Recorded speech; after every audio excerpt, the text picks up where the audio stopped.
All right, we are now started, and welcome everybody to Stoicon 2022. Hopefully, everybody, I see all these people logging in from all over the world, which is very cool to see. We're going to have John Sellers in just a moment, talking a bit about how this is the 10th year of Stoicon, also of Stoic Week, also of some other Stoic related things. So we're very glad to have everybody here. I'm going to introduce some of the other people that have been involved in organizing this and making it all work. So I don't know if they want to come up right away or here we go. So there's John. He was going to talk in just a few minutes, but Andy and Phil, and I should also mention Harold has been heavily involved in this. So you see Andy Shaka there. She is not actually in Switzerland. She is actually downstairs from me at this moment, but nor am I in front of a stoa, nor is John in. Where is that, John? Florence. There you go. So Harold is actually where he looks like he is. So let me introduce these people and Phil as well. Andy Shaka is one of the co-organizers of this year's and last year's Stoicon. She is one of the members of the Modern Stoicism team, as is everybody else that you see in front of you as well. Harold is one of the co-organizers as well, and assistant editor of Stoicism Today for the moment until I step down and he takes over as the full editor. And he's going to be coordinating, well, not just the lightning talks, but also one of the panels. We have Phil Yanoff behind the scenes for all of this, making sure that the software actually operates properly, and you can see looking at the YouTube thing that the most difficult or most problematic linkage has taken place. So it looks like we got smooth sailing ahead. Although if things go wrong, I'm sure we'll know how to deal with it. And then we have John Sellers, who's going to be speaking momentarily about what it means. John is somebody who was here from the beginning. All of the rest of us on this team have joined later on. So some people are just streaming in. I see we have more and more participants. So before we bring John on, let me just say one more time, welcome to Stoicon 2022. We have a really great lineup of speakers and panelists. We actually took a few cues from some of the Stoicon X's. I'll mention that the book panel idea, Harold and I basically lifted from the Australians who do things like that, and hopefully that'll be quite good. We have another panel on Stoicism around the world coming up fairly soon. 3 talks, then a plenary speech. We have lightning talks, and we also have a workshop. So lots of stuff throughout the day, and then sort of like those parties where there's a question mark about when it ends. We're going to finish up for those who aren't totally stoic out with what would you call it, like a after party, hangout, chit chat, that sort of thing. So all that said, I want to introduce John Sellers. There's a lot that I could say about him, but I'm going to keep it very brief. I've interacted with him a number of times. He's a great person, as well as a scholar whose work is quite inspiring. He is one of the founding members of Modern Stoicism and has exercised a very important leadership and steering role throughout its time. He is the author of too many books and articles to possibly list, but I will mention that recently he's published, not just in Stoicism, he published The Fourfold Remedy, Epicurus and the Art of Happiness, which of course is about the Epicurean tradition. Marcus Aurelius, Lessons in Stoicism. His publications go back several decades. And I actually use his own stuff in some of my classes when I'm teaching. So anything else you want me to say about you, John, before you come on and tell us about 10 years in? That's more than enough already. All right, I'm going to go on mute and turn it over to you, John, for a bit. Thank you very much, Greg. And thanks also to Andy and Phil for all their work. I'm now just going to share my screen and I hope you can see this. Works So great.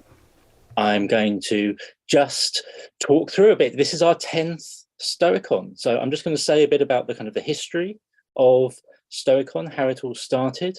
Our very first event, you can see the poster here that we created for our first event, which was called Stoicism for Everyday Life, which took place in London in 2013. This was our very first session. We were a statue of Gandhi, I think it is, who's in the square just around the corner, for the little film that we made about the event. We put together this thing. We had no idea if anyone was going to turn up. We had no idea if there was going to be any interest in this. We really didn't have a sense of whether there would be an audience. And fortunately, there was. We had a lecture theatre that could hold about 200 people, and we more or less filled it.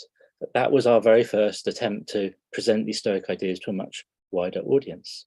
And because it worked, we decided to do it again the following year. We had another event, this time in a different location in London, run by Jules Evans, and a second event in London the following year. And in that next event in London, we invited a couple of people from the United States to come over and talk to us. One of them was William Irving, who I'm sure many of you have heard of, who wrote a very nice book about Stoicism as a guide to a good life. And another person we invited over was some young upstart from New York who started writing blog pieces about Stoicism. His name was Massimo Pigliucci. He'd followed Stoic Week, thought it was quite interesting. And so we thought, who is this guy? He sounds interesting. We'll invite him over. And we did. And we managed to persuade him to host Stoicon in New York the following year. And that was us going global, or as we thought at the time. So we were very pleased to move to New York and have another in-person event there. The following year, we went on to, this is very dark and gloomy Toronto. Lurking in the shadows in the corner at the front there is Donald Robertson talking about Stoicism in Toronto. Donald had moved there, so he hosted that event. And there was a thriving community of Stoics in Toronto at the time, and I believe there still is. So we managed to, as all British bands like to, crack the North American scene and have a couple of successful events there. The year after, we came back to London in 2018. So I'd organised that very first event in 2013. And then after a few years break, I organised an event in 2018 back in central London. Fantastic, for those of you who weren't there, but you can see a short video about this on our YouTube channel. Fantastic sculpture that someone made for the event with this quotations from Epictetus on it, challenging our ideas about perception.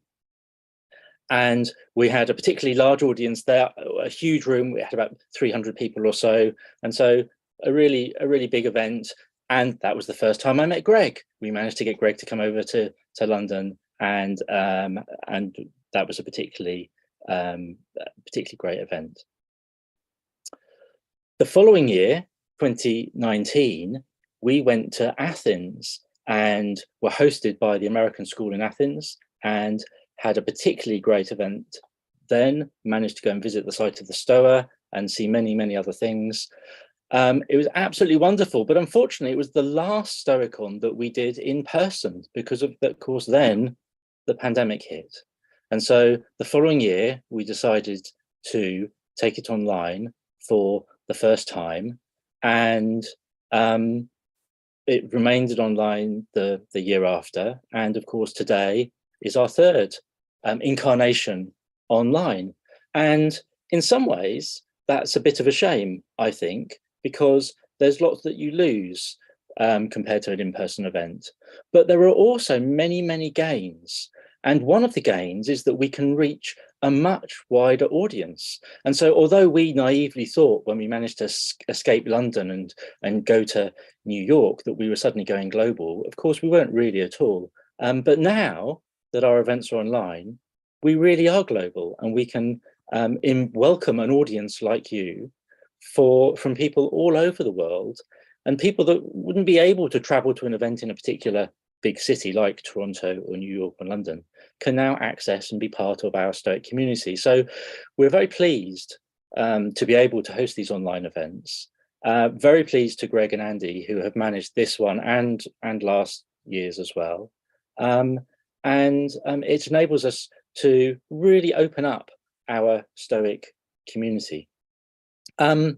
Lastly, for those of you that might be curious, you can access videos for the vast majority of these events, both the events that are online and the physical events, on our YouTube channel. And some of you I know will be watching this through YouTube already, so you have very easy access to that. So we've got 10 years of content now that we've produced, dozens and dozens of talks about Stoicism on a wide range of topics. And hopefully we will have even more to gather by the end of today. So I'll stop there and pass you back to Greg.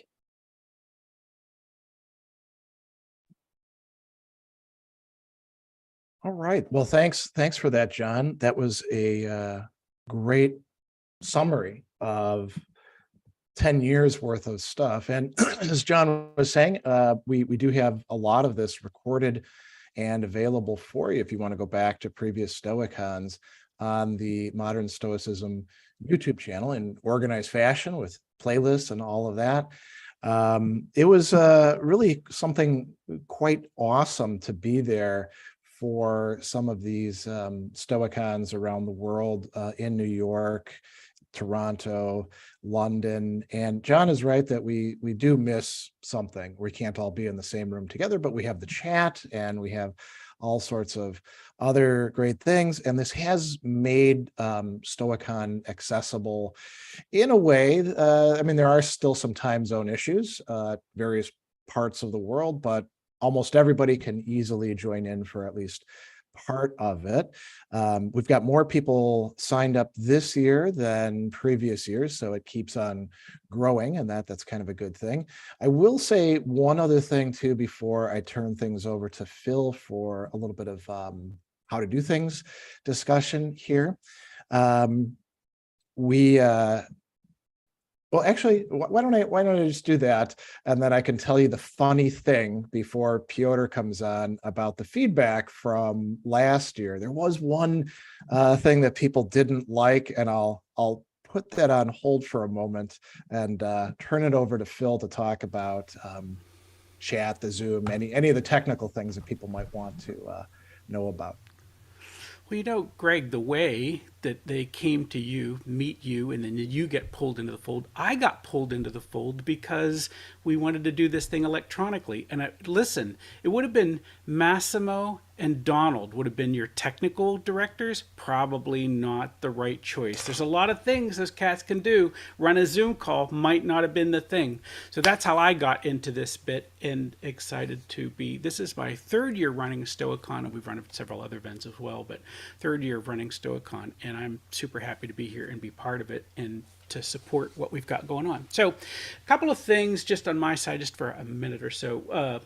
We got you in the chat early on. There is a chat here, and we'd love for you to use it. And when we say we'd love for you to use it, we'd love for you to be nice Stoics to each other. Be good people, support the speakers, cheer them on. They're giving their time and their effort and all of that stuff. And they're good people, and we know you're good people. So we want to use the chat to encourage them. And let's just figure out if we can do that. So if you're with me on let's being supportive of the speakers, just type yes into the chat. Just type the word yes into the chat. That lets me know that you can see me, you can hear me, and you're saying, you know what, I'm here to have a great time and be nice to everybody. So that's what we're going to do.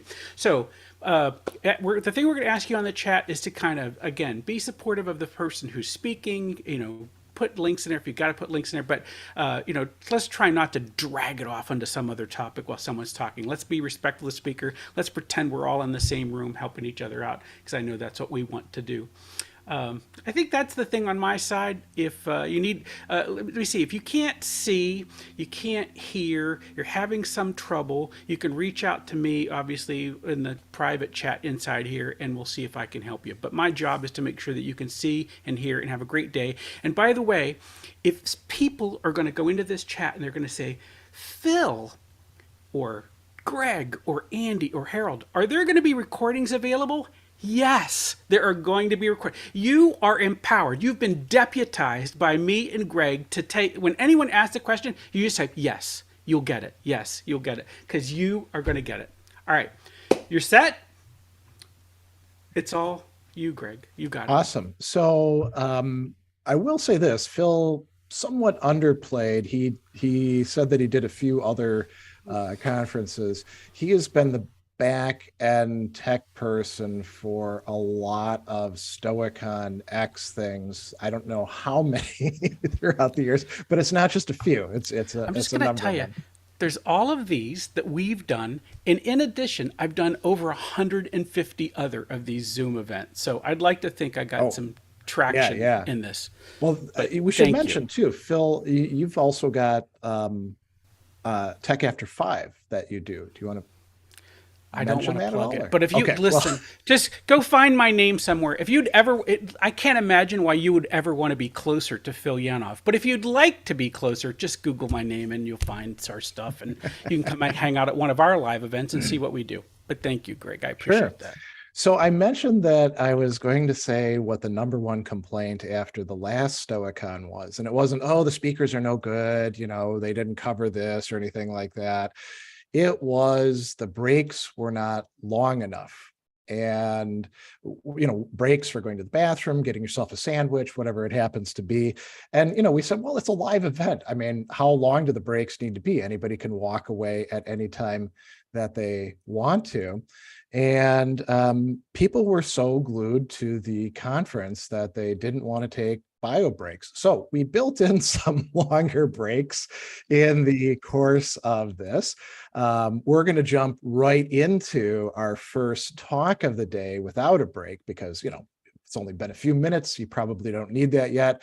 But then in between most of the things, we have 10-minute breaks so people are able to do whatever they need to do and come back, and we can do things in kind of a leisurely manner. So I think that should be quite good. We're a little bit ahead of schedule, but I see Piotr here, which is awesome. So I'm going to introduce him, and then I see some people asking in the chat about asking questions. So they're asking a question about asking questions. You certainly can ask questions within the chat. And, Piotr has, actually all of our speakers have built in some time to answer questions. I will try to canvas some of the best and shoot them to him privately, using the Zoom function, or I'll read them aloud. Once the introduction is done, Piotr comes up and he's going to present you with a, let's say, rather controversial proposal. If you know anything about Piotr and his work, that is not a surprise to you. He's been a member of the Modern Stoicism team since 2016 when we met in New York. And at first, we were just having lunch together. He'd emailed me and said, hey, I'm going to be at Stoicon. You're going to be at Stoicon too. I've got an interest. Let's get together and chat. And then while we were having lunch, he said, how can I get on this team? How can I become part of this organization? And I said, well, I don't really know. I have to talk to the other people who've been there. And that enterprising attitude, that, initiative that he exercised, Piotr has been a really great addition to the team and helped out a number of ways over the years. He is the author of a number of books. I'm just going to highlight 2 of them. The most recent is a manual of Reformed Stoicism, which is part of what, there's the books, which we're going to be talking about.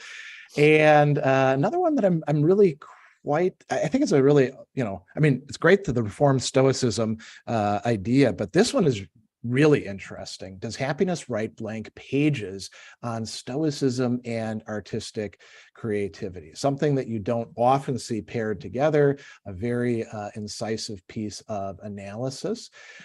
He has his doctorate in philosophy from the University of Warsaw, where he lectures as well, but he does a lot of popular speaking. And you could say that, I mean, correct me if I'm wrong, Piotr, but can you say that perhaps you're one of the not only leading voices, but the face of Stoicism in Poland? There are a few other guys, but yeah, I'm one of them, surely. Yes, that's correct. Well, there you go. So with no further ado, it's 9:20. It's time for Piotr to start his presentation. We'll have a few minutes afterwards for questions and addressing comments and things like that. So feel free to put things into the chat in the Zoom or YouTube, and I will make sure that they get to Piotr. Thank you for that introduction. Thank you all for tuning in, for being here. Thanks for the invitation to be here. Actually, I hope you can hear me well. I hope you can see the presentation. Greg has already introduced me, so I will just simply skip that part. I don't think it will be that controversial. Some controversy may be in order, but I don't think it's kind of mind-blowing controversy what I have to say. But I hope it's inspiring, and I think that given my position as the first speaker here, I will not kind of preach Stoicism. I will not try to convince or convert or kind of win you over. Because there will be other speakers far more competent probably and less controversial than me to do just that. Instead of this, I will focus on this why part. Why do we need a reformed Stoicism, or in general, why do we need Stoicism today in general, and how does it even work? So of course, I will outline my own approach, this controversial stuff that Greg already mentioned, but I believe that I will in some way lay groundwork for the entire event today. For the entire Stoicon, because even though Reformed Stoicism is, I'll put it this way, even though Reformed Stoicism is this kind of my own brand name, I believe that we are all in some sense Reformed Stoics in the broader sense, because this framework of trying to adapt, trying to apply Stoicism, trying to put it to work in the context of everyday life in the 21st century. This is something that we all, I guess, share to this or that extent. And as you will see throughout the event, throughout this long day, there are many interpretations of Stoicism. There are many approaches to Stoicism. There are many ways to talk about Stoicism, and these are not just kind of different takes or different guys talking about the same stuff. These are significantly different interpretations, sometimes contradicting each other quite seriously. I will leave it to you, dear viewers, to follow all that throughout the day. The point I want to make right now is that I don't believe that this diversity or controversy, to use that word one more time, I don't believe it is a problem. I believe quite the contrary, that this is basically what's supposed to happen. I believe that we as the Stoics in the 21st century, or at least aspiring Stoics in the 21st century, we are doing this way. We are kind of fulfilling the general premise of Stoicism. Stoicism, which, by the way, yes, the two books here and this slide. Stoicism, which has never been a monolithic church. Stoicism, which has never been kind of, was never about just blindly following some kind of a leader that, possessed the metaphysical and ultimate truth. Stoicism has always been, since its beginning, it has always been open to debate, to, having these various sub-movements inside of the mainstream, having debates, having discussions, and so on, and so on, and so on. So what we are doing here today in this lovely online event that Phil is so ably putting together, we are just kind of continuing this great Stoic tradition of discussing, talking, and kind of oftentimes not agreeing with each other. There is a lovely story that grasps that, I believe, the story that Zeno and Chrysippus, that is the two of the founding fathers of Stoicism, were not able to agree between themselves upon the definition of the act of walking, which is pretty basic, pretty basically grasps the idea that we don't have to be agreeing on everything all the time. So that would be the point here. And another another deep-seated, another kind of very foundational tenet, very deep premise of what we are doing here. And by we, I mean, again, myself for sure, other guys in the modern Stoicism movement, but modern Stoic, contemporary Stoics in general, to this or that extent. I believe that we all share this kind of idea that we are not supposed to simply limit ourselves to read Marcus Aurelius and just enjoy the book and kind of, say that he was a great philosopher. We need much more than that. Stoicism, if we want to have it as a living thing, we don't need it to be some kind of a historical study only. We need it to be a study of application. We want to apply Stoicism to our life today in the 21st century as we have the life. We want Stoicism, or at least I want Stoicism to be valid, to be germane, to be relevant to our actual life in the year 2020, or actual 2022. Now, again, by doing this, I believe that we are fulfilling the Stoic premise and also the Stoic promise, because Stoicism is applied by definition. There is no Stoicism that isn't applied. Stoicism is a philosophy of life, and the philosophy of life makes sense only as a lived philosophy, only as a philosophy that we live by, or that we try, at least aspire to live by. Another story, Epictetus made fun of those guys who, during his conversation and teachings and discussions, guys who were kind of, bogged down with pure abstractions and some kind of irrelevant considerations. He made fun of them because if there is no practical application, if you cannot put an idea to a practical use, from the Stoic point of view, doesn't really make sense. And now a bit of tautology. If we want to apply Stoicism to life, we need to apply it to the life that we are currently having and currently living, because we don't have any other life. This is the tautology. We only have the one life, the life we are actually having. So what follows from here is that if we want to understand Stoicism that way, and if we want to apply Stoicism that way, we cannot reject, we cannot postpone, we cannot not take into account all the realities of the world and of life as we know it. Technological realities of the 21st century, political realities, social, scientific, and so on and so on and so on. All those considerations must be, in this or that way, a part of our Stoic approach. Stoicism, what I'm trying to say here is that Stoicism that would be kind of detached from the actual life and from the actual realities of life wouldn't be Stoicism at all. As I will argue later on, it would be contrary to nature. So if we want to live by the Stoic principles, we must somehow, in this or that way, adapt Stoicism, adapt it to our life here and now in the 21st century. Which brings us to the kind of a set of core questions. Questions like, what does Stoicism look like in the digital era? I mean, not asking this question would be kind of ridiculous, right? Since we are literally talking about Stoicism over the internet.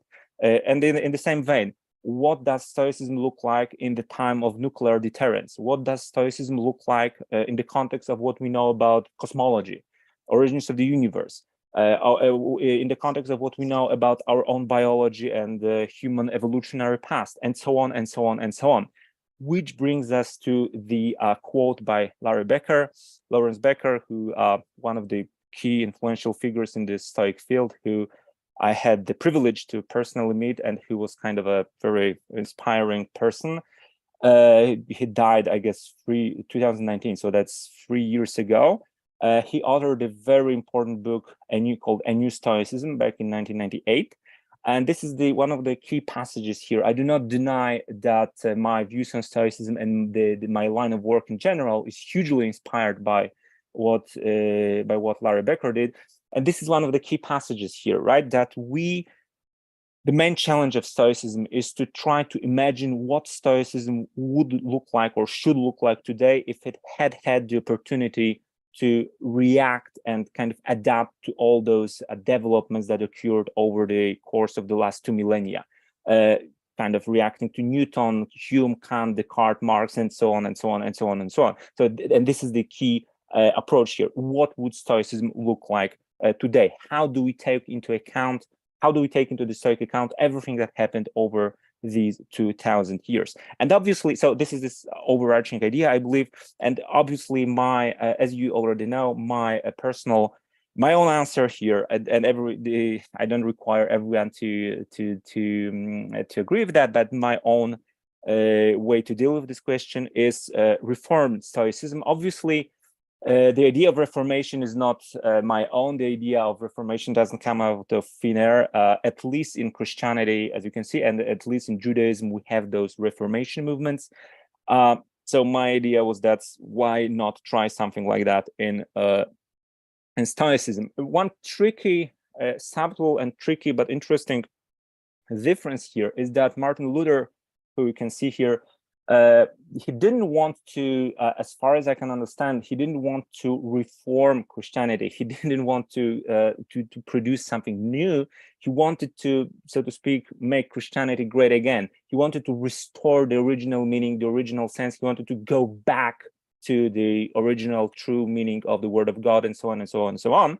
In my own work, I do not want to go back anywhere. I don't do the move of, trying to restore, trying to go back.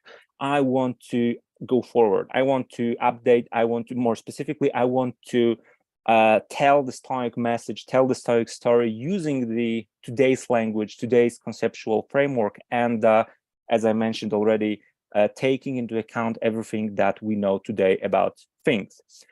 So one of the key examples here is the question of nature and science. I call it a key example because science, of course, is something we cannot skip, because due to its great importance and the influence on our life today.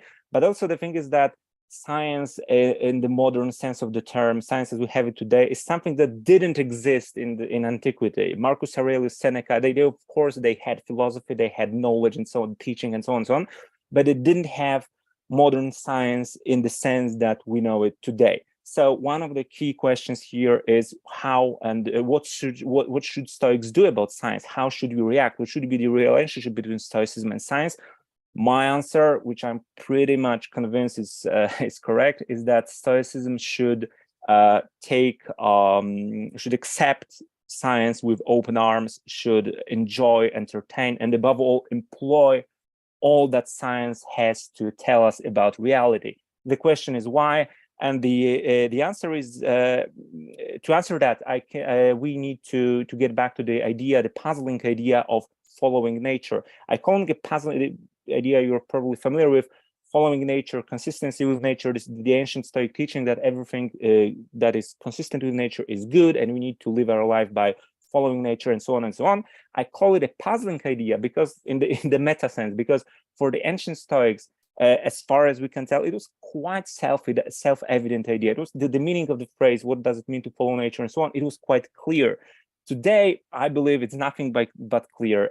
Given the complexity of and the amount of knowledge we have accumulated, the idea of following nature today is kind of ambiguous and kind of puzzling. And the question, how do we translate that idea in the ancient Stoic idea of following nature into today's conceptual framework is very difficult. And I believe that one of the most inspiring and most kind of cogent and prudent ways to go here is to understand the concept of following nature less as a normative idea, but more like factfulness, more like a demand to be precise about facts. That when it comes to facts, we need to, if we want to be following nature, we need to be precise, diligent, accurate about facts, which kind of, not surprisingly, corresponds to the basics of the scientific method.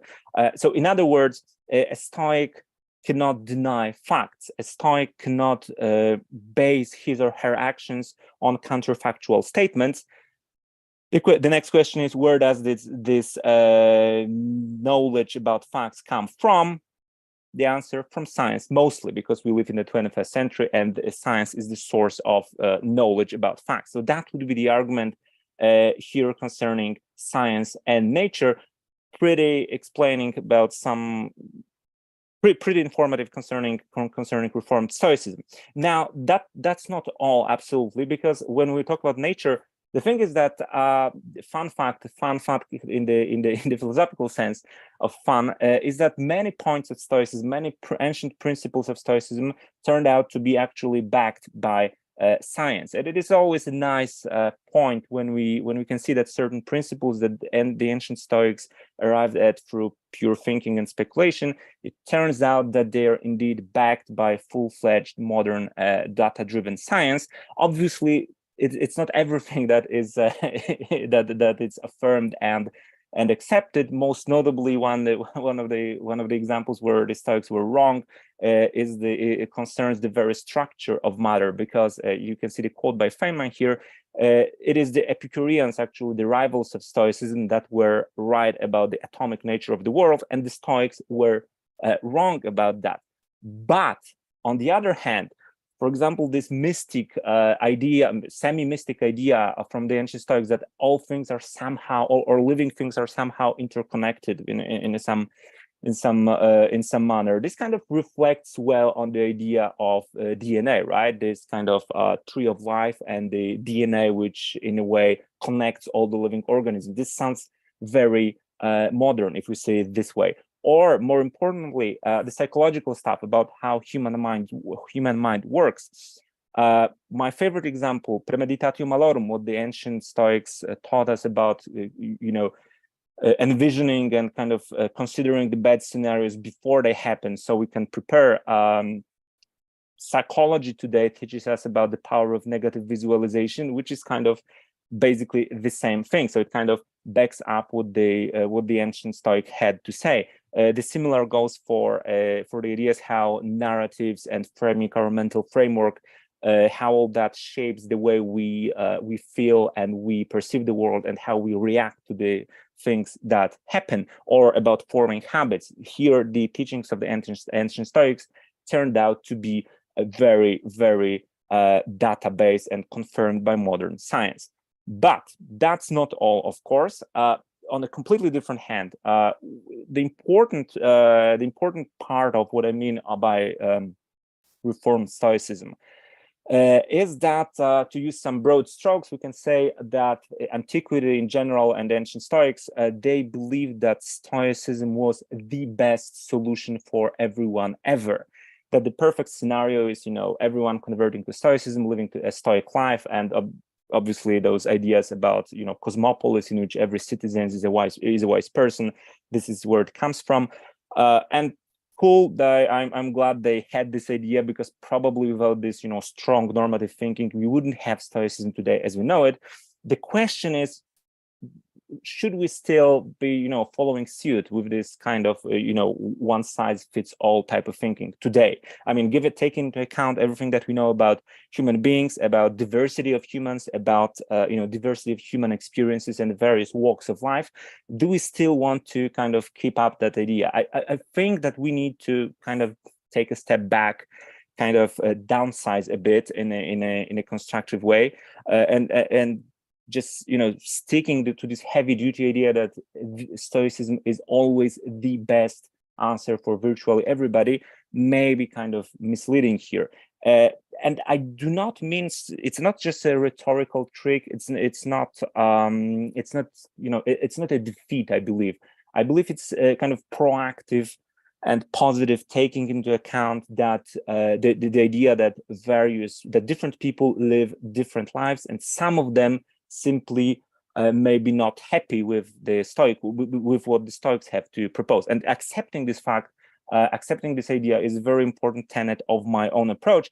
And I do have, concerning my books and what Greg said in the beginning, I do have one good example. I believe that concerning the book about artistic creativity, I believe that a creative artist is a good example here. Creative artist who is kind of trying to, follow these vague ideas of inspiration, expression, not rational stuff, maybe living a bit of a crazy life. Those ideas we don't usually, think that they go well with Stoicism. A creative artist may be a good example of someone who doesn't really benefit from living the Stoic life. Maybe in some ways he does, but in another he doesn't. So he consciously chooses a different way. At least I, as a Reformed Stoic, I want to accept that, and I want to accept that he or she can pursue value in a different manner. Yes, so that would be this one. And one basically final thought here is that concerning rhetoric again, because Stoicism, as you probably know by now, is often associated with this idea of toughness, being, a Stoic is stereotyped usually as this kind of a restrained, cold-blooded, self-disciplined person who kind of is, adamant in the face of adversity, and is not concerned with failure, and so on and so on and so on. And this is obviously true. Now, we may ask the crazy question: do we still need that? The answer to that is, unfortunately, yes, we do, because the pains of human life are kind of timeless. We've seen the pandemic. We are having the war in Ukraine. We are having, all these big and little tragedies of human life. So there will always be a demand for this kind of being toughness and being adamant in the face of bad things happening. But this is the message that has been around for 1,000 years, and this has been covered quite extensively. So what I propose here is that we, as Stoics in the 21st century, we have in a way more to gain by kind of focusing not only on those traumatic things and big events like losing a child, losing a limb, war breaking out, that kind of stuff. Not only those high stakes situations, but kind of low-key problems, doldrums of daily life, intellectual challenges of the modern world, and so on and so on and so on. In particular, this is a kind of a dual thing, I believe.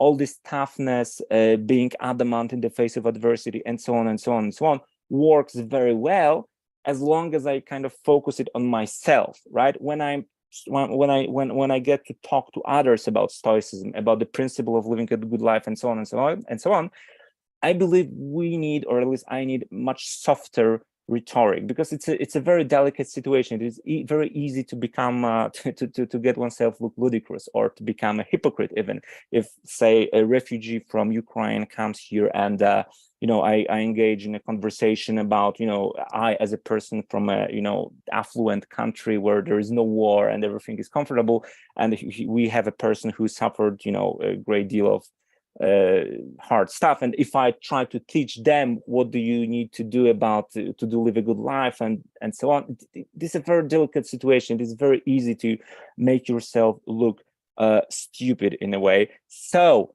concerning conversation with others, this kind of a delicate, softer rhetoric is, I believe, required. And for myself, yes, all the toughness, self-discipline, and so on is okay. And of course, leading by example, right? I can suggest things, I can and I should lead by example if I'm capable of doing that. But I should be very, very careful about, imposing hard stuff on other people and kind of demanding that they do this or that in a particular manner. So I said that's the last part. I also have I usually talk about the avoiding of conservative and ascetic misinterpretations, but I've covered that already during previous Stoicons. So I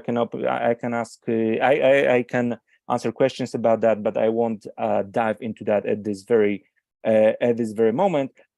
For summation, one final thought I'd like to share with you. I believe that I laid, some idea. I spelled out some ideas about what Reformed Stoicism is or should be. So just to recap, I believe that what we need today to, live a conscious, smart life as Stoics in the 21st century, I believe that we need something more than just, juggling quotes from Marcus Aurelius or Seneca.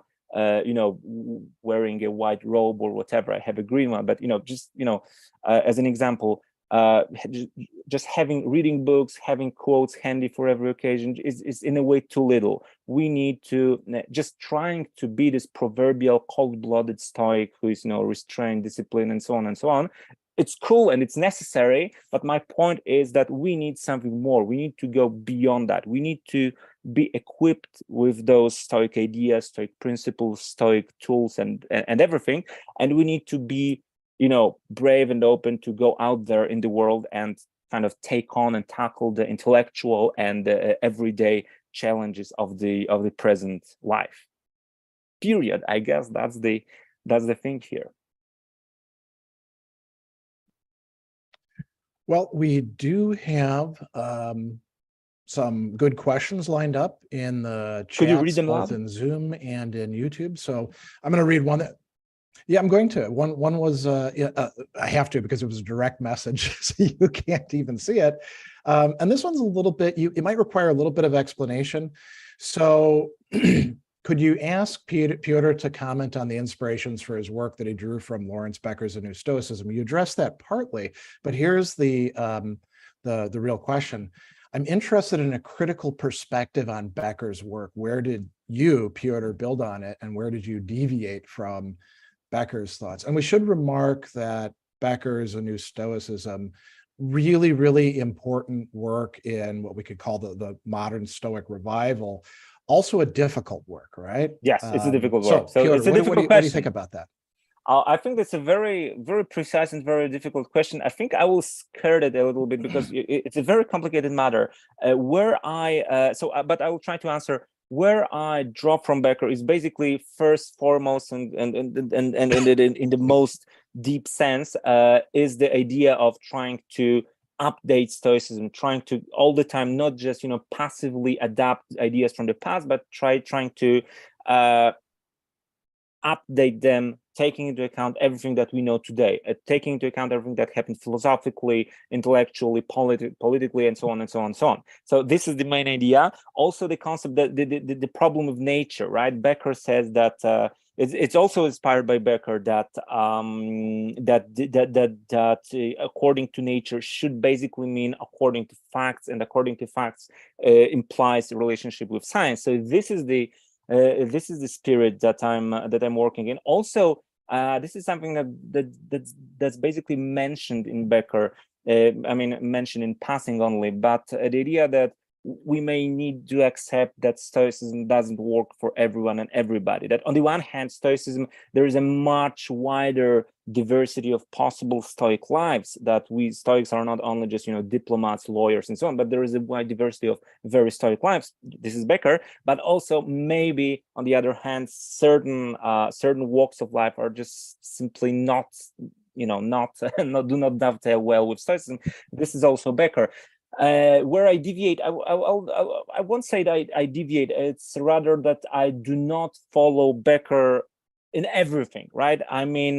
This is his work is is much more detailed and much more kind of closer to the ancient text that I kind of suggested here. So I drew the general inspiration and the general direction, but I'm I'm not competent enough, I guess, to consider all the details of his work.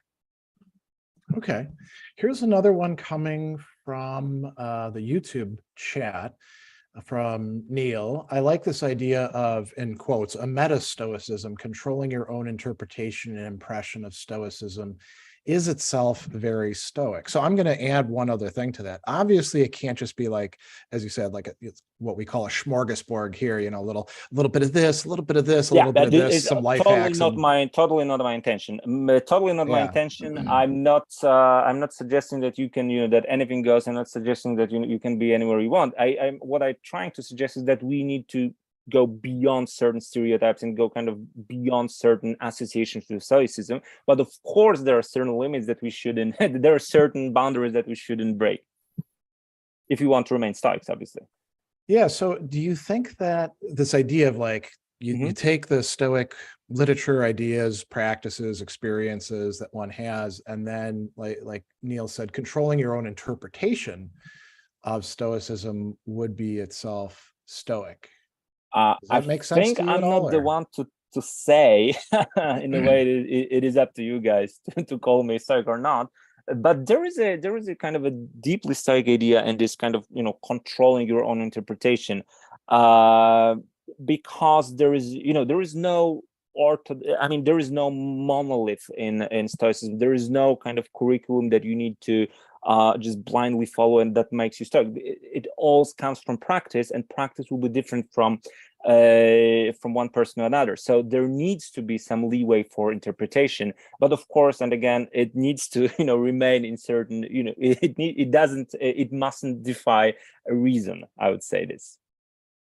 Here's because we probably just have time for one last one, and so this is in the Zoom chat from Liz. Can you be a real Stoic if you don't believe in an ordered and benevolent universe? I think this is one of the things that and this is the probably most important question of all, because the orthodox answer, of course, is that if you do not believe in that benevolent and ordered universe, you are not a Stoic. But on some deeper level, I believe that the very, at least to me personally, the very, very inspiring and kind of very deeply going issue is that how can we be Stoics if the world is kind of falling apart, and if we are not seeing this benevolence, this structure, and so on and so on. For example, the war, inflation, pandemic, and so on and so on. This is ultimately the Stoic experience that I would like to believe in this benevolent universe, but the facts are telling me quite the opposite. How do I stick to my Stoic, and how do I hold on to my Stoic principles in the face of this observation? This is the ultimately and intimately Stoic experience, and this is a good point to make here, I guess. Well, this is an excellent place to remain on schedule and close out for a short 10-minute break. We'll be coming back with the first panel, Stoicism Around the World, moderated by Greg Lopez. But thanks very much, Piotr, for a Thank you. interesting Thank you guys and for being here. challenging Thank discussion. you.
All right, so we are back after that music, which I guess a lot of people were interested in and liked quite a bit. There's some stuff about it in the chat. So it's my great pleasure to be able to introduce the other Greg. Which of us is, the first Greg? Well, neither of us. So this is Greg Lopez from the Stoic Fellowship and many other things as well. He is a member of the Modern Stoicism team.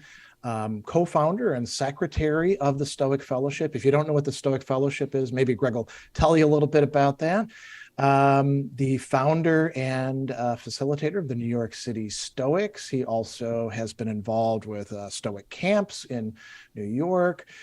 He does a number of other things, and he is the co-author of a recent book, not quite recent enough to be on the book panel this time around, but a handbook for new Stoics with Massimo Pigliucci. Many of you probably know that one. It's full of great exercises and perspectives and things like that.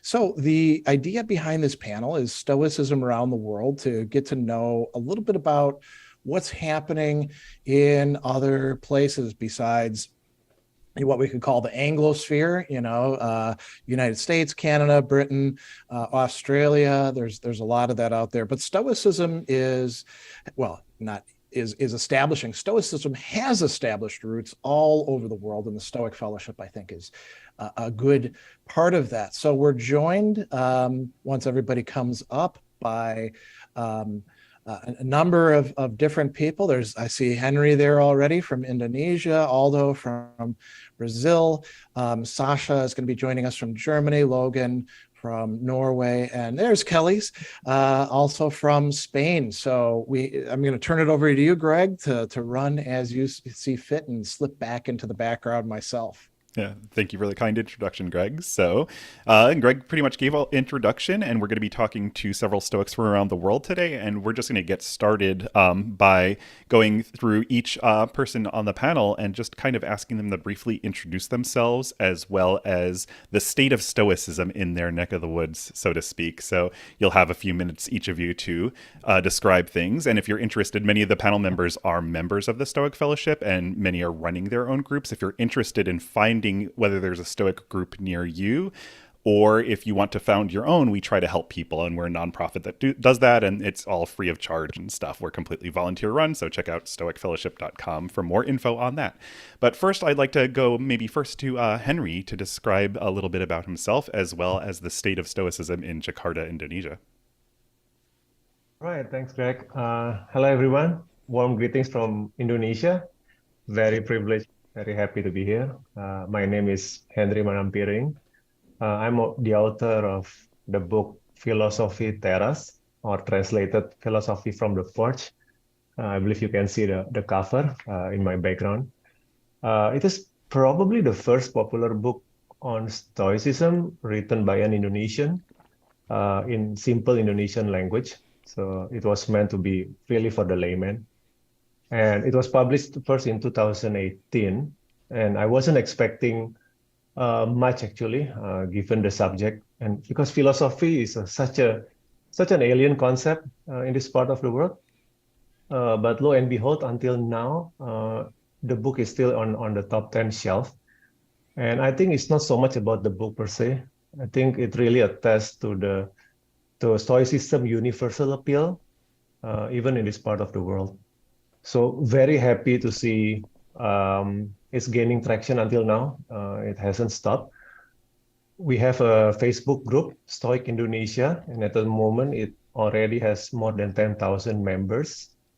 And I'm very glad now whenever I visit bookstore here in Indonesia, I can see more and more original Stoic texts. Marcus Aurelius, Seneca, Epictetus, they have been translated into my language. So yeah, very, very encouraging trend here from Indonesia. Thanks, Greg. I think that's all for now. Thank you, Henry. Next, I'll pass it over to Aldo to describe how Stoicism is going, and as well as his group and teachings in Brazil. Hi. First of all, thanks for inviting me. I'm Aldo Dinucci, a professor in ancient philosophy at the Federal University of Sergipe and honorary research fellow of the University of Kent and also researcher of Stoicism, who has always focused on Stoicism presence and its diffusion in our contemporary world. I translated many ancient texts into Portuguese, such as Epictetus' Equidician, Epictetus' Discourses, and Seneca's On the Brevity of Life, among others. In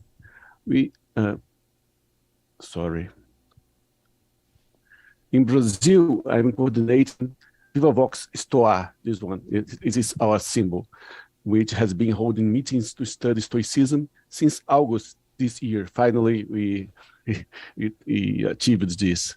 Our first theme was Seneca's Medea. We overviewed the theme of passions in Stoicism, then read parts of Medea, interpreting it from many points of view. We also have a dissemination blog with translations, short essays, and links, which has reached almost 50,000 consults since its creation.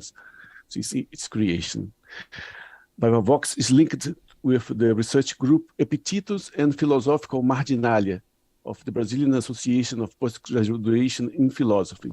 Some 3 weeks ago, at the last Congress of this association, they invited me to present a workshop on Epictetus. This workshop was a success with more than 30 attendees. Besides Viva Vox, we have now in Brazil the Stoa Hermeneia, coordinated by David Lira, lecturer at the Federal University of Pernambuco. Stoa Hermeneia is an interdisciplinary research group dedicated to studying Stoicism and its developments in ancient culture. They plan many activities, such as workshops on ancient Greek and Latin, public readings of Seneca's texts, and study groups on Marcus Aurelius, Epictetus, and Arius Didymus, among others. We are already planning activities among our groups. The first of them will be a conference of David Lira to Viva Vox on November 22. Also, we keep in contact with many other enthusiasts of Stoicism in Brazil, such as João Leite Ribeiro, writer, Donato Ferrara, teacher and blogger, Breno Lucano, blogger, Alexandre Pires, blogger and editor, Diogo da Luz and Fernando Fultura, researchers, Germano Martilelli, students, among many others. We have ties abroad also. First, with Dr. Kelly Rudolph, lecturer of the University of Canterbury, who has been actively supporting our activities since 2015, David Feidler, American writer, and Kai Whiting, English scholar and writer with whom we are in constant dialogue. We are thankful for all who have supported our activities over the years. Thank you very much, Aldo. Next, I'll hand it over to Kelis to tell us what's going on in Madrid, Spain.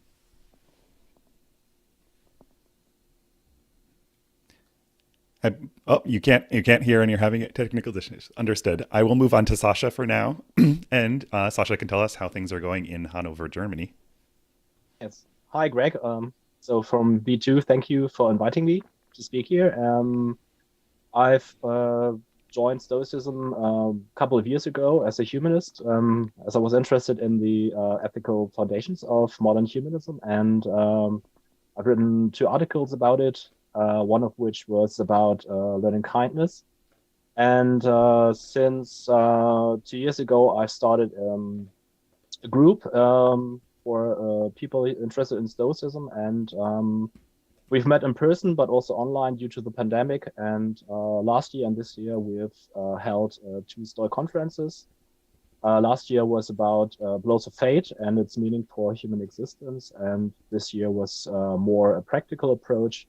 And Harry Wolff from Switzerland also held a workshop where he read and discussed several classic texts with the participants. And well, we're a small group in Hanover, so but we're trying to build up contact with other groups in Germany. Maybe I can also talk about them, because the community in Germany is not very big. It's a bit lagging behind to the English-speaking countries, and there's a small group in the Rhineland, and they are offering a podcast and a monthly podcast, and so whoever wants to listen to them can mail me, and I'll send the link. And there's also a group in Berlin and Munich, and they're also having regular tables. So, yeah, that's it, I guess. So Thank you very much, Sasha. And you're welcome to put your contact information in the chat if you feel comfortable with it. And that also, along with other panel participants, if you want to put contact information, feel free to do so. So I'll move on to Logan to tell us what's going on in Trondheim, Norway. But also, just like Sasha, I believe Logan is involved with the wider world as well, organizing something beyond his locale. So Logan, what's going on in your neck of the woods? Yes, thanks for having me. I'm Logan Blandingham. I'm the leader of the Trondheim Stoics, like you say. And I would say that it might be a symbol. I mean, I'm an American guy and I'm leading the Trondheim Stoics, and I founded it with another American guy. So maybe that gives you a hint at how things are going in Trondheim, at least. But we actually have over 100 members now, at least on the Facebook group for Trondheim. And we're also working a lot with the Stavanger Stoics and the Oslo Stoics. So we have kind of it's nationwide network that we're working with in Norway. If we think a little bit about how Stoicism is in Norway, I mean, I think that it's been a little bit increase, of course, in line with the national or international trends that we've seen with Stoicism growing in popularity. And then I also think that one thing that's interesting is a lot of the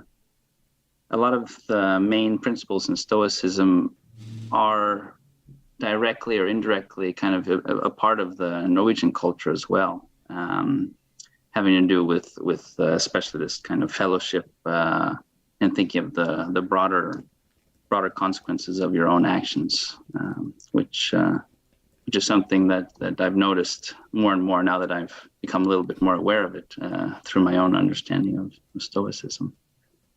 Yeah, I don't know if I have so much more to add about that. I think one thing I do want to mention also is Harald Kavli, which was also a big part of this event, is also in Norway and has been even more so able to kind of push Stoicism forward in Norway, and has been involved in publishing books and translating, which is just really amazing to see, getting the Stoic texts modern translation in Norwegian. So that's really encouraging to see. Yeah, I think I'll leave it there for now. Excellent. Thank you very much, Logan. And finally, let's see if Kelly's, how is the audio going? I hear you. Can you hear me now? Yep, Amazing. I can. Well, first of all, thank you for having me in this panel. I'm Kelly Rodriguez. I'm the founder and facilitator of Stoa Madrid.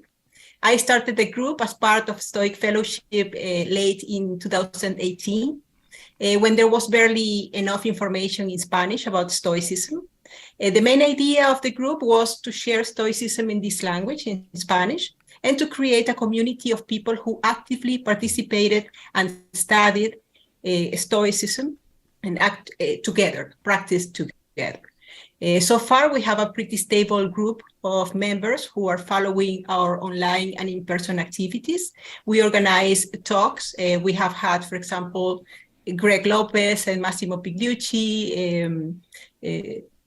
I would say the main reference of Stoicism in our channel, and we have translated this into Spanish to share with the rest of the communities. We also organize reading and practice activities. We have a support group, and we do outdoor activities such as philosophy hikings and the like. Well, I'm posting right now, I'm about to post the information of Stoa Madrid on the chat.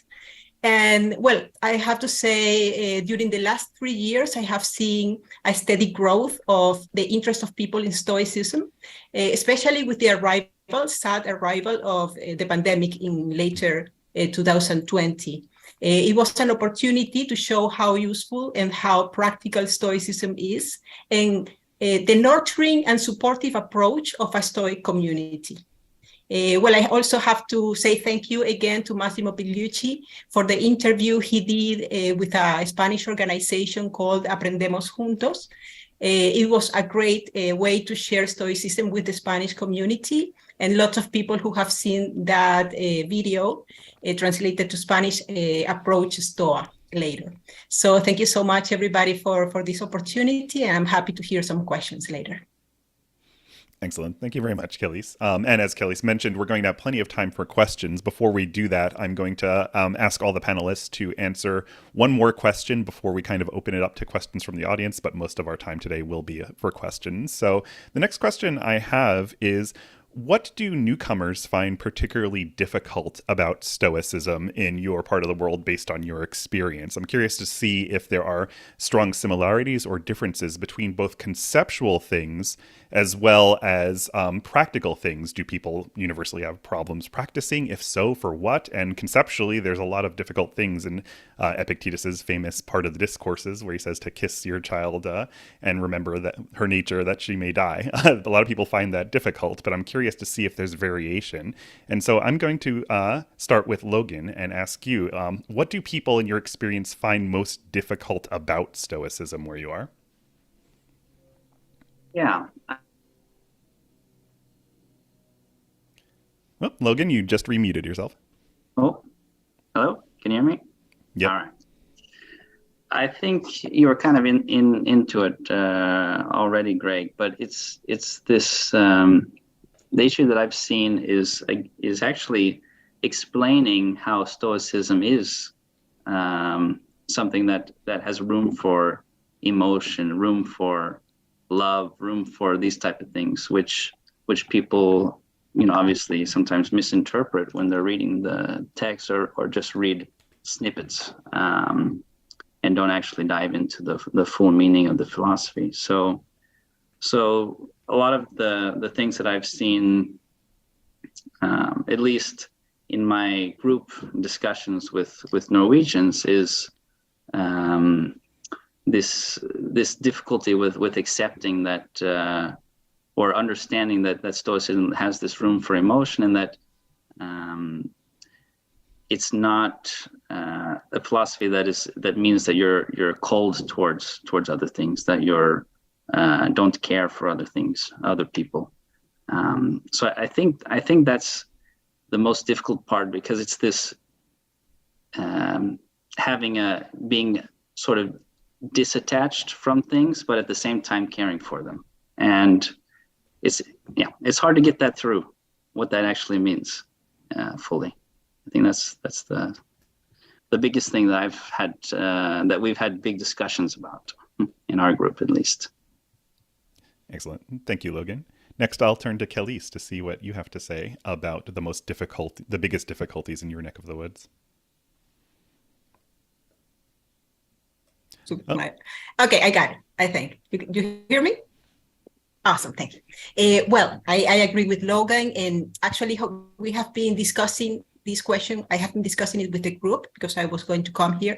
And I think it's a matter of semantics. So we all think it's a matter of semantics. For example, the words control, indifference, rationality means something different in our culture in modern days than it meant in the past. So when people read control, they think we are talking about, some kind of control freak philosophy or suppressing emotions. When they read about indifference, they connect it with I don't care. I shouldn't feel anything, and that is not possible. Or rationality, people think it's about being knowledgeable or knowing facts, or this having this upper lip, a stiff upper lip, right? So I think maybe we as a group, as an international group, we should start changing these words, and maybe instead of talking about rationality, differentiating it from knowledge, or intellectual things. So maybe changing these words that don't mean the same could be a great difference. Of course, death is always a difficult pill to swallow, but then when you explain it, and I always have this time with the group to have not only to read, but to talk about things, I see how their perception change. So also having more room for discussion with people could helps me a lot.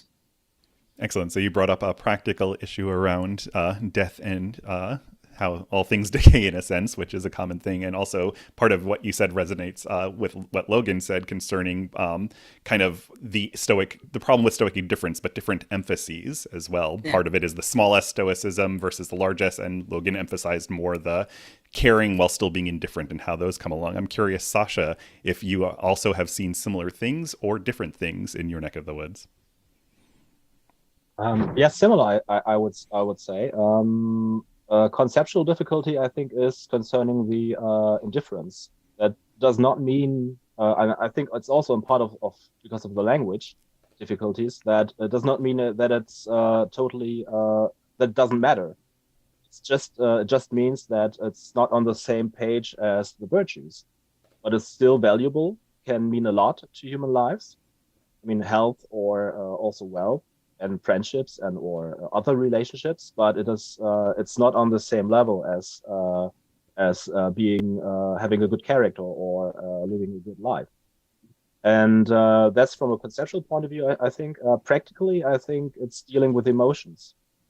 It came up yes recently in at Stoicon X 2022, where one participant said, but when I'm angry, when the anger has to go somewhere, and it was hard to grasp her or dealing with this emotion that she could think it through, and it's not just about suppressing emotions; it's getting the right judgment about events or situations, and that you can channel these primary impulses to create better judgment of the situation and to experience healthier emotions. Thank you, Sasha. Yeah, so like that, I think that's known as the pneumatic theory of emotions. That if you bottle up emotions, then it gets they kind of overflow, and it's natural to release them. So it's interesting to see that concern coming up.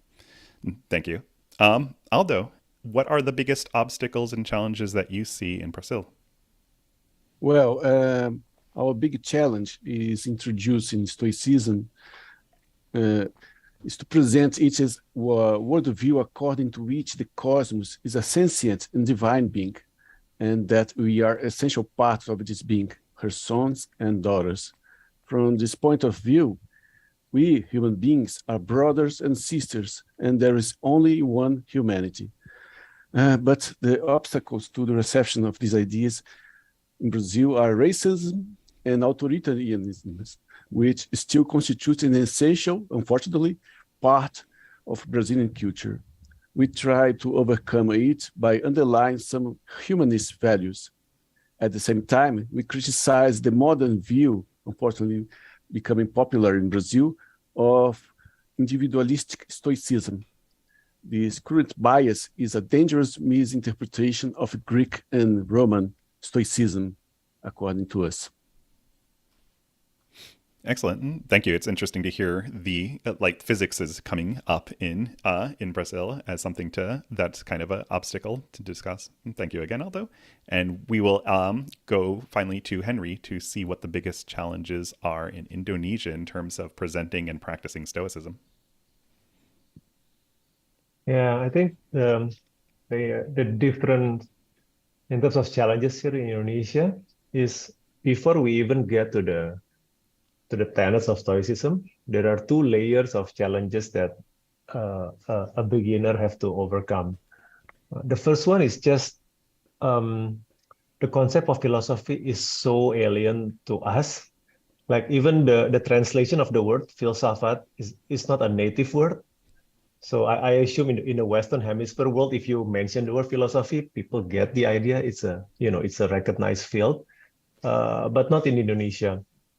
So even if they have some understanding or recognition of the word, they will still think that it's a very high ivory tower, middle-aged people talk, which have no bearing to our everyday life.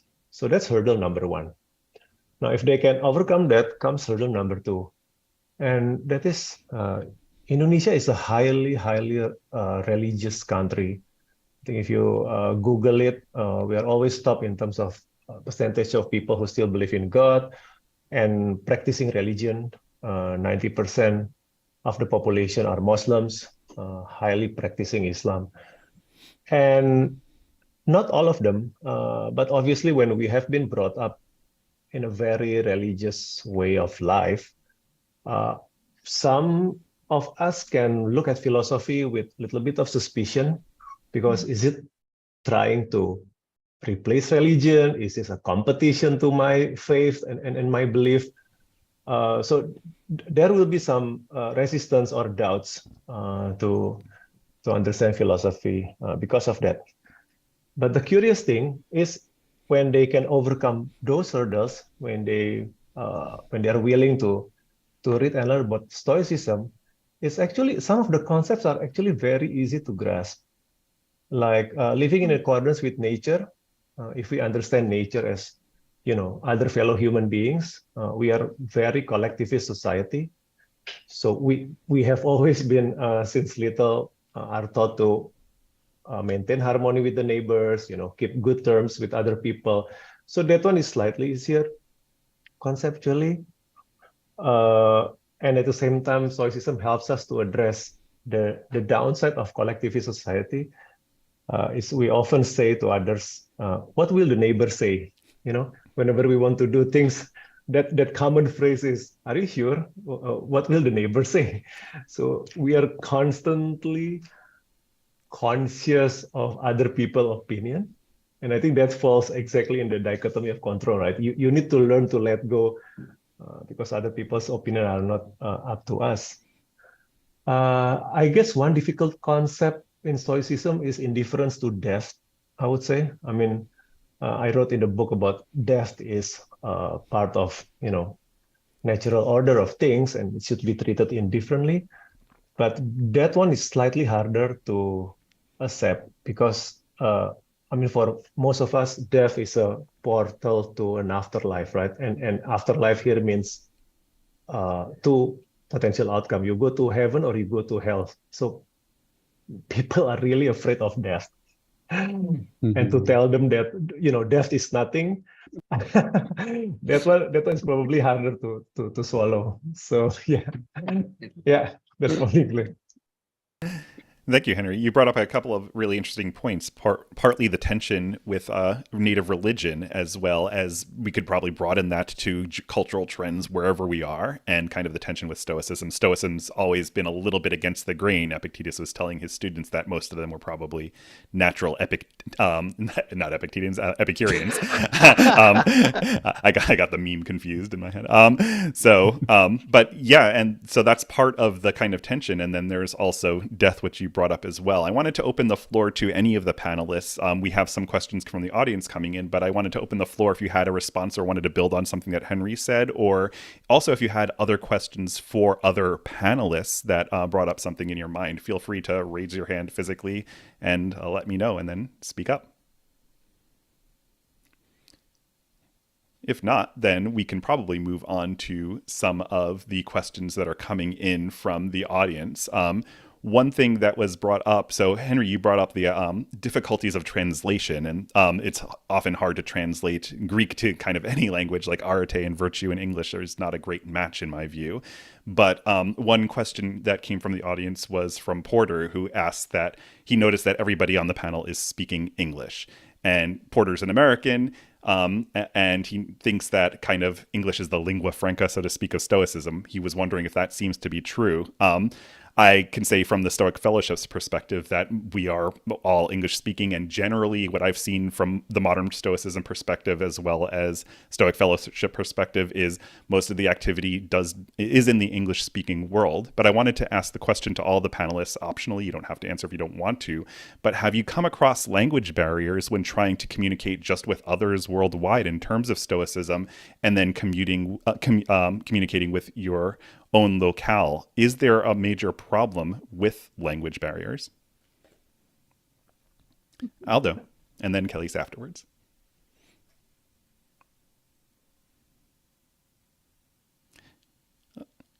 Aldo, you are muted. Maybe Kelly's? Nope. Oh, no. Okay. No, it's a real problem because in Brazil, few people speak in English and few people read in English. and also it's not easy to get into this English word. After some years, I'm starting to have some fluency, but it's not easy at all. It's very difficult, and it's for sure is a barrier for the communication with other people around the world, because we have many people, many interesting people, many people with excellent ideas about Stoicism, but we cannot make them heard by others because of this barrier.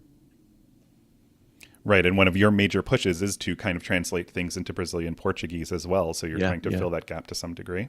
Sure, yeah. Excellent. Kelly, did you have anything to say? Yeah, definitely. Yeah, it is, I wouldn't say a barrier.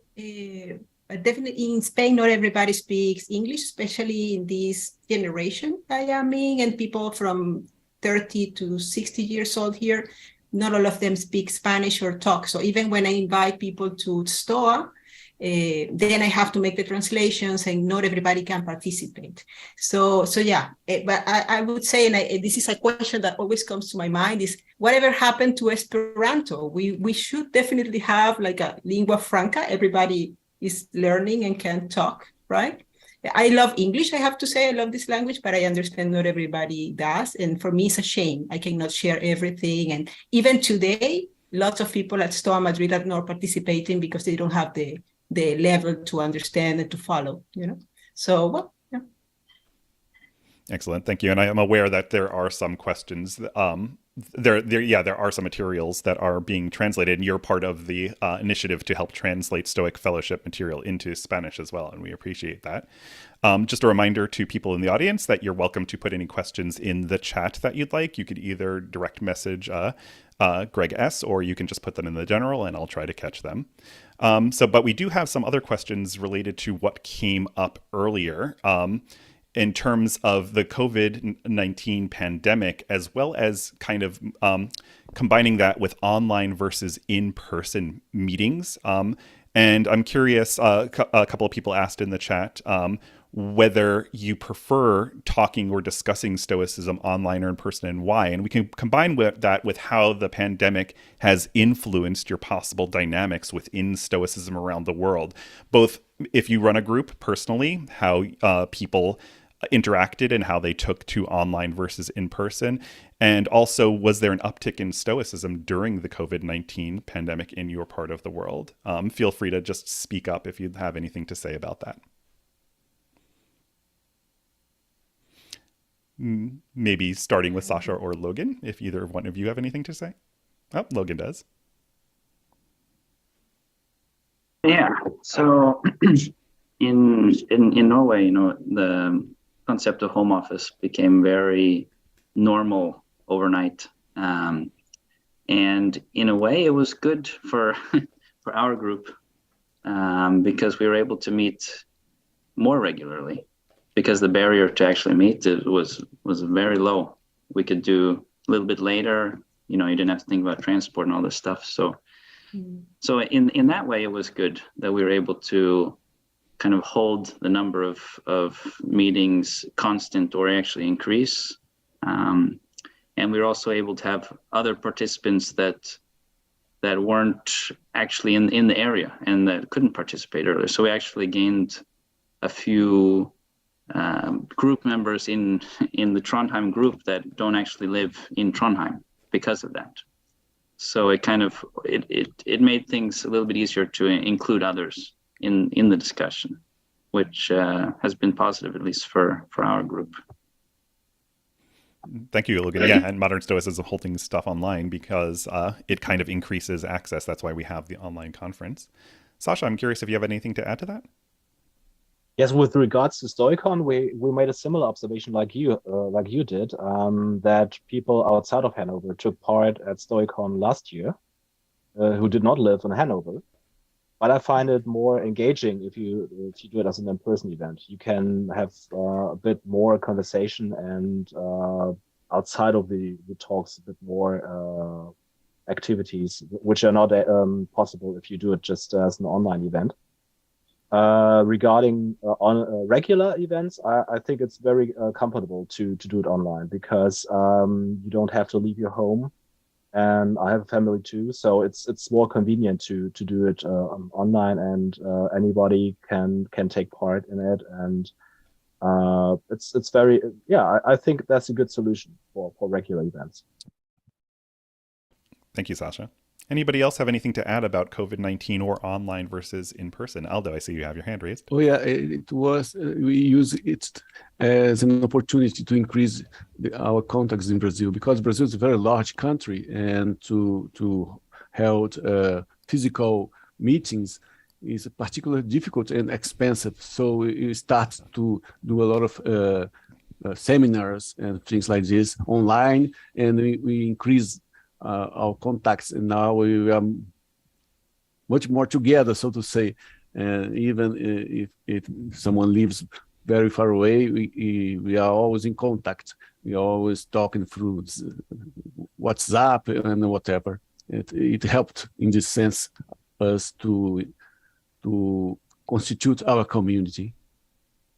Absolutely. Maybe I can add something. Yes, Achilles, and then Henry. Just really quick, because this is funny. Here in Spain, people are very fond of being outside and going outside. So sometimes the meeting being online is something that people don't like anymore. So I started at STOA doing this kind of symposium somehow, with food and dinner and stuff and talking, and like very relaxed. And I feel like here, at least in Spain, people prefer the in-person meetings. I mean, we still do almost everything online, because actually what Aldo said, people that are not in Spain, Spanish speakers from South America, for example, have joined. And but yeah, people here do prefer or ask for in-person meetings. Thank you. Henry, what's on your mind? Yeah, I just want to comment on COVID actually. I understand that with hindsight, everything seems to click perfectly, right? But sometimes I wonder that had it not been for COVID, maybe Stoicism in Indonesia wouldn't have been as popular. Because I mean, my book was out late 2018, 2019, exactly before the pandemic. And a lot of my readers reach out to me saying that the concept, the philosophy really, really helped them through the pandemic. So it's just like, it was so timely, I guess, when the concept was introduced here. So yeah, I mean, COVID in a way probably, yeah, help make it more popular, at least in my country. Maybe, yeah. Excellent. Thank you, Henry. And I have another question. It's specifically addressed to Aldo, but I think we can broaden the question a little bit as well. Somebody asked specifically to Aldo, how does the rise and state of populism as a political philosophy, or populism in general in Brazil, affect the spread of Stoicism in Brazil? And I'll ask Aldo first to answer that question, but then I also am curious because there's a lot of political turmoil and changes throughout the world, and as people may know, Stoicism first arose in a state of political turmoil in Greece. And so first, Aldo, I'm curious how populism is affecting Stoicism in Brazil, and then I'll open the question to politics and political climate and affecting it in your area in general. Yeah, in Brazil, we have the same polarization we have in some other parts of the Western, right? Like in Europe and North America, and it's a very difficult situation. And the far right tried to kidnap Stoicism, but fortunately, we were able to defend it from them. So we are in the middle of, so to say, a war. But we think we are gaining some terrain, some over them. But it's a fight, and I'm laughing, but it's not laughable at all. It's a very sad situation, because the far right is trying to impose some anti-humanistic values. It's very sad, and it's totally unfair, totally to link this kind of thinking with Stoicism, because Stoicism is, first of all, a humanistic philosophy. It could never be a anti-humanistic philosophy linked with fascism and such ideologies as this one.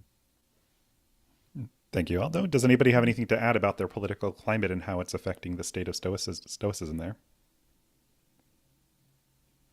If not, then I can move on to plenty of other questions that we have, and this is generally for everybody. I kind of asked what the being your challenges were for Stoicism in your area, but what do you find that most attracts people to Stoicism when you communicate Stoicism to them? What do they like about it? I'm curious to see if there are differences or similarities. So starting with Logan, I'm curious, like, what's the biggest attractor to Stoicism when somebody comes fresh to Stoicism, and what makes them stick around afterwards? Yeah, I think that the biggest attractor, a little bit like I was talking about in the interview that was posted, is that the world's becoming so diffused in terms of what we can control and what we have influence over. That sorry, my daughters. So the ability for us to seek more clear. I think you have to go to the next person. 1 second. Fair enough. Sasha, I'm curious if you have anything to say about what's the biggest attractor for bringing people to Stoicism, as well as what makes people stick around in your neck of the woods. Yes, maybe I can cling on to what Logan just said, because I think it's also here in Germany that people are keen to learn. They have a handle on things in life, especially on adversity in life, and I also think that makes them stick. Maybe in addition, also that they have people to talk about, because philosophy. I don't know how it is in other countries, but in Germany, I think it's more this academic discipline, and that you can do philosophy as a practical way of life is not that common. And I think they are pleased to find out that this is not the case, and that they can talk about such topics to ordinary people and not feel ashamed or inferior because they don't know everything. So. Thank you, Sasha. Yeah. I actually have a follow-up question that I'm going to bring to the other panelists as well as we go around with this question. But Sasha, I'm curious, like, out of the people who you know who are into Stoicism, roughly what % of the people who you're in regular contact with practice it versus are more interested in discussing it only? Oh, yeah, for you, Sasha, if you want to do that as a follow-up. Oh, how many actually practice it in daily life? I can't tell. I would say that some of those who participated in our events or in the Stoic conferences they're interested in discussing it, but I don't know. I would think that they don't really that they're not really into practicing it in their daily lives. But I think many, maybe half of it, are actually considering it and putting it into daily practice. So it's at least they want to try it out. If they're staying with it, that's not the question, of course. Cool. Thank you, Sasha. Henry, I'm curious what attracts people to Stoicism in Indonesia, in Europe, in your view and your experience, as well as what keeps them there, and also how many of them actually you think regularly practice it at the end of the day? They actually do something somewhat regularly related to Stoicism. What are your thoughts on that, Henry? I mentioned earlier about we are being collectivist society, right? For good or for worse. I mean, it has its plus side, it has its downside as well. And I think part of the attraction is learning to accept that you cannot please everybody. I think in this part of the world, there is that pressure trying to please everybody. And, obviously it will lead only to frustration. So a lot of them say that learning Stoicism is accepting that in the end, other people will form their own opinion no matter what you do, and you just have to live with that. So that one can feel liberating. The second one, I think, has to do with how social media in Indonesia, at least, can be very polarizing, especially in the last decade with the politics and the echo chamber. So the tension between opposing faction or sides become too sharp, right? And it can make people really anxious And actually, we see families torn apart just because of different political choices. So I guess Stoicism kind of teach them to slow down, chill. You don't have to be overtly agitated or reactive towards provocation. Yeah, I think I'm sharing them in my book. Is about, I think it was Epictetus who said, "He who angers you become your master." I think that belongs to Epictetus, if I'm mistaken. So that kind of self-control, restraint, and actually the cardinal virtues, some of them are already easier to understand. It can be compatible with Islamic or other religious teaching here as well. And with regards to how many practice it is very tough question, Greg, because how do you define practice, right? Because it's a spectrum of practice. I would suspect most of them try to apply dichotomy of control. I think that's the easiest to apply. But whether they practice virtues, for example, the complete four cardinal virtues, preferred, indifferent, I think those are probably more intermediate level. So, but it's a tough question to answer, Greg.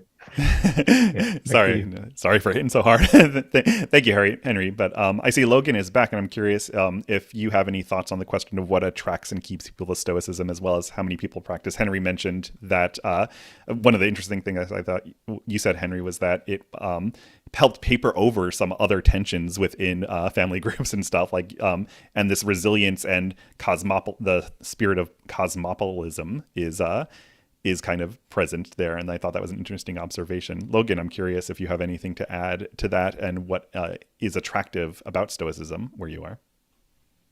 Yeah, I can pick up a little bit where I left off also, because I think that what's happening, at least in Norway, is, as is all over the world, is that the world's becoming more diffused. We're becoming more globalized, and Norway, especially as such a small country, they're required to look outward for a lot of things. So being able to at least see where they stand in their position in this world and what they have control over, influence over in their own lives, I think is an important kind of one of the big draws to it. Because it gives you some clarity on, okay, what can I actually impact and what is actually out of my hands. So I think that's the big draw for a lot of people here, at least. And then another thing that I wanted to bring forward is, again, going back to the way that the Norwegians are already kind of a little bit stoic from their own culture, is this idea of spending a little bit more time in nature, and this idea of slowing down and being deliberate in your actions. So in Norway, it's kind of an ideal that people have a small cabin that they can draw to and spend time in nature, go for walks and hikes, and just be with family and think and spend this quality time out in nature, using their hands to do work. I mean, it's really, and that's something that I don't have one of those cabins yet, but this idea of connecting a little bit more to nature, to our planet, to the diversity that we have in this world, instead of spending it every day inside on a screen, I think is an important aspect of practicing Stoicism the way that it should be practiced. Excellent. Thank you, Logan. We just have 1 minute left. I wanted to quickly toss over to Kelis or Aldo if you had any quick things to add about this, so you had an opportunity to say something, but we only have under a minute. So I want a cabinet like this one also. Love the idea. Thank you, Aldo. And Kelis, would you like the final word? Sure. Okay, what brings people to Stoicism? Well, what people like the most at Stoa, or what I've seen they enjoy the most, is the dichotomy of control. It's like very relieving, and It's like you can put things in. Actually, the trichotomy of control is something that is coming over and over to the group. So that's something that people really enjoy and feel useful. And also, well, this idea of the indifference, right? The indifference when they do understand what it means, right? Like knowing, also knowing or putting in perspective what is really important, you know, and working towards that. That is something that people enjoy a lot. And how many participate? Well, I always like to talk about the group we have. I mean, lots of people follow Stoa Madrid, and they are on the Facebook and even on the WhatsApp group. But we have a group that is practicing every week. We are following Jonas Salgeberg group book, and we are practicing his exercises every week. So I know these people, and we are in touch on a specific group, on a separate group.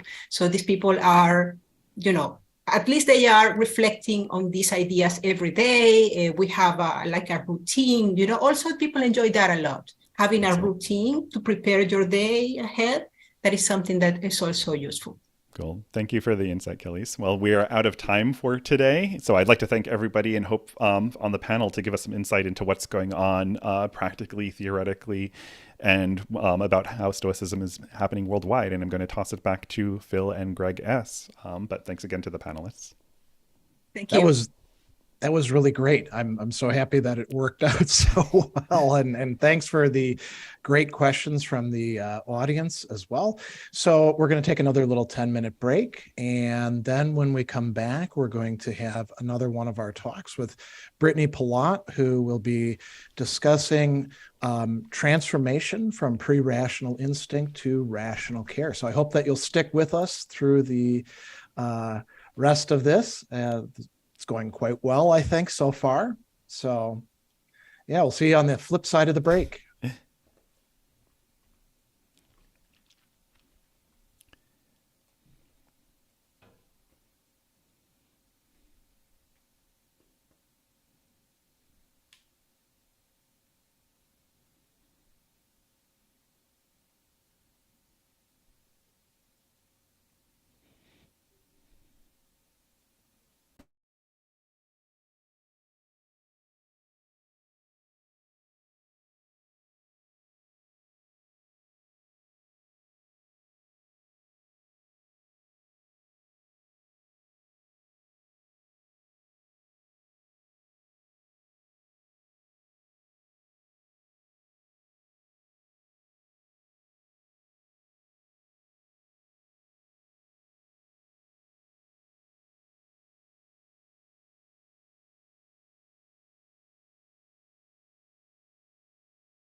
right, we are back after that brief interlude. We've got some great discussion going on about, well, provoked by a question that Phil asked about what we found particularly useful in Stoicon, or in Stoicism itself. This is Stoicon, of course. So I'm very pleased to welcome back again Brittany Palat, and she is going to be presenting a talk, Transformation from Pre-Rational Instinct to Rational Care. I want to give her a brief introduction, then we'll dive in, and there should be some time for question and answer. So Brittany is a member of the Modern Stoicism team. She's also been the organizer of several recent conferences and an upcoming conference, which she'll tell you about in just a minute. Something kind of cool. People have been asking about face-to-face things. Well, there's going to be a face-to-face one. She is also on the board of the Stoic Fellowship, and she is a co-founder of another organization called Stoic Care, which I'm hoping she'll tell you a little bit about as well. She's got several books out, the latest of which are Tranquility Parenting, a guide to staying calm, mindful, and engaged. You also run the Stoic Parents group, I think, right? On Facebook? On Facebook, that's right, yeah. Yeah, so, and natural, right? If you're talking about Stoic parenting. And then her latest is Journal Like a Stoic, a 90-day Stoicism program to live with greater acceptance, less judgment, and deeper intentionality. So I think those titles give you a good sense of what she's about. I'm going to turn it over to Brittany, and questions, once again, you can drop them into the chat and I'll assemble them and come on later and ask those questions for you. Yes, thank you, Greg. So just to follow up on that excellent discussion of in-person versus online meetings, yes, as Greg alluded to, Modern Stoicism is planning our first in-person meeting since, I believe, 2019. It is going to take place in Tampa, Florida next spring, April 1st, 2023, the Stoic Summit presented by Modern Stoicism. So hopefully a lot of people in North America will be able to join us. There's going to be, the Eventbrite page is already live. You can check out the Modern Stoicism Eventbrite page for more information on that. So we are super excited to be bringing you an in-person meeting for those who are available to attend. And it looks like Phil just put a link in the chat for you. All right, so moving on to my talk for today, which is transformation. I hope you can see my screen, but let me know if you can't. So transformation, okay, awesome, thank you. So transformation is a rather big topic, and we're going to be focusing in on a certain aspect of it, which is human development over the course of the lifespan, from pre-rational instinct through to rational care. But before we get to that bit, I'd like to just put things in context a little bit by telling you about transformation in the ancient Stoic context. Now, you may know that the ancient Stoics were somewhat influenced by the pre-Socratic philosopher Heraclitus, he who suggested that the cosmos is built of fire, and he's known for his doctrine of universal flux, transformation. And the ancient Stoic Cleanthes, who is the second head of the Greek Stoa, was very influenced by him, as well as Marcus Aurelius. You find these ideas working their way into Marcus's meditations quite often. So one thing that Marcus tells us, for example, is watch the stars in their courses as though you are accompanying them on their way, and reflect perpetually on how the elements are constantly changing from one to another. So you have this idea of cosmic transformation, an endless cycle, the elements shifting from one to the other, and constant flux and transformation. But Marcus also brings this down to a very human level. For example, can you yourself take a hot bath unless the firewood suffers change? Can you be nourished unless your food suffers change? Can anything else of value be accomplished without change? And do you not see then that change in yourself is of a similar nature and similarly necessary to nature?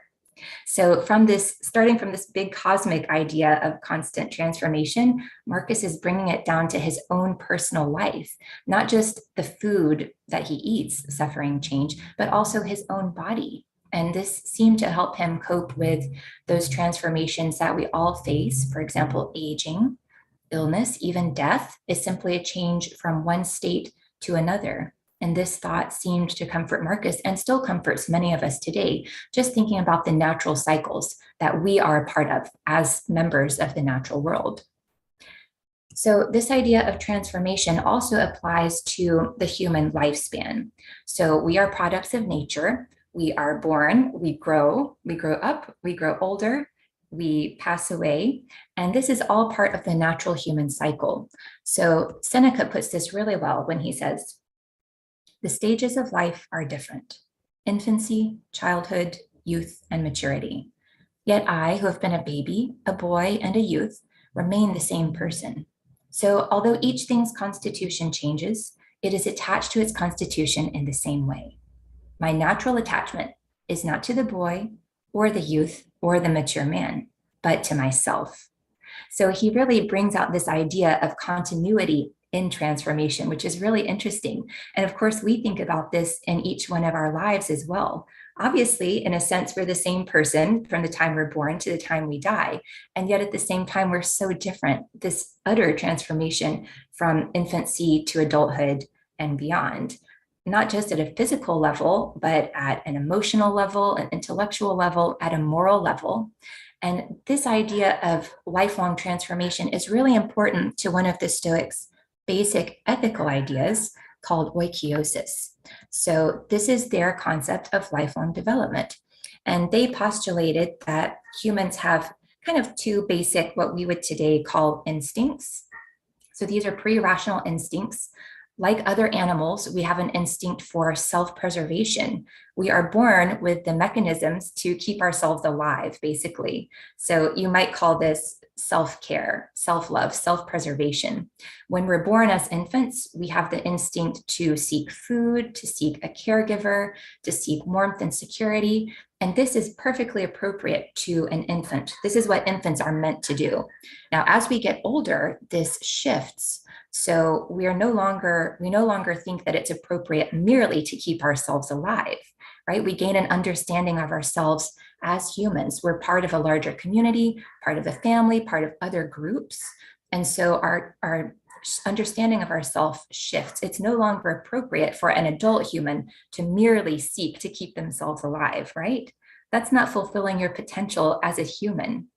Instead, we have a potential for virtue. And so we shift and say, okay, what benefits me the most, what preserves my nature as a human is this virtue: wisdom, courage, justice, temperance, these things. So this is one way that you could call this self-care, right? So we shift from externals, from valuing externals, such as food and things that keep us alive, to valuing internals, such as virtue and wisdom. Another instinct that the Stoics postulated that we have is social affection, or other care, you might say. So from the time we're born, we have this instinct to love other people, to care for others, to bond with others. When we are infants and small children, this is quite narrow. So we are attached to the people closest to us, our caregivers, our close family. As we gain experience and maturity, as we gain in rationality, that expands. So we learn to care also for neighbors, for people in our community, even if we've never met them potentially. And eventually we can expand this to include all humans. We understand that every human, simply by virtue of being a human, is worthy of care and respect. We may not know them, but we can recognize that they have dignity and value as a human and care about them in this sense. Now, that's not to say that we're going to have the same amount of affection and the same type of affection for someone living on the other side of the world whom we've never met that we would for a close family member. Obviously, we have a special connection with our family members and those immediately around us. However, we recognize that we don't have special rights or privileges. My family doesn't have special rights in the world just because I happen to love them, just because they happen to be my family. We understand that all humans partake in this dignity, and we feel that kinship with others.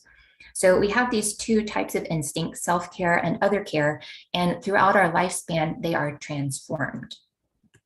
Now, so far, I've spoken about these as if they were kind of separate, but this is actually not what the ancient Stoics said.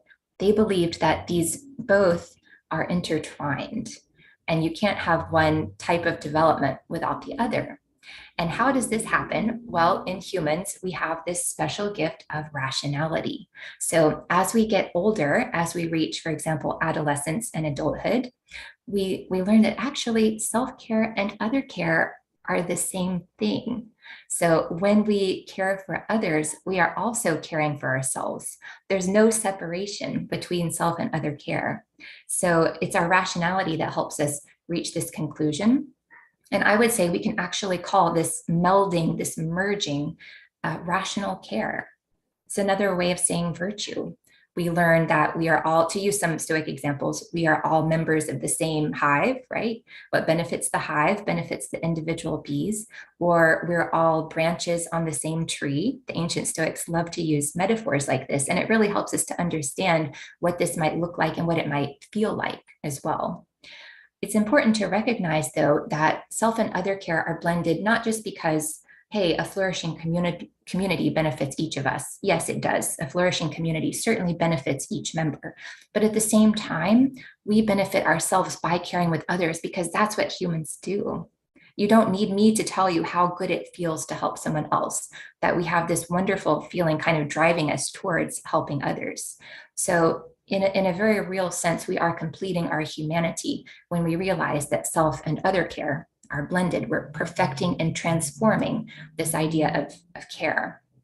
And I love this quote from Marcus Aurelius. He says, "Every rational being, by virtue of its rationality, is also a social being." So rationality, sociability, they're the same thing. They're tied so closely together.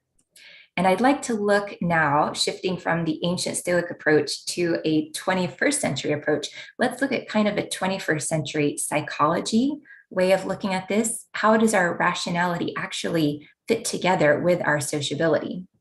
So I'm going to be relying on the work of Michael Tomasello, who's really interesting because he studies both great ape cognition as well as human child development. So he's really at that nexus of what we're talking about here, the distinction between human and animal intelligence. What makes a human? What makes us different from others? And this helps us get at the nature of human rationality. So Tomasello's work, he has found that apes are super smart. There's no doubt about that, but they tend to act with individual intentionality, things that benefit themselves and their own plans. And they're very, very good at this. Whereas humans more often have shared intentionality. We work together with others. And this can mean joint intentionality, things such as seeing things from someone else's point of view, taking on new perspectives. If you think about it, when you work with a partner, what are you actually doing? How do you work together? Well, first you have a joint goal, right? It's not going to work if you have competing goals or incompatible goals. You have to have a joint intention here. And then you have to figure out, okay, what is this person good at? What is this person going to do? What does this person think I'm going to do, right? So you're constantly coordinating with the other person, thinking about things from their perspective. Now it gets even more complex when we go to collective intentionality. Wow, that was hard with one other person. What about 100 other people? And as we know, humans tend to live in larger groups, and we are extremely powerful and effective when we work together. But it's also extremely difficult keeping everything straight in your mind. Okay, now I've got to work with this person and this person. What's this person doing? What does this person think about what I'm doing, right? And even beyond that, we're going from simple joint intentionality with one person to the perspective of the group. Okay, how does our group do things? What does our group want to do together, functioning as a unit? Right? So all of these things kind of drove our evolution and our ability to work together. And that in turn drove our rationality and our big brains. So things like joint attention, focusing on something together, joint commitment, perspective taking, language, obviously, conventional linguistic communication. This enables us to understand another mind at a very, very abstract level and communicate and understand a lot of people at the same time. Instructed learning, so this is explicit teaching and explicit learning, cooperative problem solving, coordinated decision-making. These are all what Tomasello calls uniquely human psychological outcomes. These are things that we are super good at that other animals are not so good at. And then we get to the really big things like a sense of fairness and justice, part of our morality. And conversely, a sense of shame and guilt if we don't abide by that sense of fairness and justice, even our conception of moral identity. So you can see that starting from the building blocks of joint intentionality and shared intentionality, we're getting a lot more complex, a lot more abstract, a lot more cooperative. So our powers of rationality are really built on this sociability. In fact, Tomasello says that this form of cognitive representation is responsible for much of the remarkable flexibility and power of human conceptual activity. So a lot of our ability to do abstract thinking derives from this need to collaborate with others at the level of collective intentionality. Now, if you'd like to look at this from yet a different angle, I would recommend the work of Mercier and Sperber, who are two cognitive scientists. And they started with a different question. They started looking at reason and said, okay, what is human reason designed to do? Why does it work so well at some things and so poorly at other things? You know, sometimes it seems like people don't use their reason very well. What's going on here? And what they found is that reason is an adaptation to the hyper-social niche humans have built for themselves. Reason is very good at helping us convince other people about our ideas and for us to think about whether other people's ideas are good ideas or not. This is what reason is for. It's a response to that hyper-social niche that we have built for ourselves.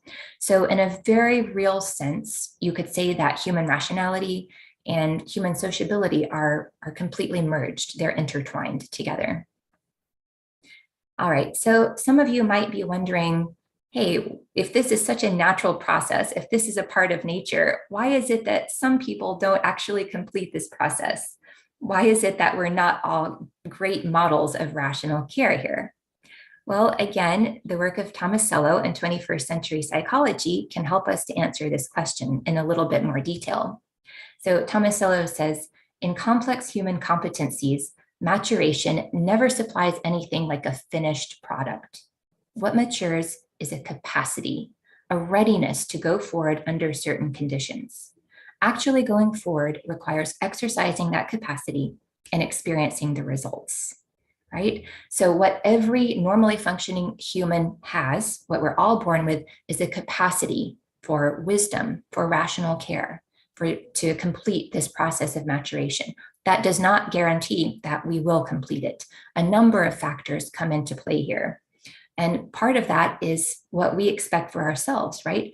Do we choose to fulfill this capacity? What kind of choices do we make? What kind of environment do we put ourselves in so that we can move towards this rational care?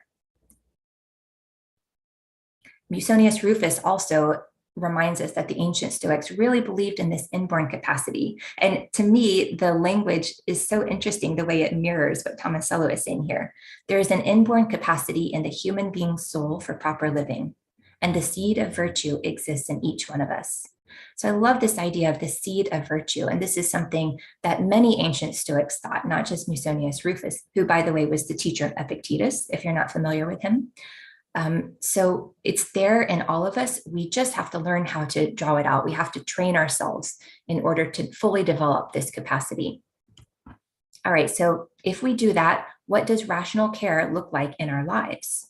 Well, for one thing, we have to get really good at changing our perspective, to go back to that slide from Michael Tomasello, seeing things from other people's points of view. This is something that we are actually very good at when we try to do it. So getting outside of ourselves, for example, when you're experiencing a challenge or a conflict with someone else, or let's say you're arguing with your significant other, try to see things from the other person's point of view. And more than that, try to see things from the point of view of your partnership, of your joint intention together. Can you build common ground? Can you find common ground with the other person or with the multiple other people, with the group that you're working with? So try changing your perspective. Make sure you're aligning your good with the good of others, right? So again, reaching out and helping people is contributing to your good. At the same time, it's contributing to their good and to the common good. It's good all around. So make sure that you're thinking about not just your own goals, but the goals of other people as well. This is a big one, acting appropriately toward others, no matter how they act toward you. So we all know it's really challenging when someone else doesn't treat us the way that we think we should be treated, or doesn't act in a way that we think is appropriate. It's so difficult for us to act in a way that is appropriate towards the other person. But this is really the heart of Stoicism. This is what it's all about, is kind of taking a step back and getting outside of your knee-jerk instincts, right? Using that rationality to complete your appropriate actions towards someone else, no matter how they act toward you. And cultivating goodwill toward other people. This is something that we can really make progress at if we work at it. For example, we can do meditation and do practical exercises to help ourselves feel goodwill towards other people, people we know and love, people we may not know at all. We can recognize their virtues and appreciate their good points, even if we don't know them very well, or even if we're angry with them. So really making an effort to cultivate goodwill does pay off. So I'd like to close by bringing us back to this idea of transformation and how this inner transformation takes place in us over a lifetime. Now, one way to approach this is looking at the spiritual exercises that we can do to complete this inner transformation. So Pierre Hadot is famous for popularizing the idea of spiritual exercises in the ancient Greek philosophical context. And he defines these spiritual exercises as a practice that is voluntary, personal, and destined to affect a transformation of the individual, a transformation of the self. So what we're talking about here obviously is not at a superficial level. It's not just about grudgingly acting the right way towards someone. It's about the inner transformation that leads you to experience the world in a different way, a transformation at the level of yourself. Now, obviously, this doesn't happen overnight. It is a lifelong process. You're not expected to wake up tomorrow morning and say, hey, I attended Stoicon, I'm a different person now, right? It takes constant work. Some examples of exercises that are very helpful is study, reading ancient and modern Stoics, obviously, contemplation or meditation, journaling is a big one that a lot of people do, discussion, talking with others like we're doing right now, or like you might do with a Stoic group. These are all excellent exercises to prepare your mind for those moments when you really need it. However, all this preparation doesn't work unless you pay attention in the moment.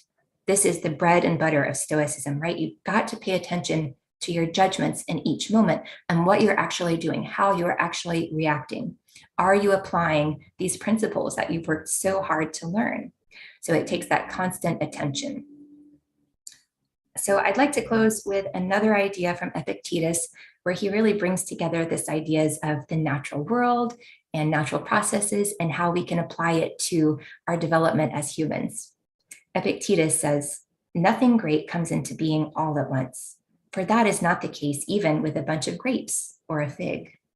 If you tell me now, I want a fig, I'll reply, that takes time. Let the fig tree first come into blossom and then bring forth its fruit, and then let the fruit grow to ripeness.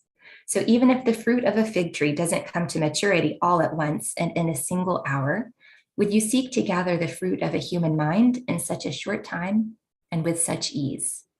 So please show yourself some compassion as you're working towards this inner transformation.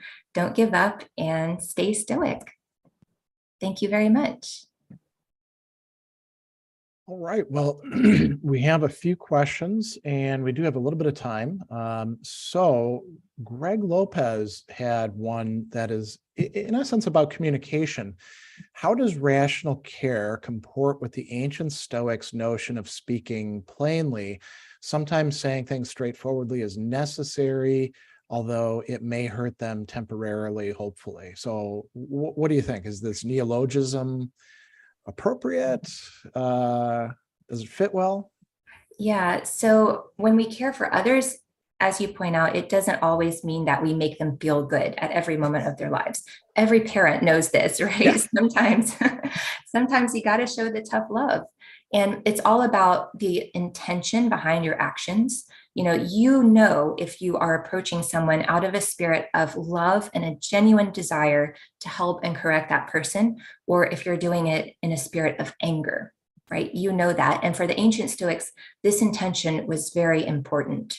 So if you could perform the same action, you could say the exact same thing, but if your intention was bad, like you wanted to wound them or hurt them, then that would not be a good action on your part. It would not be showing rational care.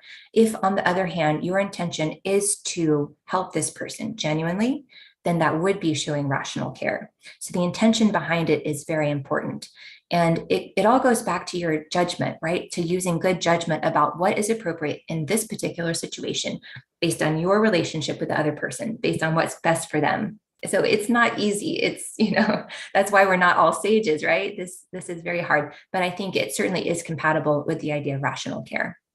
Okay, here's another one from Jim. And obviously you're not going to be able to do this in the space of just a few minutes, but he says it would be good to see an in-depth application of Stoic ideas to the psychological literature on various stages of child development, building on Brittany's ideas. So, I mean, I think from conversations that we've had, you've studied some of this literature on childhood development. How do you see these things fitting into each other? How does a child become caring, rational, these sorts of matters?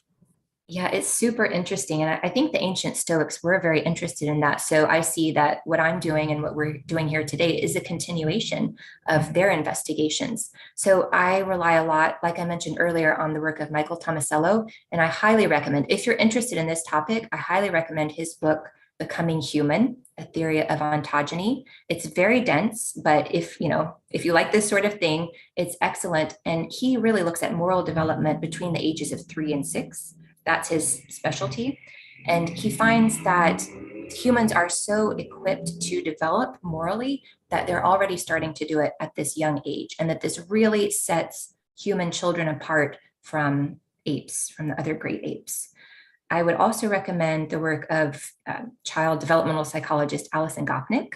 Her books, including The Gardener and the Carpenter, really talk about a lot of research that's been done with this age group and young children.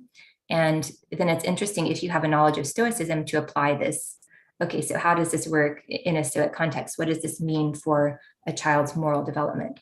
So absolutely, there are definite parallels. I'm not sure if anyone has explicitly written about child development and Stoicism. So go for it. If you're out there and you like this, send an essay to Greg Sadler at Stoicism Today.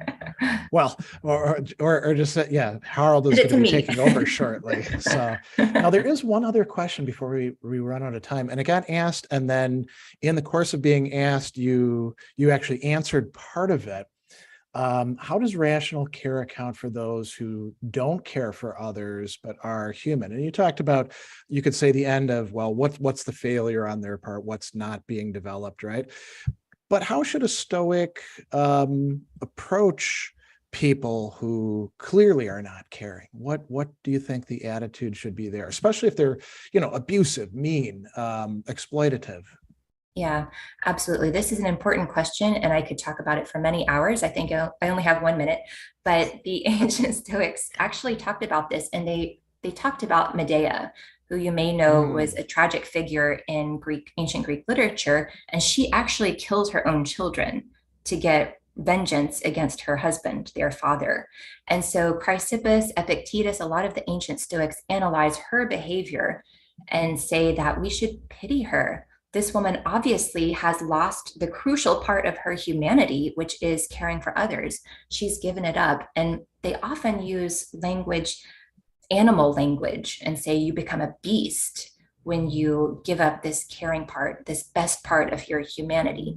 And the clear message is that we should pity them. Epictetus compares it to someone who has lost their sight. He says, you wouldn't be angry at someone who's lost their sight. You would pity them. You would try to help them.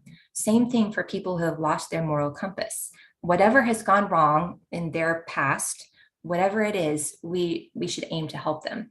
Now, of course, that doesn't mean just saying, oh yeah, you can do whatever you want. We have to take corrective action. And sometimes that's hard to do, as we were just discussing a minute ago. But the attitude is one of compassion and care on our part for them, even though it's very difficult to do, but that's the goal. Well, thank you so much for this excellent talk and for the responses to the questions. Thanks to people who asked those. We're going to take another 10-minute break, and then we are coming back with our plenary speakers, who I actually see up there ready in the gallery thing, Christopher Gill, who is going to be talking about care. Well, once again, care for oneself, others in the world. Can Stoicism help us to hold these together? So we're going to take a short break, and we'll come back with one of the highlights of what has been so far a really excellent conference. So we'll see you all on the other side of the break.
All right, we are back and we are at the highlight of what is turning out to be a conference full of highlights. Reminds me sort of Seneca's letter number 33, when his friend Lucilius is asking him, give me some quotes, give me some maxims. And Seneca says, you seem to think that there's some like best parts of the books that we could single out. It's all good stuff. So that said, it's my great honor to be able to introduce Christopher Gill.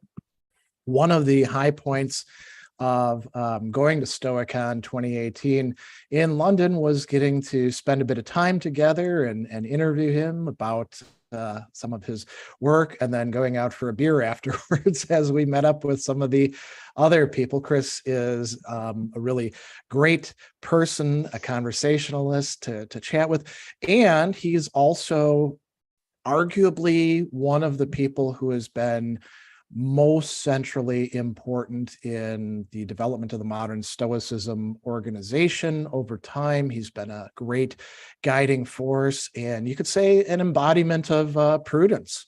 So he's a founding member of modern Stoicism.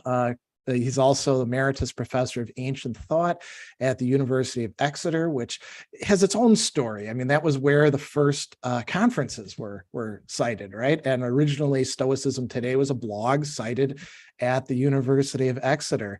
He has written many, many articles, a number of books, so I'm not going to try to summarize all of them. But he did point out that he's got another book coming out very soon, Learning to Live Naturally, Stoic Ethics and Its Modern Significance, with Oxford University Press. I believe that's coming out this fall. Is that right? Yeah, soon.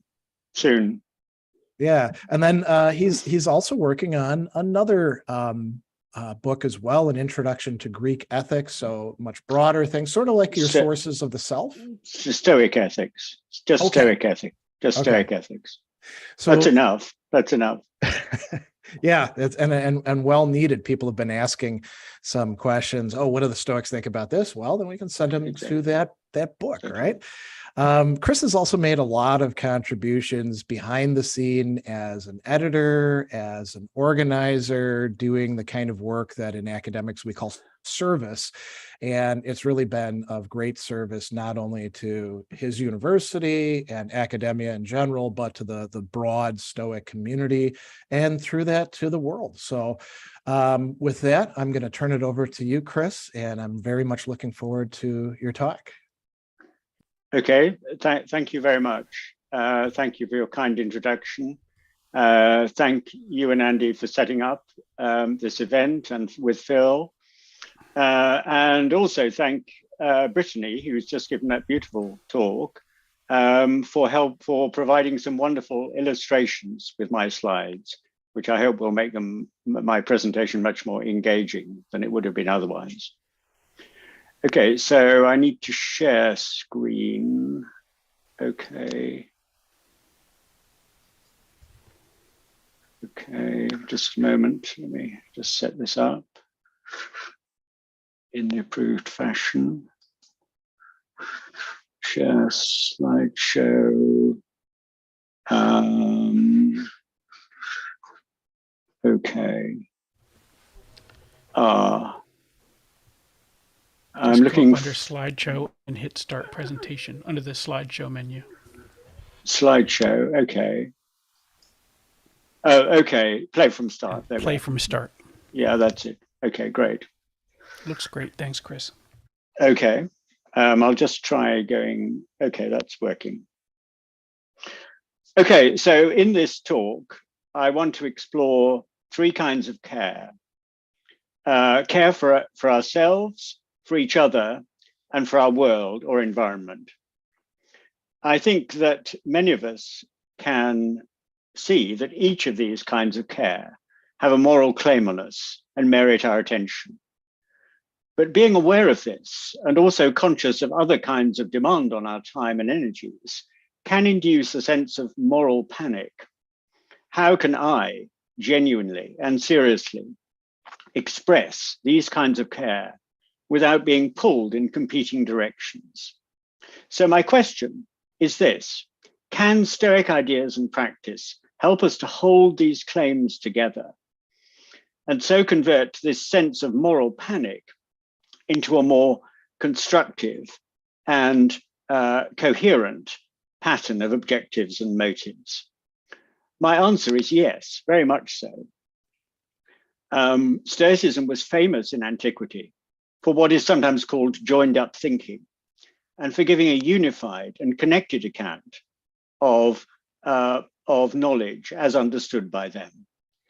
Stoic ethics also advocated what you might call joined up living, that is, acting in a way that gives our lives coherence and focus. Indeed, the goal of human life was sometimes defined by Zeno, founder of Stoicism, simply as consistency, though it was also sometimes defined in more complex ways. This unifying and integrating quality applies to Stoic thinking about care. In ancient Stoic writings, the first two ideas, care for yourself and care for others, have a prominent place, as Brittany has just brought out. They form part of their thinking about ethical development, especially the theory of development as appropriation, oikoiosis. As well as emphasizing the importance of both kinds of care taken separately, the Stoics also discussed how they should be integrated with each other, a question which is closely linked with their theory of virtue, another central topic in Stoic ethics. The third idea I want to discuss, care for the natural world as a whole, doesn't play an important role in ancient Stoic ethical thought for a very good reason, explained later. Much more prominent is the idea in ancient ethics that nature cares for us, that is, for human beings and other forms of life and natural entities. However, the idea of nature in general is closely linked by ancient Stoics with human ethics, including the ethical themes of care for ourselves and others. And we, modern thinkers, can use these links to construct what would be a reasonable Stoic response to the modern problem of breakdown in environmental stability and balance. So I think these three kinds of care can be formulated in terms of Stoic ideas in a powerful and instructive way.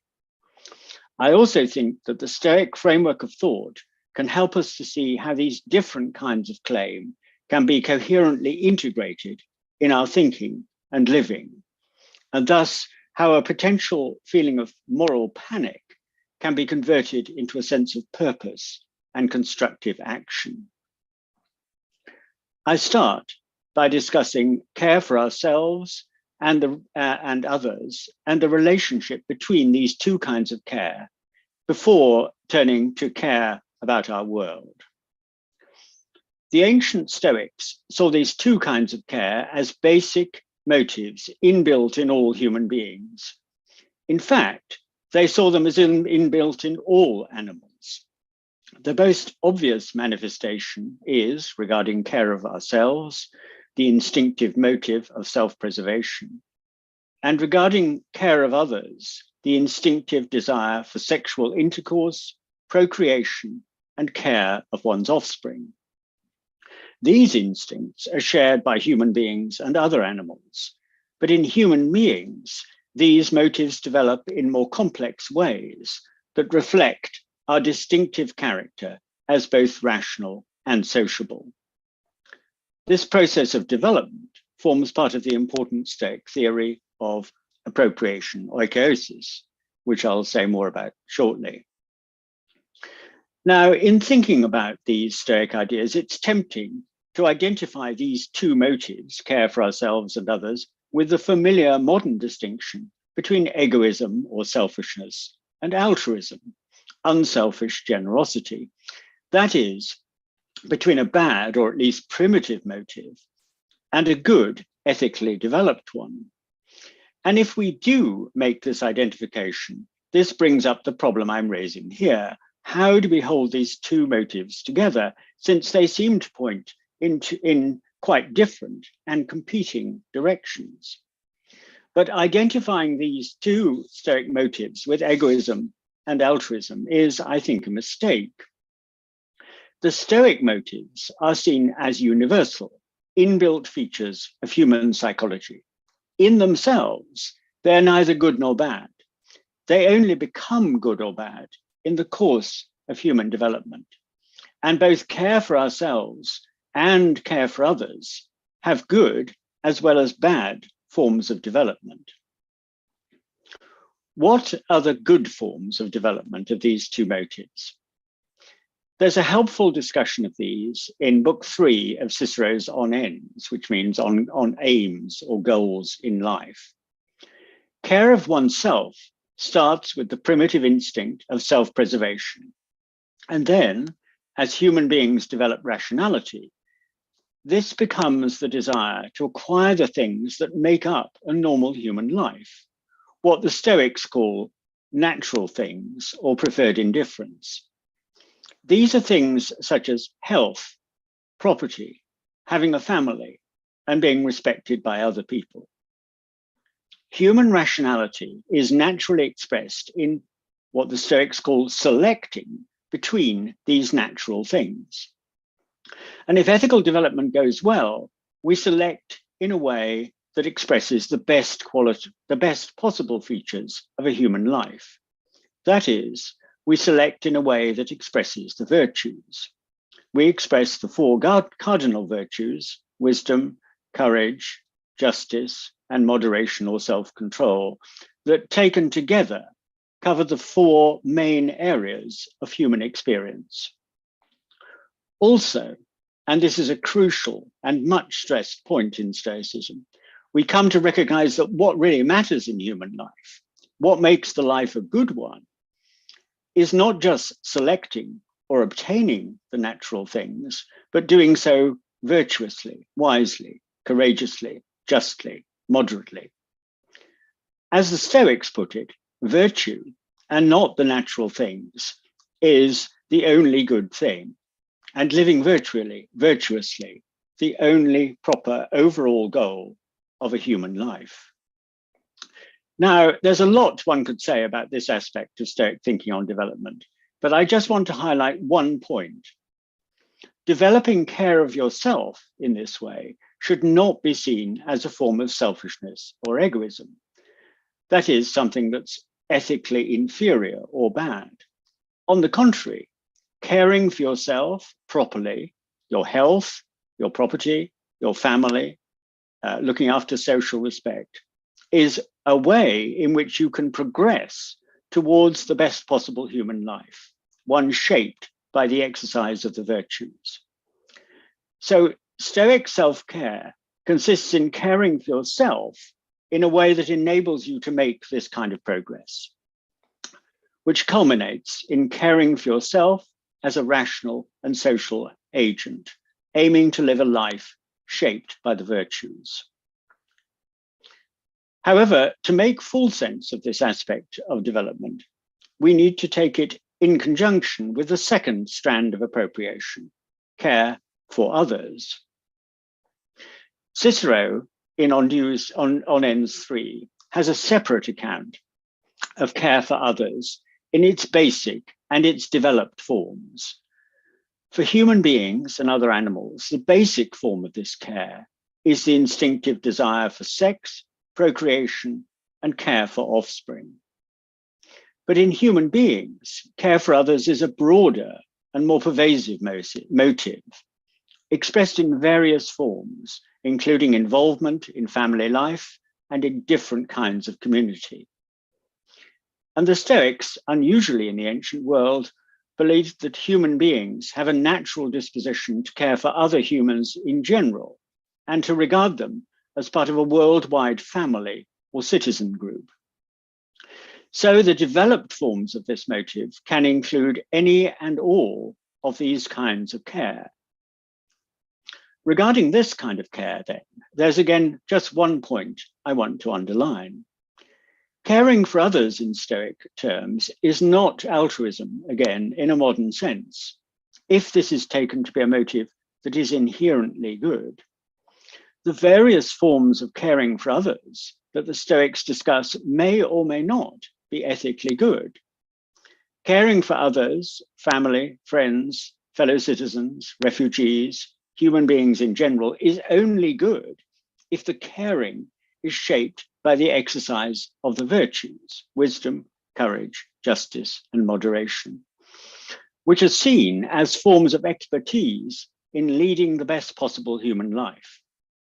So some forms of care for others would be bad if they were based on ethical mistakes or confusion. There's a further implication of this point. Although Cicero in On Ends 3 discusses care of oneself and others separately, we need to take both points together to form a complete picture of Stoic ethical thinking on ethical development.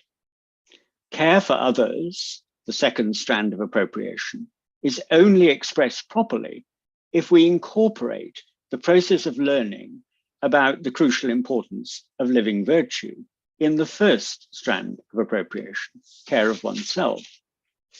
And there's no way in which we can learn what it means to live virtuously unless we also incorporate forms of caring for others as well as oneself.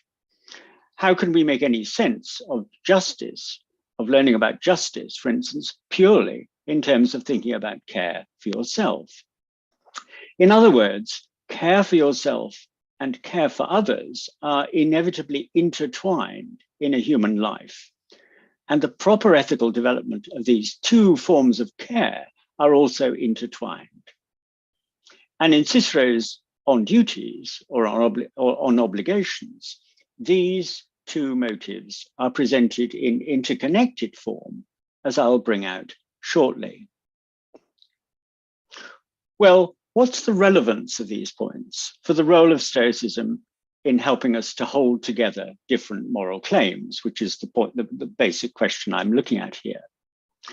First of all, in the Stoic framework, caring for yourself and for others are not in themselves competing or antagonistic claims in the way that egoism and altruism are.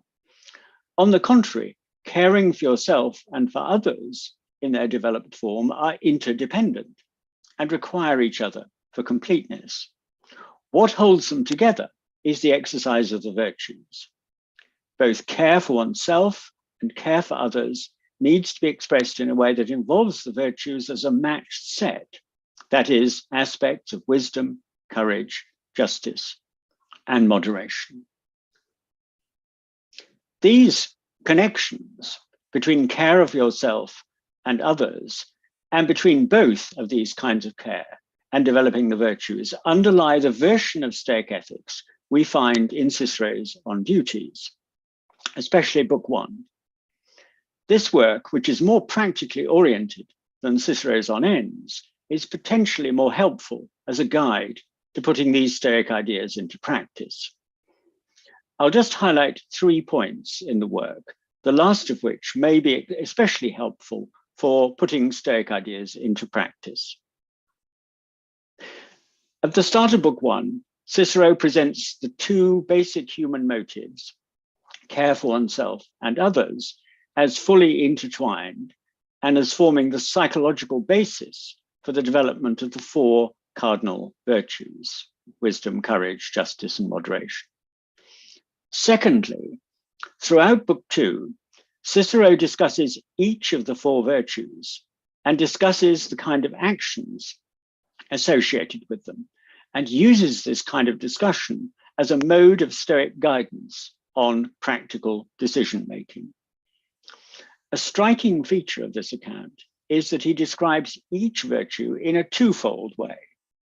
First of all, giving the standard Stoic definition of each virtue, and then highlighting a second strand of the virtue, which expresses an active desire to benefit other people or society in general. For example, courage, which Cicero describes as magnanimity, is defined both as emotional resilience in facing danger and also as being positively motivated towards socially beneficial objectives. Justice is analyzed as giving each person her due and also as being actively motivated by generosity or liberality towards other people. Moderation is presented as effective management of your own emotions and desires, and also as respect and consideration in our treatment of other people. Wisdom in Book 1 of On Duties is discussed twice, first in terms of the desire for knowledge, and secondly, in terms of the use of knowledge to benefit other people. Now, we can connect this twofold analysis in Cicero with the Stoic stress on the primary motivational role of care for ourselves and others. Developing the virtues, as they are initially defined by Cicero, expresses the desire to care for yourself in the sense of living the best possible human life, one shaped by the virtues as a mode of understanding. And developing the virtues in the second sense expresses the desire to express the virtues in the best possible way, and to do so in a way that's intertwined with the best possible form of care for yourself.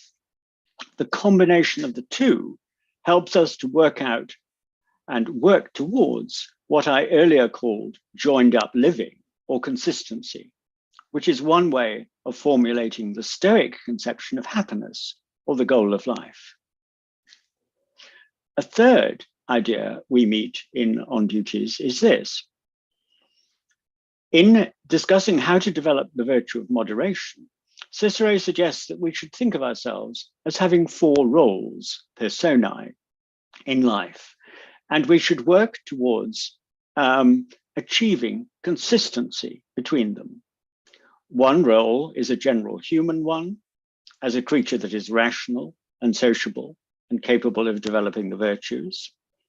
The second role is unique to each of us as individuals, consisting in our distinctive talents and inclinations. The third role is our current social situation. And the fourth role is the pathway we have set for ourselves, our career or chosen life pattern. We have the best chance of achieving consistency in life, what I'm calling joined up living, if we aim to make decisions which are compatible with playing all these 4 roles at the same time. Now, this idea, the 4-role theory, is a highly suggestive one for practical decision-making in a Stoic style. And it's also one that can help us bring together the developed expression of care for ourselves and for others. The first role, which covers the virtues, involves both kinds of care, care for ourselves and care for others. And the other 3 roles, in different ways, take account of our special individual features, while also referring to our involvement in social relations and communities. So the 4 roles express in another way the interplay between these 2 kinds of care, while the combination of them helps us to hold these 2 kinds of care together. So far I've talked about care for ourselves, and I've talked about care for others. The third kind of care I'm concerned with is care for our world or environment. I'm assuming that for any reasonably informed and thoughtful person in the modern world, it's obvious that being environmentally responsible constitutes another substantial moral claim. However, this can easily present itself as yet another moral claim that we have to try and meet, and can contribute to what I've called, what I described at the start, as a kind of moral panic. I've suggested that Stoicism can help to supply a framework for helping us to combine and synthesize the claims of care for ourselves and others, an alternative to the standard modern antithesis between egoism and altruism. Can Stoicism also help us to respond to the claim of environmental responsibility? and do so in a way that can be integrated with meeting the claims of care for ourselves and for others. Now, I think the answer is yes, though this is in some ways surprising, because the ancient Stoics did not have to confront the environmental crisis that we are facing. They did not have to face the looming threat of global warming and climate breakdown, of which we are already seeing clear indications in every part of the world. Nor did they live in a world where the domination of human beings had already produced a massive loss of other kinds of animal and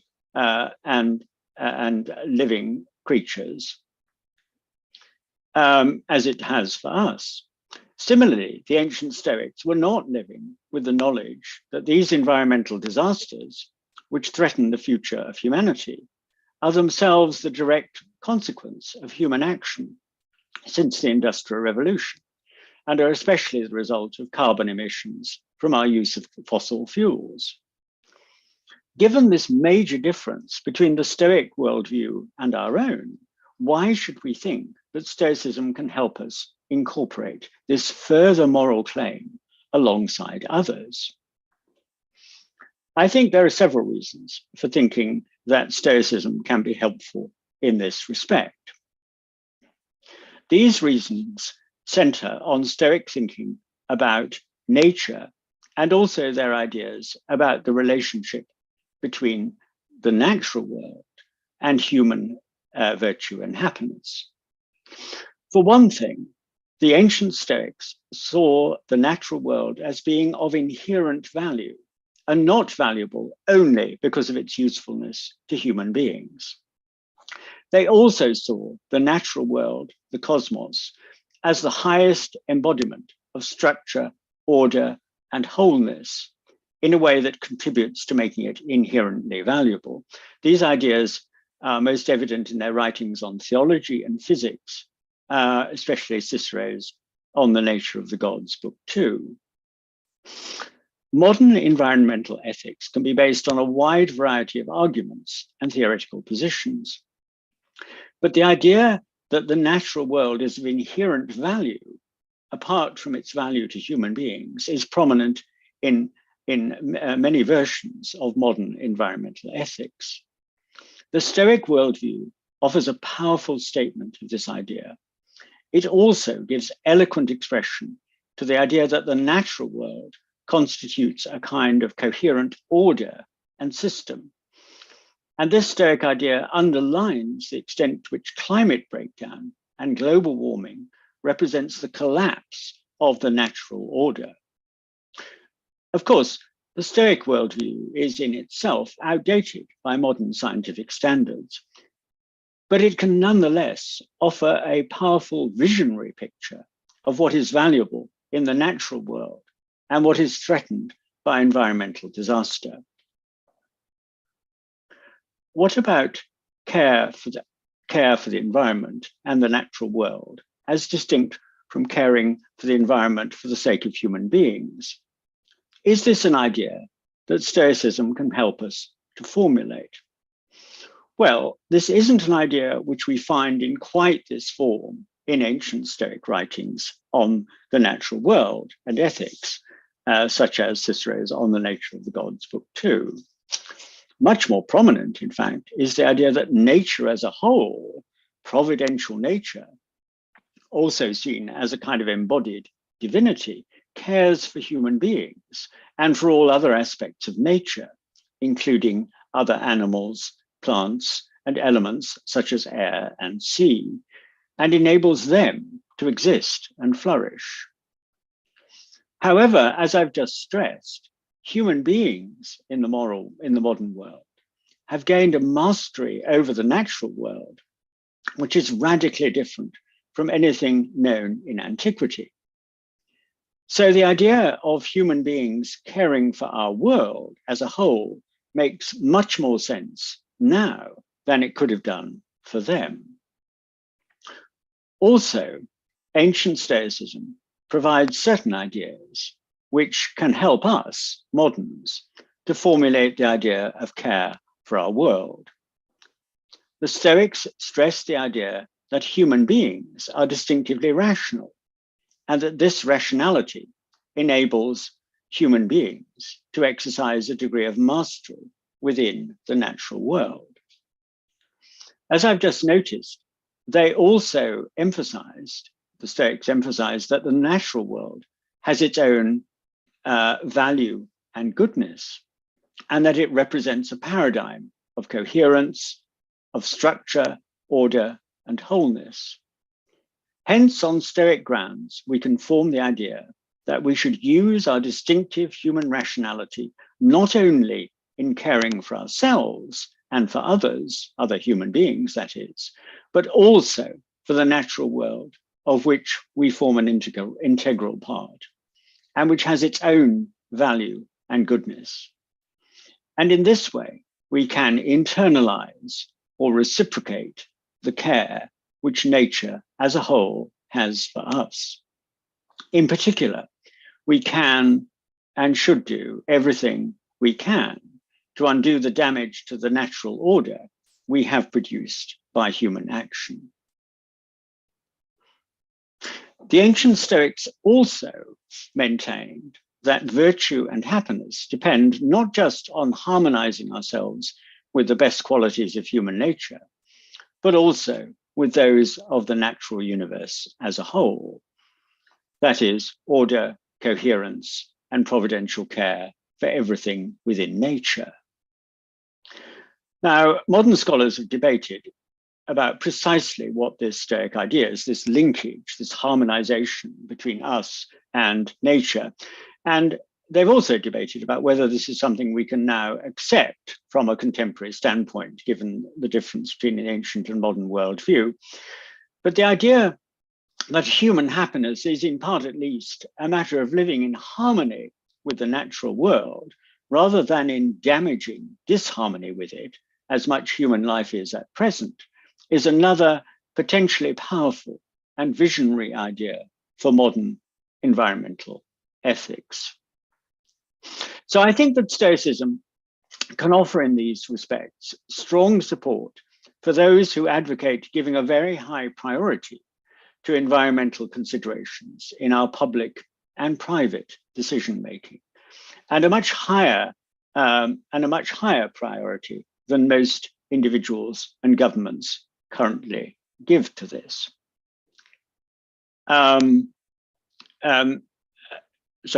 However, this again raises the problem of integrating our moral claims and the danger of seeing environmental considerations as yet another claim, something else we've got to, as it were, worry about, and one that we may feel we cannot meet alongside existing claims.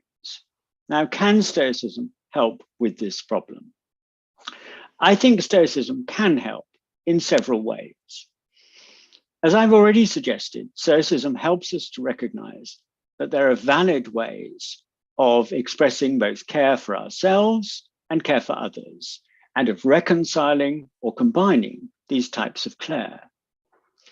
In the light of Stoic ideas, we can see environmental responsibility not so much as a separate and additional claim, but rather as another way of expressing care for ourselves and others in a valid way. As the effects of global warming become ever more evident, as they certainly were this summer in many parts of the world, we can increasingly recognize that environmental responsibility and trying to lead a sustainable life needs to form an integral and important part of our lives. Living sustainably should be an integral part of taking care of ourselves in the practical sense of supporting our health, property, and well-being. And living sustainably should also be an integral part of taking care of others. Living sustainable should be an integral part of taking care of ourselves in the practical sense of supporting our health, property, and well-being. That is what the Stoics call the natural things towards which human beings are drawn. And living sustainably should form an integral part of taking care of ourselves in a deeper sense, that is, of leading the best possible human life, one shaped by the virtues. Also, living sustainably should form an integral part of taking care of others, including our children and grandchildren, though global warming is no longer a problem which lies in the distant future. Here too, as often elsewhere, the Stoic idea of the kinship or fellow citizenship of all human beings can have an important role. We need to be aware that our actions and those of the communities of which we form a part have an impact not only on us, but also on others directly affected by the carbon emissions and the other environmental damage which we produce. So this is a case where a single action or type of action, that is living in an environmentally sustainable way, can serve both as a way of caring for ourselves and others, and also for our world.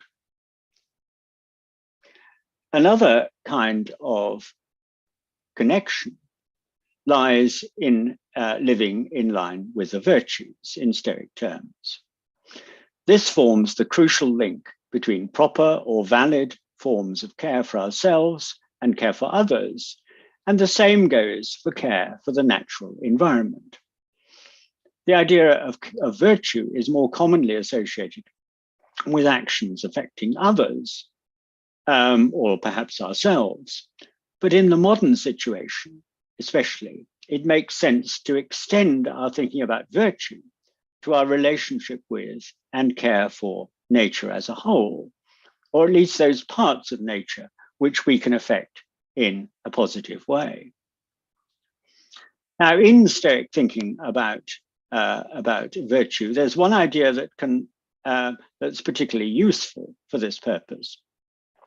Although the four cardinal virtues cover different broad areas of human experience, the ancient Stoics believed that any given virtuous act involves the exercise of all four virtues in varying degrees.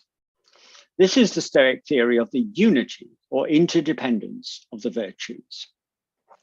This idea applies to all aspects of human life, but I think it has a special value in defining the different but related qualities involved in choosing to act in an environmentally sustainable way. Take, for instance, the decision to give up a mini break vacation in an attractive but distant location, involving long flights, use of large purpose-built hotels in remote settings, and other activities with a significant carbon footprint. The alternative might be, for instance, taking an outdoors holiday in countryside in your own region. Now, making this environmentally better choice, the sustainable choice, can be understood as involving all four areas of virtue. It involves wisdom in reaching a better grounded decision, and courage in facing of sticking up for your principles, perhaps in the face of the disappointment of family or friends. It also involves justice in taking account of the environmental impact of your actions, something which affects everyone in different ways. It also involves moderation or self-control in giving up something often seen as pleasurable. There are, of course, various ways of applying the idea of the virtues in connection with environmental action. But the Stoic approach, in terms of the unity of the virtues, brings out in another way their stress on joined up thinking and joined up living, and on holding together the various factors and qualities that are of most genuine value in our lives. The Stoic approach also shows how living in a more sustainable way helps us to hold together the objectives of caring for ourselves, others, and our world in a coherent and considered way. I close this talk by considering the environmental implications of a Stoic ethical idea noted earlier. Sorry, that one. Supposing that we have decided that environmental factors should play a bigger part in our decision-making than before, how should we put this into practice? More precisely, how do we do so in a way that respects the other ethical priorities we have? The four roles theory can help here. Let's suppose that our first role, our common human role, consists in exercising virtue in an environmentally sustainable way, the kind of idea I've just illustrated. The next thing is to take account of the other three roles, our individual character and talents, our specific social situation, our deliberately chosen course of career or life path, and work towards consistency between all four roles. Now, if we take all these factors into account, some people will aim at exercising environmental virtue by involvement in eco-demonstrations or by becoming active in the Green Party. Others by discussing the question with family or friends. Others will do so by simply building in, environmental considerations into their decision-making on each occasion, alongside and interconnected with their existing ethical aspirations and objectives. The four-role theory, like other aspects of Stoic ethics, doesn't claim to offer a single answer to moral dilemmas, doesn't seem to offer a precisely formulated set of moral rules. What it offers is a framework for giving our lives coherence and focus, and helping us to integrate powerful and well-judged objectives, such as that of exercising care for ourselves, for others, and our worlds. Thank you for your attention. All right, well, thank you very much for that talk. And we do have some really good questions lined up for you, Chris, some of which kind of come together, I think, in interesting ways. So we'll start with one from the YouTube chat from Catherine. What are your thoughts respecting a gender overlay around giving? That is, that women can be socialized to overgive to conform to gender specific roles around being good or nice, so that I guess the real difficulty or the effort, or however you're going to put it, for caring falls more squarely on women's shoulders than on men's shoulders. And we could apply this to other differentials as well. So what would Stoicism have to say about that? Well, I think one of the things I like about Stoicism is that it is a kind of universalism. So Stoics see all these characteristics that I've been talking about. They apply to men and they apply to women equally. So it's a gender neutral ethical theory. So caring, the kinds of caring I've been talking about, they belong to men and women equally. Now, obviously, in any given society, there's a whole sort of range of social factors and constraints which might affect that. But fundamentally, the Stoics want to say that we're all capable of the same kinds of care. We're all capable of this kind of ethical applying care to our ethical framework.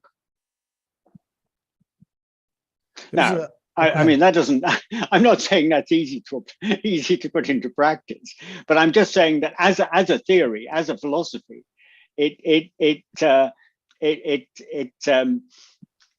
takes us quite some way. And I suppose you could apply the four, well, I'm trying to think if you could apply the four roles theory in this way, but I suppose the problem there might be that it might seem to re-import the social question of social convention again. But I think anyway, I think the universalism of Stoicism is a starting point. Okay. So here's another one coming from Alison McCone. And it's sort of a challenge. She says it's a very sad fact that many carers are capable of mistreating the people in their care. A complex issue, I know. Professional carers in my country work often in very poor conditions. And I think that's certainly an issue here in America as well, that those who are tasked with caring often don't have the resources to do so. I mean, is that a matter of justice then for Stoics? Well, I think it is a matter of justice. Yes, it's a matter of injustice, and I think that stressing the importance of care and care for ourselves and for others, and seeing how important these are, might be a first step. Think again about one of the things I talked about earlier on was the distinction between virtue and the indifference. That is the idea that there are certain natural things we go for. And one of the problems in not just our society, but all societies, is that people tend to treat the indifference, the preferred indifference, as good. So they value certain things, and often they value status, they value money, and they value status. And so they don't, as it were, stand back and try and locate these things in a larger framework, and one that can enable you to exercise the virtues. So I think the reason we're not paying carers enough is because we don't value them, and the reason we don't pay them enough is because we don't value the activity they're doing, and we don't do that because we don't really think about what care means and what it is to care and how important care is for ourselves and for others. So I think it's a question of trying to get to a kind of moral, get to the kind of moral core of the matter. If we really do think that what matters more than anything else is exercising the virtues, then this is going to make a big difference to the way we act as a society, the way we act as individuals, what we are prepared to pay for, what we're prepared to do. So I think again, I think the Stoics have a lot of really good starting points for addressing that kind of question. So there are a number of questions that would be a good follow-up about specifics in that, but there is also one that has to do specifically with indifference, coming from Greg Lopez.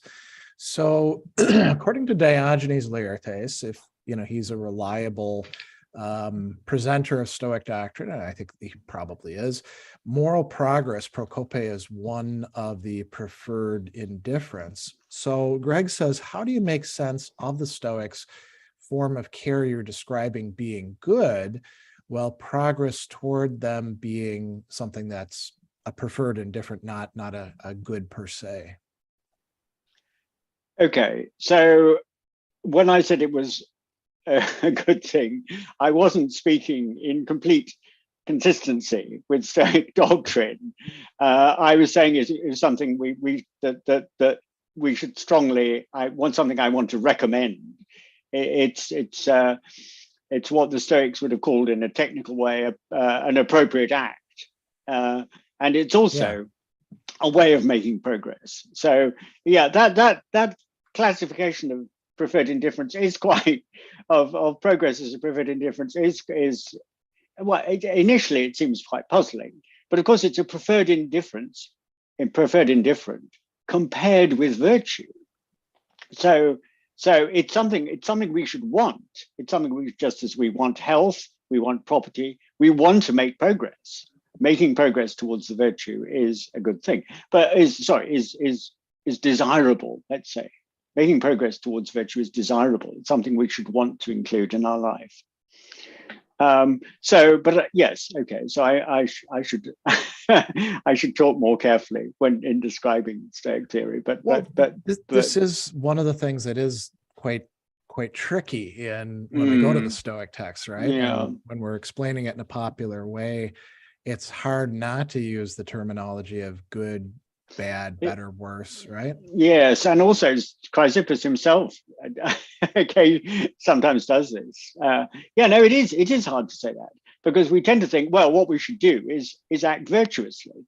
But what the ancient Stoics say is what we should do is work towards virtue, is make progress towards virtue.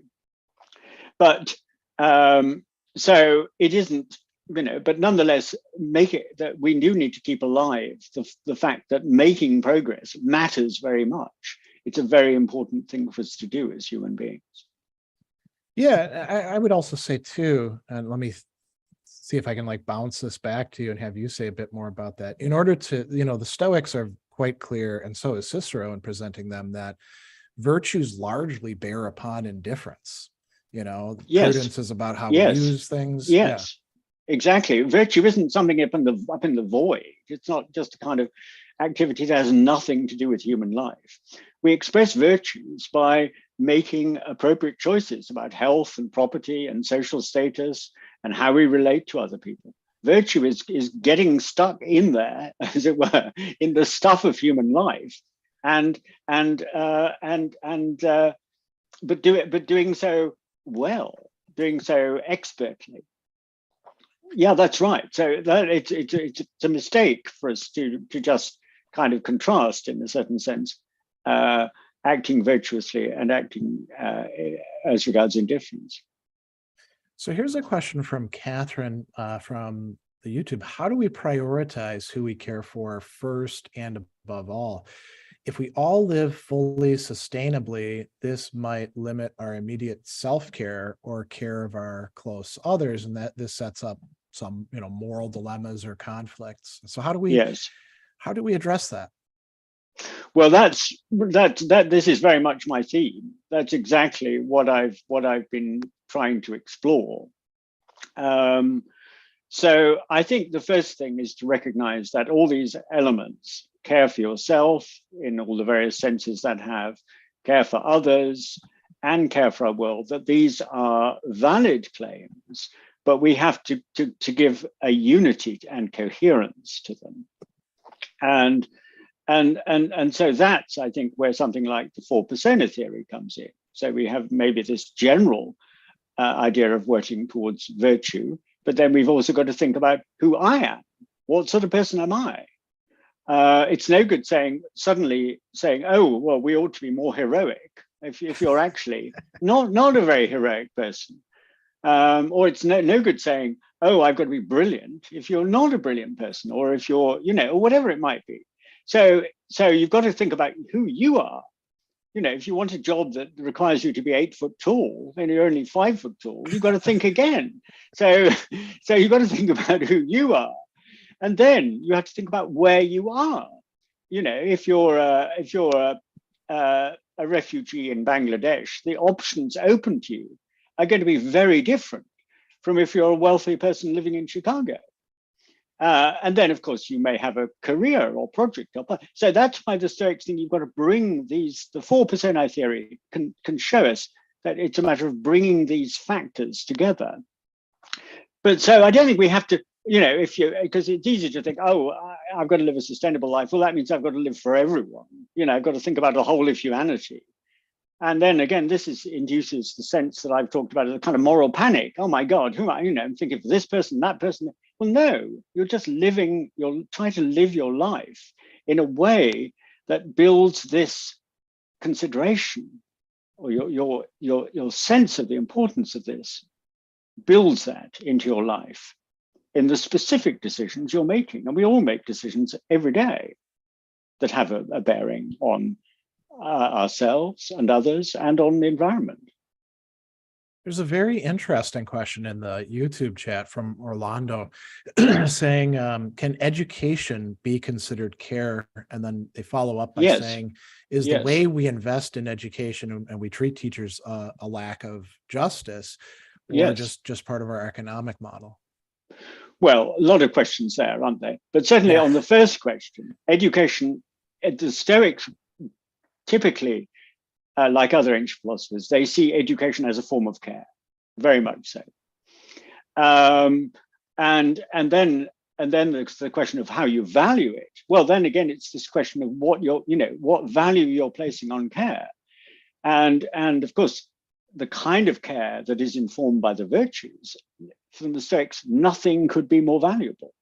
So So therefore, we would perform the kind of actions that are going to enable this very valuable activity to go forward, rather than say, as we do in our society, we give great value on people who make loads of money and are good at maximizing their money. And so we have these giant inequalities in our society.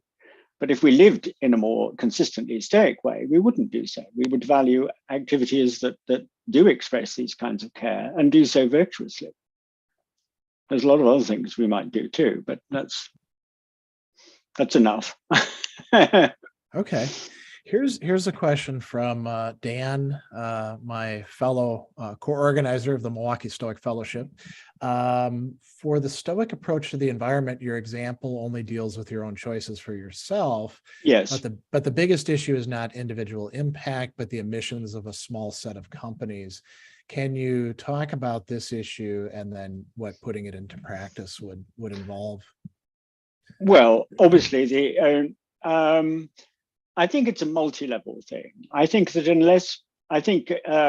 unless you do actually yourself try and practice this, that if you then go out and engage in demonstrations and political protests and so on, there's something wrong, isn't there? There's a lack of integrity.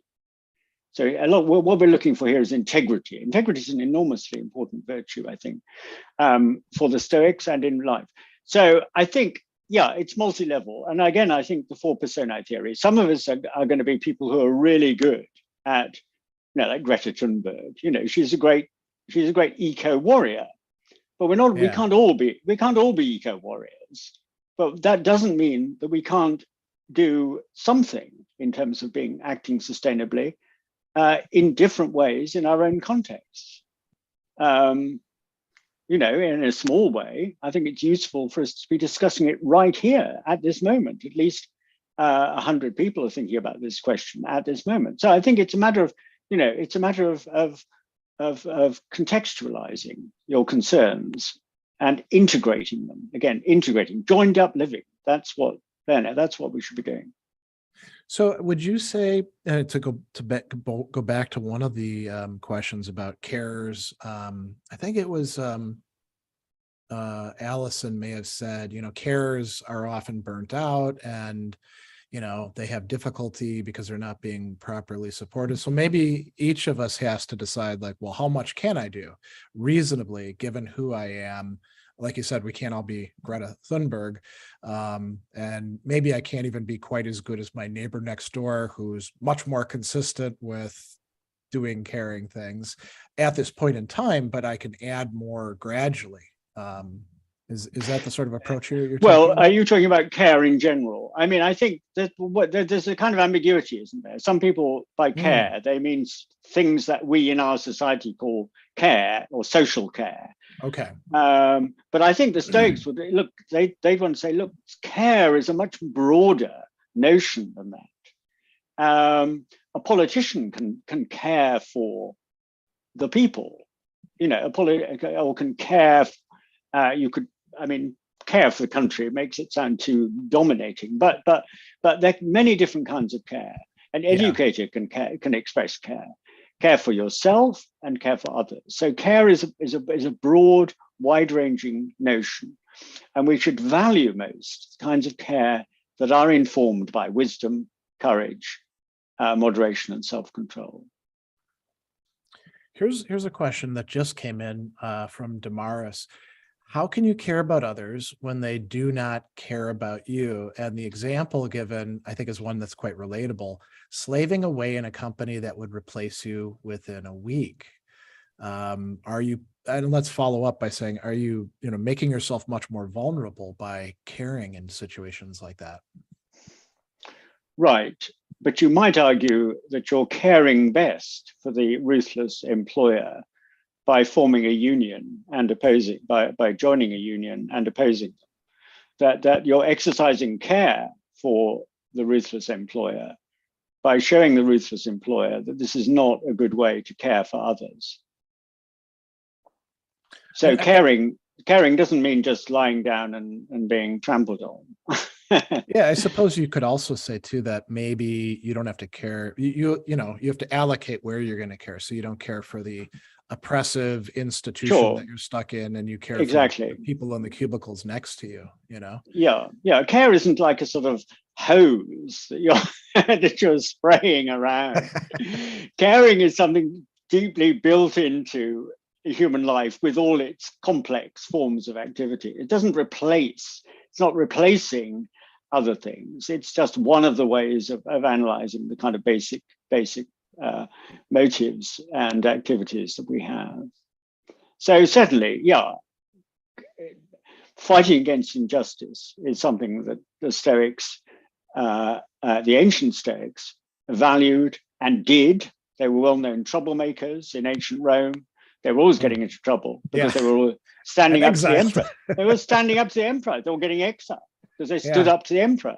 They walked out of the Senate. They made difficulties. And so they got killed. They were required to, So fighting for injustice is not an unstoic activity. Well, that is all the time that we have. We're more or less on track. Thanks so much, Chris, for this wonderful presentation, and to everybody for your rich questions on this. We are going to take a slightly longer break, not quite 20 minutes, but close to it. And then we will be coming back with Catherine Coromillis and our personal storytelling workshop entitled Becoming Hercules, Finding Your Superpowers, Understanding Your Role in Life, and Choosing Your Life Path. So we'll see all of you on the other side of the break.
right, we are back. We're about halfway through Stoicon 2022, which is going quite well so far. So we have now our workshop after that great plenary talk. So this is another major featured component of that. And I'm going to introduce Catherine Cormillis in just a moment as she comes up.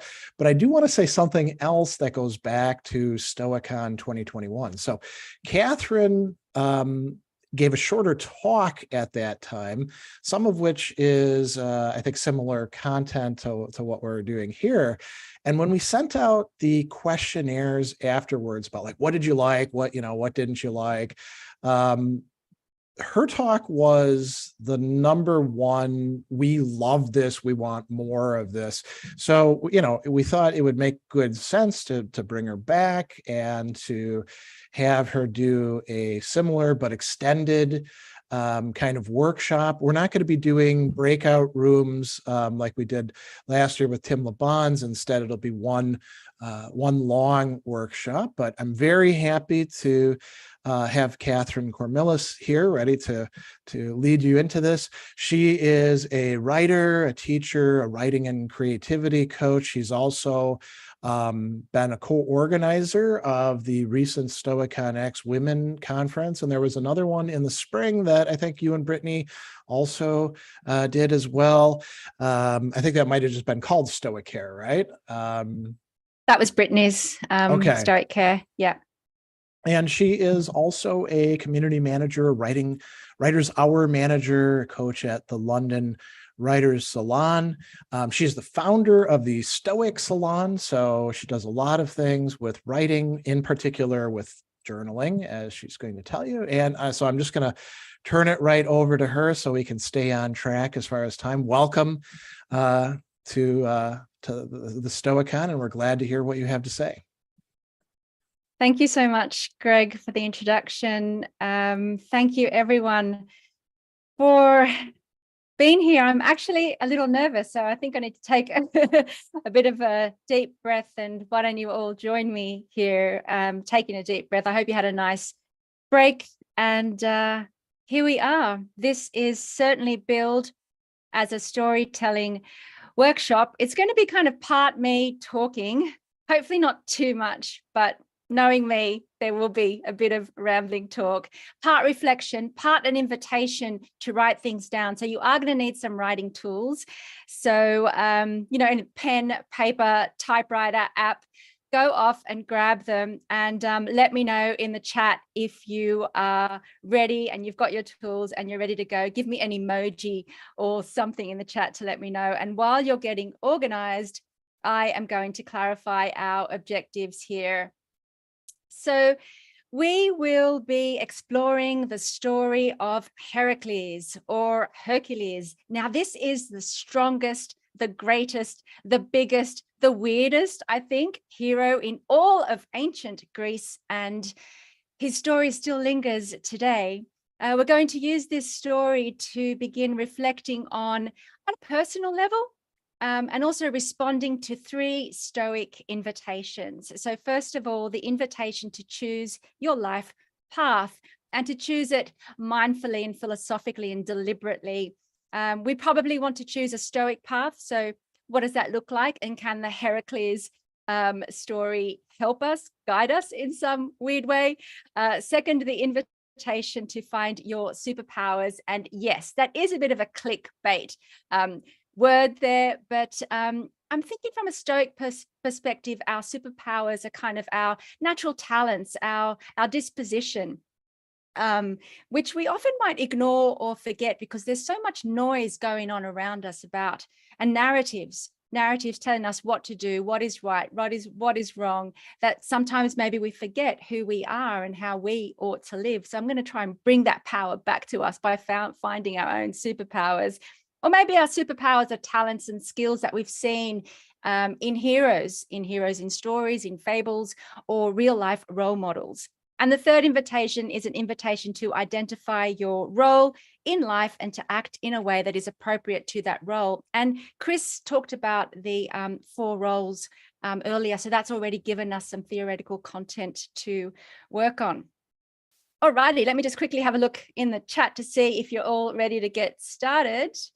And for some reason, I can't see the chat, which is going to be a bit of a disappointment, but I'm sure I can work that out. What I probably will do is stop sharing my screen, checking the chat, and then popping back in. I can see that you've all, you're ready to go. Okay, that's probably what I'm going to do. I'm just going to interrupt my screen sharing so I can see the chat. All right. So why storytelling? Now I can sit here for hours with you all. And talk about storytelling. But let's start with this. Someone once said, tell me the facts and I'll learn. Tell me the truth and I'll believe. Tell me a story and it will live in my heart forever. And everyone, grab your hands and just place them on top of your chest. I know that sounds a bit woo, but why not? And just hold them over your heart and think back to that very first story that you heard that touched your heart, that broke your heart, that maybe shifted something in you, that opened a door. What was it? Have a think, just hold it in your mind for a second. And if you like, you can share it in the chat. I'd love to know what those first stories were for you.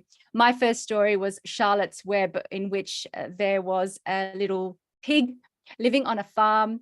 And of course, as a pig, he was going to grow up and be sent to the slaughterhouse. But a really clever spider, a heroic spider, used all her powers to save this pig. And that story really shifted something in me, and especially my relationship to animals. And I've met other people who quote the Charlotte's Web story as a story that inspired their veganism or vegetarianism. So stories can be pretty powerful. In fact, the Heracles story was something so powerful that it lived in the heart of one of the most cynical cynics, Diogenes. Diogenes was asked once, is there anyone whom you strive to emulate? And he said, yeah, Hercules. And as you can see in those pictures, there's a bit of a disconnect there. Hercules is like this very strong character with a lion's skin and a club, and he's killing one of the most dangerous beasts ever to live on this planet, the Hydra. And Diogenes is there in his little ruggedy old cloak and carrying a stick. So I'm not sure that Diogenes wanted to emulate Hercules physically, but maybe in another way. So let's explore what lived in the heart of Diogenes to want him to emulate Hercules. Let's see. All right, it's time to warm up a bit and do a bit of writing. I'm going to give you about 4 or 5 prompts over the next hour, and you're just going to be invited to just quickly respond without thinking too much. And hopefully we can share a bit as well, time permitting. So have a think of a hero in a story that you would emulate or have wanted to emulate or have emulated. List their top 3 qualities and behaviors, and have a think in a parallel sort of a way. Would anyone want to emulate you as you are right now? As you're living your life right now, are you a person that someone would want to emulate? And if not, what qualities and behaviors would you need to develop in order to be that person that people would want to emulate? So I'm just going to give you a minute just to scroll some things on some paper or type them onto a digital notebook. And when you're ready, I would love to invite you to the chat to share anything that comes up for you. And just a bit of chat etiquette, everyone.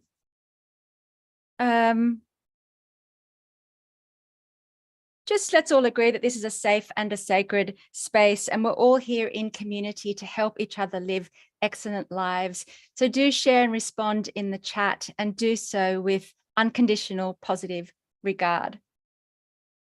Okay, let's see how we're going there. I'm just going to quickly stop sharing my screen again. Unfortunately, my chat box is hidden.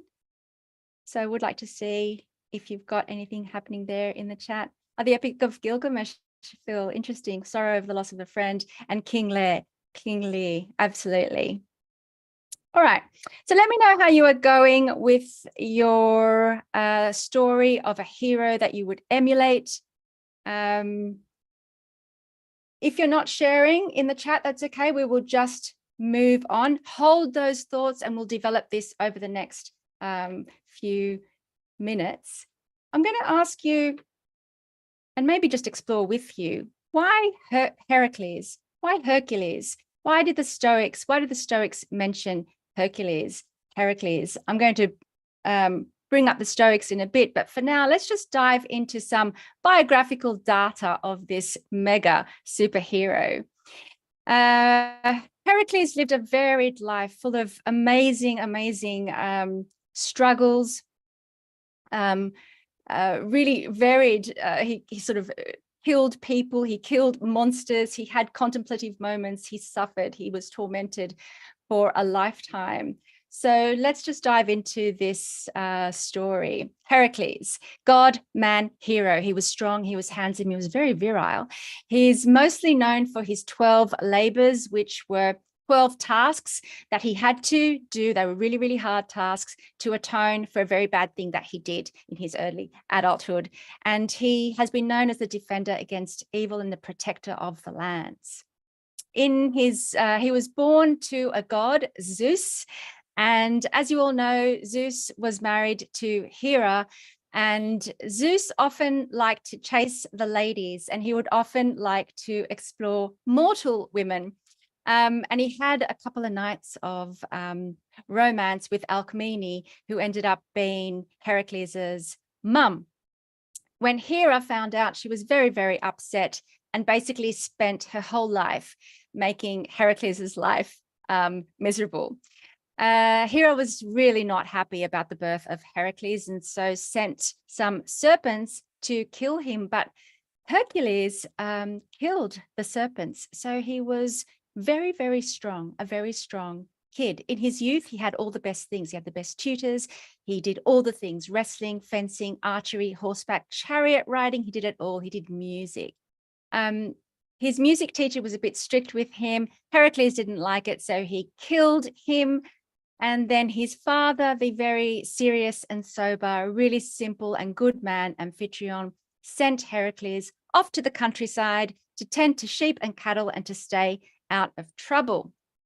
That said, in his adulthood, Heracles did fall in love. He got married, he had kids, but then he went mad, he killed his wife, he killed his kids. He went to the Delphic oracle to seek some advice on how to atone for that or how to make sense of that in some way. And he was told that he had to complete these 12 labors, massive challenges where he had to kill some of the most monstrous monsters on the planet at the time. So he killed a lion, he killed a hydra, he killed a hind, a boar, and did loads of other things. Also in a way to placate Hera in a way. But that didn't work. She was always going to be very, very angry with him. He went on drinking sprees. He killed men accidentally on purpose. He married again. He had hundreds of children. He had loads and loads of sex with both men and women. He had countless other adventures along the way. He had a very, very painful death, an excruciating death, but he ultimately became a constellation and he lived with the gods. So again, I'm thinking about Diogenes wanting to emulate Hercules. And I'm just wondering, we have a murderer here. We have an absent father, so many children left to their own devices. And of course, he killed the first three. We have a cross-dresser, a philanderer, and a drunkard. He actually went to the god of wine and wanted to engage in a drinking competition. Heracles, of course, lost to Dionysus, but that tells you that this person kind of had an attitude to life that was a bit larger than life, I guess, maybe even egotistical to a certain degree. He was also a cross-dresser. He actually spent a year as a slave to Queen Omphale, who you see there pictured, who wanted him to dress as a woman and perform sort of women's duties, so sewing and stuff like that. So really odd things in his life. He was a bit of a narcissist, you could say. After he did something really, really bad, he went to the oracle again and for advice and help and ways to atone. And the oracle on that occasion was silent, had nothing for him. So he started ripping apart the temple of Apollo and then decided to steal the tripod, the sacred tripod upon which the priestess would sit and deliver the oracle. And he wanted to steal that tripod because he was going to go and set up his own personal oracle.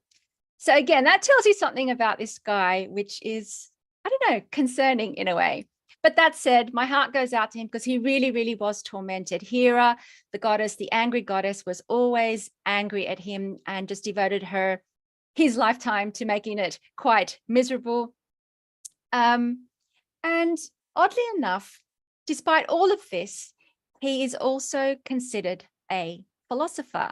There's a very interesting reference to the use of the word philosophize, sort of in the verb, like the action verb to do philosophy. One of the earliest uses of the word appears, and I have the academic Christopher Moore from Penn State University to thank for this. I found it in one of his papers. You can Google it. It's Heracles as a philosopher, and it's available online. So one of the earliest references of philosophizing as this verb, as this activity that you do, is in reference to Heracles, of all people. Herodotus, who was a mythographer, said that Heracles philosophized until his death. Heracles' friend Licymnius had this to say about him, that he was basically unimpressive and unadorned, good to the greatest degree, confined from all Sophia in action and unversed in talking. So Heracles doesn't really come across as one of the intellectual types of philosophers, but Christopher Moore suggests that Heracles is distinguished from those philosophers who strive for theoretical knowledge, that he is a philosopher in the sense of someone who, in what he does and how he lives, is to an unusual degree influenced by a concern for wisdom. And in this image here, you can see him so physically engaged in the act of destroying this lion. And I guess that's a really interesting way to approach philosophy for us. A kind of embodied, a doing activity rather than a sitting in an armchair type of activity. So going back to the Cynics and the Stoics, Diogenes is using this language that is reminiscent of Hercules. He says he's fighting a campaign to clean up human life. So I guess he's trying to emulate the fighting spirit of Heracles. Simplistically speaking, Diogenes is writing to Crates and says again that your rough cloak is your superpower, let's say. It's the equivalent of Heracles's lion skin. Heracles held a club, but you hold a stick. That's your superpower, as opposed to Heracles's club, which he needed to kill lions and hydras. And your knapsack is all you need. So in this way, choosing this life, the spirit of Heracles will still rise in you. You'll be able to rise above every adversity. So this is just such an interesting invitation for us. And of course, Crates was called a philosophical Hercules, and you can see again the same language. He was combating anger and envy and greed and all the monstrous monsters in a similar way that Heracles was combating real monsters. They were real, even though they were myths. Cleanthes was called a second Hercules, and Zeno, of course, overheard someone reading a story about Heracles in Xenophon's Memorabilia, which is a text of memories about Socrates, and that literally changed his life path. Now, the story that Zeno was overheard was written by a guy called Prodicus, and Prodicus was a sophist, so he was like this freelance educator, and he went from city to city with his Heracles fable, and he made lots of money on this fable, and he charmed the cities like an Orpheus. And Orpheus was the legendary musician who could just turn your heart with a string and some music. And Prodicus, you can kind of imagine him on a TED talk with a talk about Heracles that went absolutely viral. The story is quite interesting. It uses kind of a very dramatic technique the technique of the great dichotomy, good versus evil, vice versus virtue, excellence versus not excellence. And it went absolutely viral back in the day. And it was basically an invitation about Hercules, where he is invited to make a choice between a good life, as in a capital G, good life, or just a good life, a small g, pleasurable, easy life. And speaking of life and choices, let's take a deep breath and remind ourselves what we're here for. We have to do 3 things in this hour. We want to choose our life path. We want to find what our superpower is, and we want to identify our role in life. So we've already started talking about life paths. Let's get into it. We're going to make a choice, everyone. So back to the Prodicus story. Basically, Prodicus comes up with this story, and he wrote it, he invented it. It doesn't appear anywhere else in any of the other myths. And it's a way of somehow philosophizing and ethicizing Heracles into a guy who can contemplate and make a kind of sober and stoic choice in life. This is what the scenes look like according to some artists. You can see that Heracles has his mouth shut. He's actually not engaged in the dialogue. He actually doesn't really say much in this dialogue. The 2 women that approach him, one is vice, one is virtue, one is excellence, one is not excellent, one is good, one is bad, whichever dichotomy you want to choose. They're the ones doing the philosophical talking. And you can see that Heracles is, he's got his beautiful body, he's strong, he's beefy, he's very macho, and he's really trying to get into this philosophical argument and take a moment out of the big adventures to contemplate. And here's another image about this dramatic point for Heracles. And you can see there's a lot of movement here. There's people sort of whispering in his ear and pulling him and pushing him. And I can feel that it's sweaty and smelly and like just full on. And I think this is so interesting because none of us are going to get those quiet moments to kind of contemplate whether we're on the right path. Our philosophy will have to happen in chaos, in movement, in action. So, but actually, having said that, I am going to invite us to just a short quiet moment, and I'm going to talk you through the Prodicus story. So what I want you to do is just take a deep breath, sit back, relax. I'm going to read the story to you, slightly adapted for our modern sensibilities. And what I want you to do is just picture yourself in that moment. And we're going to be asked to make a choice. So, and feel free to close your eyes if you can, if you want, or just focus on the image. Maybe you can grab your computer and go and sit somewhere more comfortable. But we start like this. You head out to a quiet place and you find it. Maybe it's by a little stream or out in the countryside under a tree. And you don't have to go far. Remember, Marcus Aurelius in Meditations has said that you can retreat internally. So you can actually do this right here and now. You don't need to go off into the countryside. So you're there pondering which road to take. Now, you might be at the same age as Heracles was. He was just becoming an adult, out into the world and kind of thinking, all right, so what am I supposed to do with my life? Which road do I take? I would invite you to do this contemplation regularly throughout your life. Maybe you're at an age where you need to revisit that time in your young adulthood where there was a choice to be made. Maybe you do this every morning. In any case, wherever you are, and right now you're here with me, 2 beings of great physical stature appear before you. And these beings might be women, they might be men. You might place them anywhere on the gender continuum. They need to be attractive to you, sexually, physically. One is more serious and sober, dressed in a more plain outfit. The other is really dressed up, made up, revealing parts of their body for you in an attempt to entice you. They walk up to you and they can see that you're sitting there wondering which road to take because you are at the crossroads. And this is a deep dramatic moment, a classic dramatic moment in many, many stories, the choice.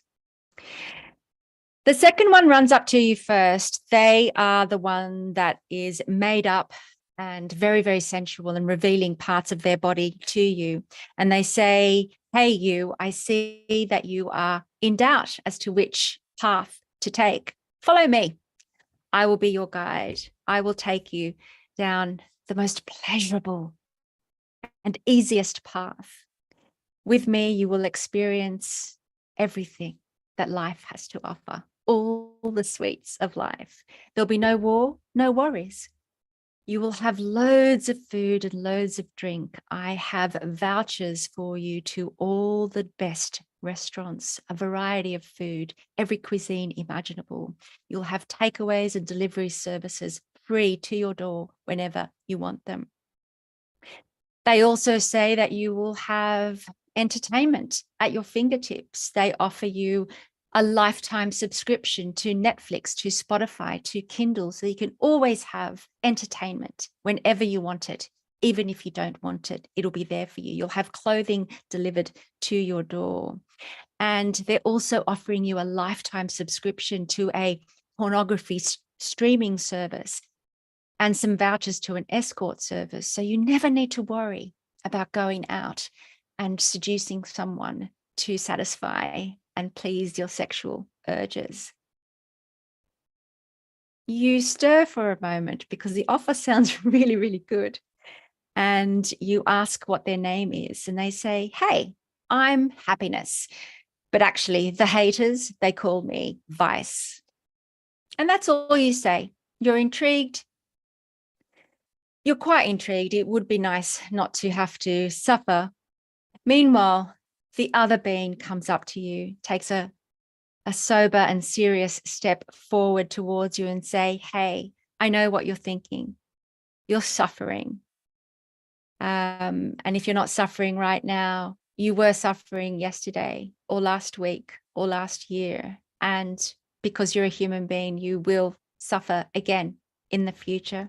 So I know that that other path is enticing. It's understandable that you'll want to attempt the problem of solve the problem of human suffering with pleasure. But let me say, that path is not for you. I know your character. I know your parents. I know where you come from. I know your talents.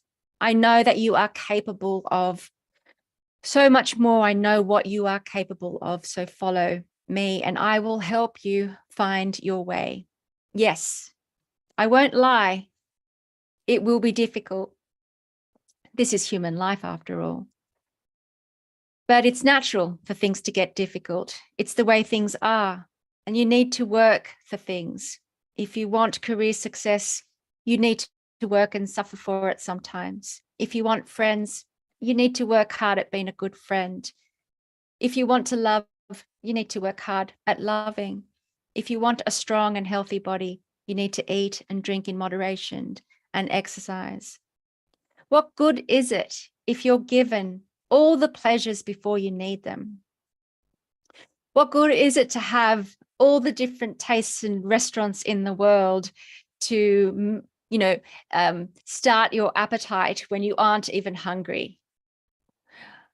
What are expensive wines worth when you're actually not even thirsty? So what if you have sexual opportunity and pornography and toys when you don't even give yourself time to feel your natural urges? And what about music and books and easy sex to make you sleepy? You don't even want to go to sleep. You're just bored.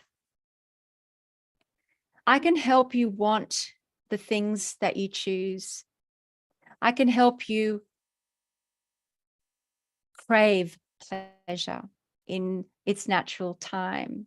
I can help you forge good relationships with your fellow human beings. I can help you love and be loved. I can help you serve and be respected and even remembered after life. This is the story that Zeno potentially heard that time in Athens when he said, hey, I need a philosopher. It was Socrates speaking those words, and Xenophon wrote them down. And Socrates is now telling us that you should really think about these things. You should try to show some regard for the life that lies ahead of you. So let us take Socrates' invitation and have a moment to think about these things. So grab your pencil and just freestyle write. Just quickly, don't think about it too much. What came up for you just then in that meditation? What is your crossroads moment right now? What choices do you have to make? Which path will you take? What do you need to pay attention to? So just spend some time collecting your thoughts on the page, and whenever you're ready, let me know in the chat the choice that you have made. And if you like, you can tell me a little bit about your crossroads moment, and I'll let you there with your thoughts for a minute or two.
Everyone, if you would like to share anything in the chat, that would be lovely. I can see Greg, a big crossroads for you and Andy. You knew each other since high school and you reconnected in your late 30s. It was deciding to make a life together that involved leaving a position where you were up for early tenure and promotion, and moving to New York, we could finally start a life together in the same place. Definitely the right decision at the crossroads. Okay. That sounds really lovely, everyone. Let's see what else is happening. Hey, JB, you had the life pleasures at least some of the time, the value of genuine, valuable relationships over. That is overpowering. But I'd say the person on my road is more the uglier twin of easy pleasures, depression, who doesn't tell me about these inducements. That's really interesting. Thank you so much for sharing that. Yeah, I think the road to pleasure is quite interesting, and we're rethinking addiction lately, aren't we? As a kind of a solution to human suffering. Everybody in this room is suffering in some way or another. So that road of easy pleasure, I think we need to be a bit kind with ourselves, because it is a response to trying to solve the problem of pain and suffering. Wayne, how are you going? The story reminded you of going on vacation, always eating out for almost every meal. Eventually you don't allow yourself absolutely to get hungry and you end up enjoying the great restaurants. Yeah, totally. Sharon, what is going to be the last phase of going to be? I can fade away in retirement and have my personal pleasures, or stay engaged with the world. Okay. This is really lovely, everyone. I'm going to share my screen once again. I'm going to lose the chat, unfortunately. But let me just see what Tim's saying. I just turned 40, which got me thinking about several crossroads. One is my career, where I feel stuck and unfulfilled, unrewarded. Time to reconsider and take care. And Tim, it's so interesting, because we do need to reconsider and take care. And Cicero, I don't know if I'm actually going to quote that bit, but Cicero actually says that we might need to go back and rethink and redeliberate and see if we've gone off track and come back to ourselves. And I think we're getting towards that there. So Cicero's got some good advice for you there, if you need to turn to anyone. Thank you so much for sharing your responses there, everyone. I know these can be really private musings, but let's keep going, because I fear we'll run out of time. I just want to sit here with your comments, but let us keep going. So thank you for sharing your crossroads moment. So I guess I didn't ask you explicitly, but it looks like we're all choosing the path of excellence. We all want to either engage in the world, rethink, redeliberate, pay attention. And that is pretty much what Socrates is saying, is to live deliberately, to pay attention to who you are. But how do you kind of do that? Let's maybe explore this a bit further by diving into the superpower question. Let's find our superpower. So I'm going to turn to Cicero for some help here. Cicero says that, you know what, we can't all have experiences like Heracles. I mean, who gets the opportunity to go out into the countryside, hang out for a bit, at the crossroads, have these two wonderful beings appear before you, have philosophical argument and work it all out. Normally we're so, as Cicero says, imbued with the teachings of our parents that we fall irresistibly into their manner. So it's almost as if we've already stepped into roles and living and habits that we have picked up along the way from stories told to us.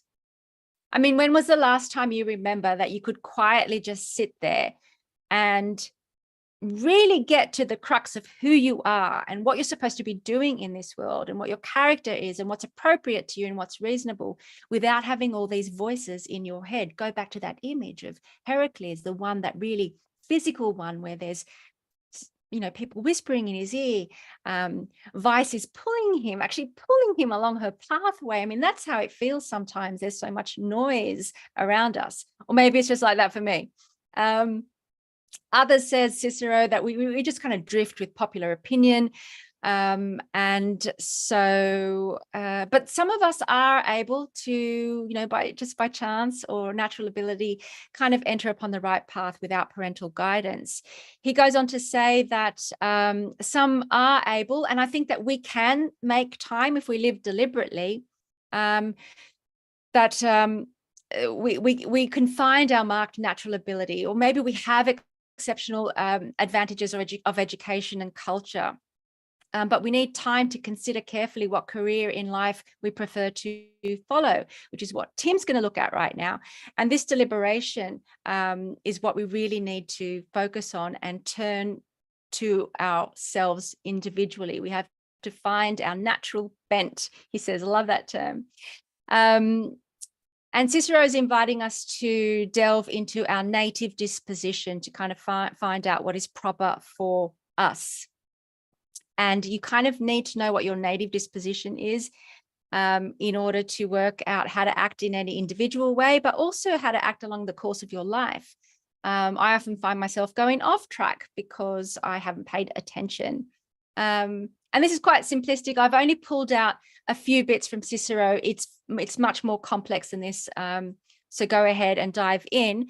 But what I want to do is draw your attention to what it might be, what your native disposition might be. Remember that Heracles, when he was young, he killed the snakes that Hera sent. So from a really, really young age, he exhibited certain talents, certain skills. I'm going to invite you in a moment to kind of go back to that childhood moment. And if you don't want to go back to your childhood, you don't have to go there. You can go anywhere where you feel that you have a connection with something intrinsic in you, something yours, something obvious, something easy in a way that came naturally to you. Because you need to kind of pinpoint what these talents are. Sometimes we're often told to go and do that, be a lawyer when you want to be an artist, or be a doctor when you want to be an artist. I don't know. So we need to go in deep and find out what our superpowers are, what our natural inclinations are, or even what we have found and learnt along the way through our experience and our engagement in life and books and people, what we'd like to emulate that we see in other people. We need to find this stuff out because Epictetus kind of talks about Heracles. I mean, he says famously, what kind of a man would Heracles have been if he hadn't had shown up on the journey and to fight the lions, etc. Imagine Heracles just wrapping himself up and going back to sleep. If he hadn't been deliberate, if he hadn't, had that crossroads moment, what would have happened to Heracles? Basically, Heracles would not have become Heracles. Epictetus says, what would have been the use of Heracles' big, strong arms, his strength, his endurance, his nobility of mind, if he didn't show up on the appropriate path for him and exercised himself in the manner that was appropriate to him? So that's kind of whizzed through that bit, but I'm going to invite you back to the page and just dive in for just a minute or two and dive in and think back to that moment before all the stories, before your parents told you what to do, before the teachers said what's right and what's wrong, before social media, tells you what to do. What is your marked natural ability? What is your natural bent? What are your behaviors and mannerisms that are yours? What are your thoughts and emotions, beliefs, etc.? Choose one or two or three of those. Who are the role models that you want to draw from, adopt and learn from experience? So take a minute to dive into that. And we're going to speed up now because, time. But spend a few moments thinking about that. And when you're ready, pop something in the chat for us. And I invite you all to engage in the chat as well.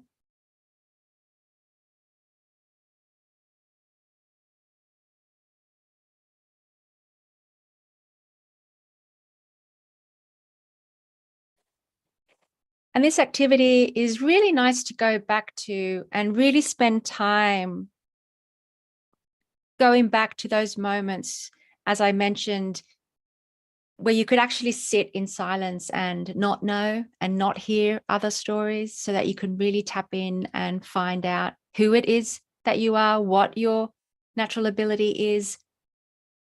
I work with a lot of people who are recovering creativity in later life, and they always go back to some childhood moment where it was just a natural thing for them to draw or to sing, etc. But they went off and became the lawyer or the doctor or the accountant or whatever it is, and revisit that in later life. So I can see some of you are sharing. I'm just going to stop the screen share for a moment so I can dip into some of your responses. And callous teaching, absolutely callous. Learning by trying. My natural ability was to learn quickly when I was a child. Interesting. That is so interesting. Scott, when I was younger and out of college, I used to think about how I could do something to help humanity. Considered going to medical school to become a doctor, but you didn't, ended up pursuing achievement and money and forgetting all about your earlier wish to do something bigger. It led to deep dissatisfaction and anxiety. You started to move back to that path and that you were meant to be on, and it has done so much for your life satisfaction. Absolutely. I think it's a really important move to go back to that natural childhood self and see what's going on there. Okay, I am loving your sharing. Thank you so much for sharing, everyone, and hanging in there with me, but I'm going to press on. What have we got up next? Yes, this is a fun little activity which I've borrowed from Todd Herman. So if you don't already know, Hercules was not Hercules when he was born. He was born with the name Alcaeus. And then over time, as he showed up, did the labors, went and killed the lions and the hydras and all of that. Only later did he take the name Heracles, which means glory of Hera. Basically, he would become glorious by performing labors and achieving challenges that Hera set out for him, because remember, she made his life a struggle. So in this book, Todd Herman's book, The Alter Ego Effect. Now, Todd Herman is a coach of like really, really ultra people, like ultra athletes and ultra singers and Beyoncés and all that sort of, those sorts of people. He uses an alter ego invitation where he asks people to become a kind of an alter ego, a hero. And one of the activities is to come up with a name. And the name actually works as, like, for example, Heracles wore his lion's skin, and that was him showing up as Heracles. So it almost works as a trigger. As the name, once he took on the name Heracles, must have worked as a kind of a trigger to become that character. So what you're going to do really, really quickly, I'll just give you 30 seconds to come up with something, and you can always go back later. Craft your heroic name. That's going to be this name that triggers you to be this person that's on the right track. Of course, you're going to be a work in progress and it'll change over time. You can either combine two names, like Stoic Kate, for example. You might give yourself a title, Kate, Commander of Excellence. You might be a fictional name, Katie Courage, or you might combine your name with a role model, Kate Aurelius. So come up with a name. If you like, share it in the chat. It would be loads of fun if you shared your name in the chat. And I'm just going to give you like 30 seconds to do that.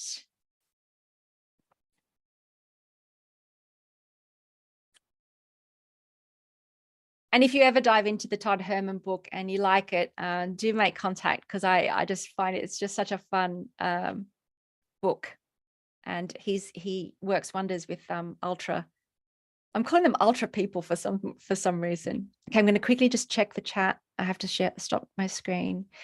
Diego Cato, lovely. Arius, after Arius Didymus, yes, good choice, Travis. Marcus Cato Picard, lovely, absolutely beautiful. All right, everyone, I'm going to pop back into the presentation. Actually, I'll just check one more. Bat Phil, awesome, Phil. JB, your tertium quid, beautiful. Okay, I love that, thank you. All right, let's keep going. Where are we? We've chosen a life path, or at least made the first step towards one intentionally, deliberately. We have found our superpower, which we've kind of sensed that maybe we can identify it if we go back to that earlier kind of natural state of childhood, maybe. Not to say that we won't pick up superpowers along the way through experience and life experience and role models. And finally, it is time to identify our role in life. Now, let's go back to Heracles for a bit. He acted in various ways, sometimes oddly disturbing ways. He killed people. He appeared in a contemplative moment. One of the most disturbing ones for me is this story of him being a slave for a year, dressing up as a woman and doing needlework. For some reason, I find that incongruent with the macho kind of Herculean image. But Epictetus says, for a rational being, Only what is contrary to nature is unendurable, while anything that is reasonable can be endured. So was that year spent as a slave, cross-dressing, endurable and reasonable for Heracles? Maybe it was. Remember, he was on this path to become glorious, to become the glory of Hera. So maybe a year in slavery was part of that and was appropriate to him. None of us can really know. Only he can know. Epictetus says that to determine what is reasonable and unreasonable, not only do we have to form a judgment, so we actually have to form a judgment. No one can make this call for us. That's the hard thing. And that's why I think we often fall off track, because we kind of think that other people are going to make these calls for us, but ultimately it's us. We have to judge these things in terms of how they stand in relation to our own specific character. And so this story kind of reminds me of discourses where Epictetus is bringing up different examples. So he's talking about the roles that we play and what's appropriate and what's not, and how you can be, how you can live with integrity. And there's this great example of the athlete, right, who was in danger of dying if his genitals weren't cut off. And so his brother, the athlete's brother, who's a philosopher, goes to him and says, hey, bro, so what are you going to do? Are you going to have this bit cut off you and let's go to the gymnasium? But the athlete would not submit to that, would not. He set his mind against it and he died, which kind of seems odd, right? Because he's an athlete. And if he can compete without his genitals, then isn't that appropriate for being an athlete? So everyone in discourses is like going at Epictetus saying, well, what? And sort of saying, how did he do that? Was it as an athlete? Because it would seem appropriate for an athlete, or as a philosopher? Epictetus says, no, he was acting in the role of a man. Now, some men, says Epictetus, would be happy to have their heads cut off if they could continue living without a head. But he says that this is what is meant by acting according to one's character. So you really have to know who you are and deliberate on this. So other examples of these deliberations, of course, the famous beard episode for Epictetus. They're teasing him, I think. I can't remember the scenario exactly, but someone says, come now, Epictetus, shave off your beard. Oh, I think it's someone in power. And Epictetus says, I'm a philosopher. As a philosopher, I'll reply, I won't shave it off. And this person in power will say, then I'll have you beheaded. And Epictetus will say, well, if it pleases you, behead me. And so basically he's acting as a philosopher. Now, sometimes I think if Epictetus had a family and children, he probably would have said, all right, take my beard. But then again, maybe not, because Epictetus really was a philosopher. You know, sometimes our roles will contradict each other. And Chris kind of mentioned that in the 4 roles discussion that he had earlier. And I think there's that great example of Crates, who married Hipparchia, and they were both cynic philosophers. So marriage really worked well for them because they could be cynics and they could be married and in love. That's not going to work for everyone. You might need to change your spouse, but I'll leave that for another discussion. And another famous example is the chamber pot example. This is a Roman chamber pot kind of toilet that you hold up for people to do their business in. And the discussion is it reasonable for one person to hold out a chamber pot for another, simply in view of the fact that if he fails to do so, he'll get beaten up and he won't be fed, he won't be paid his wages. Whereas for another person, it won't seem the right thing to do. Well, it will be totally intolerable, totally beneath them. And Epictetus kind of says, well, you know, it's food and nourishment and payment is of great value to you. So probably, yeah, hold up the chamber pot.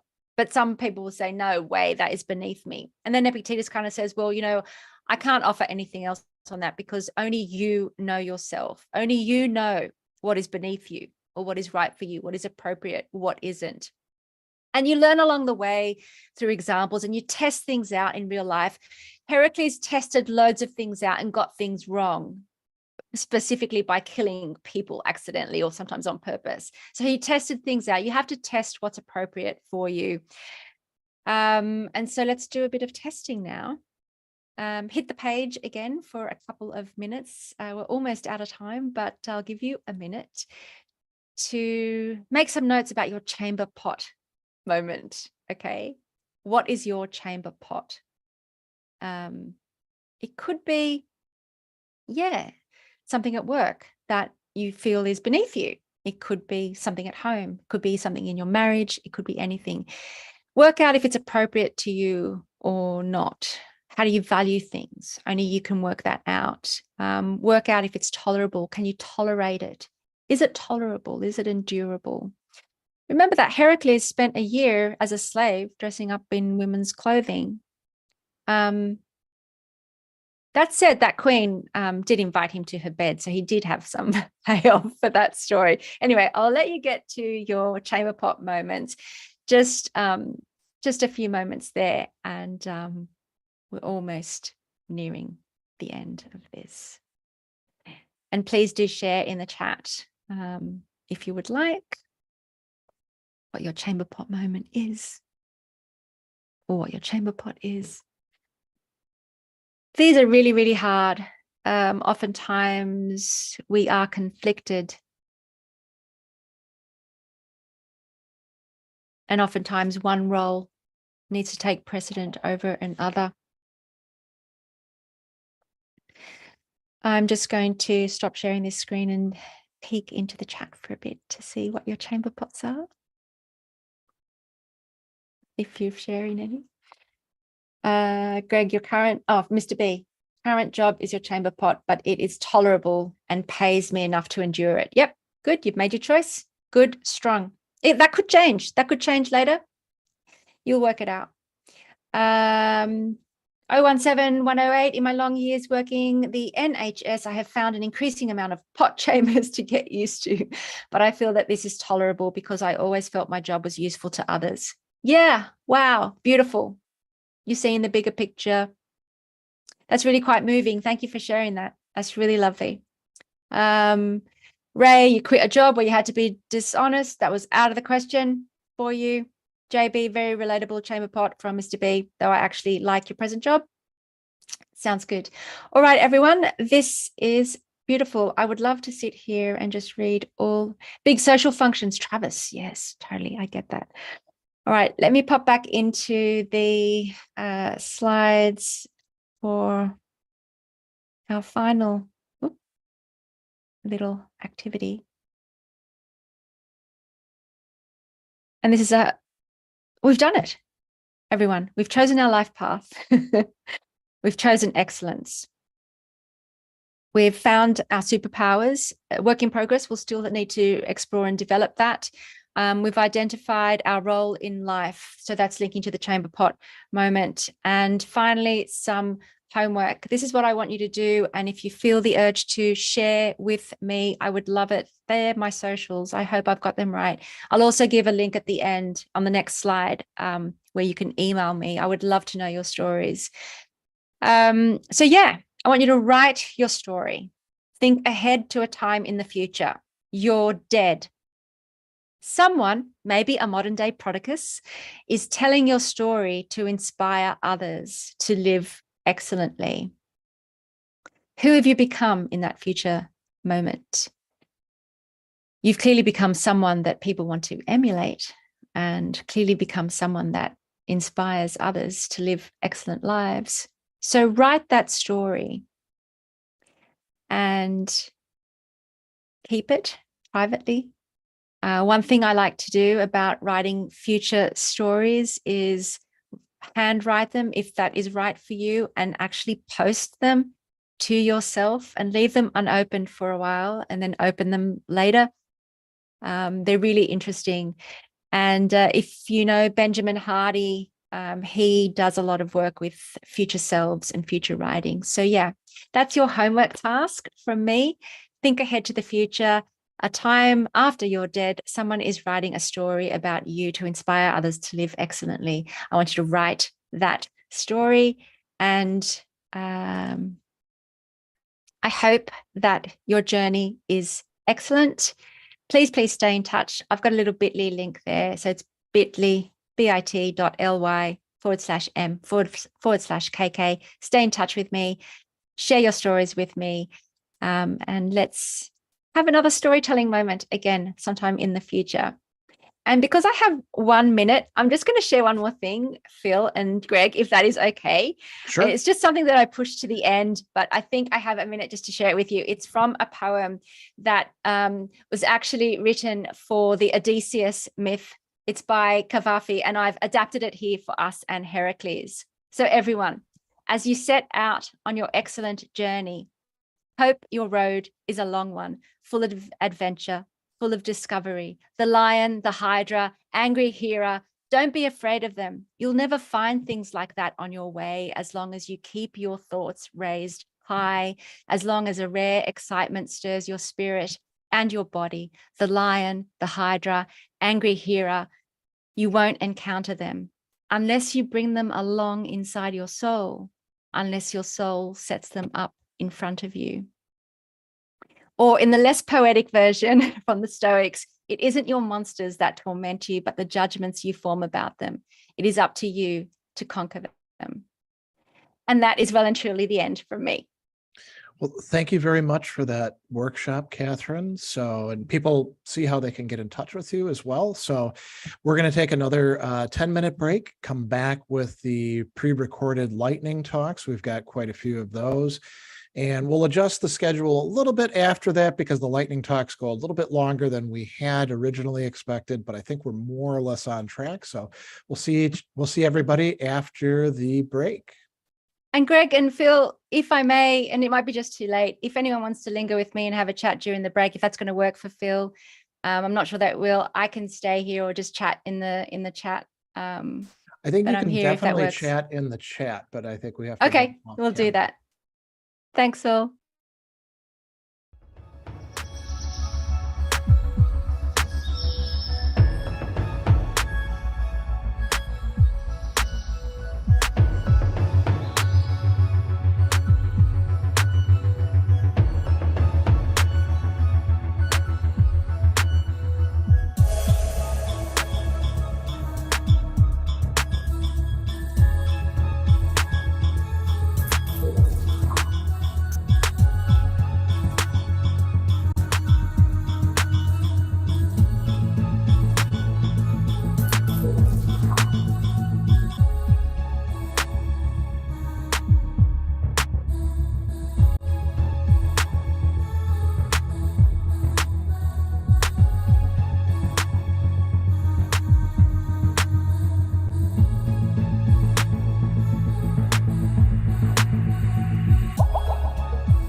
right. So we are on track. We're going to be taking a little short of a break after this. I'm going to introduce Harold in a little bit. He's doing another panel, so I'll say more about him in that time. So I'm going to hand this over right now to Harold and keep us right on track.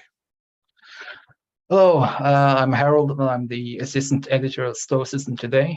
I'm glad to introduce a set of lightning talks that have been created by members of the Stoic community from around the world. I would like to thank all the speakers for their time and energy, and also thank Kai Whiting and Greg Sadler, who helped me to get in touch with some of the speakers. Thank you.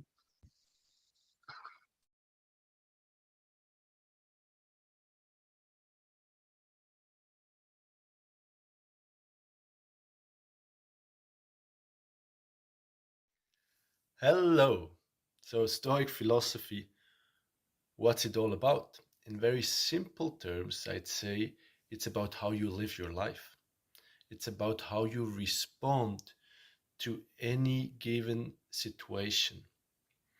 Life is so, right? It happens constantly anew, and there's new challenges popping up, and you are then asked by life, how do you respond? This is your responsibility. You are able to choose how you want to respond to any given situation. It's your freedom of choice. You know, what happens is beyond your control, an external situation, and what's within your control is how you respond to it. And if you want to live according to your highest self, if you want to live according to your values, you need a certain presence of the mind, a certain attention, as the Stoics called it, prosoche, that you are here with your attention. You have a certain presence, so you can actively choose how you respond to this external situation. And this is where, or this is what matters, how you respond, what you do with it. The external situation ultimately is indifferent to the Stoics because it's beyond your control. What you want to focus on is what you do with it. And that's what matters for the good life, according to the Stoics. And it's also something that I experience in my own life because, there's so many things that happen to you that you have really no control over. And then you just try to, do your best and try to live according to your values. Now, we need this certain presence. Today we might call it mindfulness. Because if we are not present, we might end up doing something we don't really want to do, or we say something we don't really want to say, because our attention is somewhere else, and we just react to the given situation, the way we've always reacted, out of habit, or we react out of emotion. Now, that's not really what we want to do. We want to respond by choice. And for this, you need this presence of the mind. So it's something you've heard of many times before, and it's something you're probably aware of. But for me, it's a constant practice, to keep my attention with me.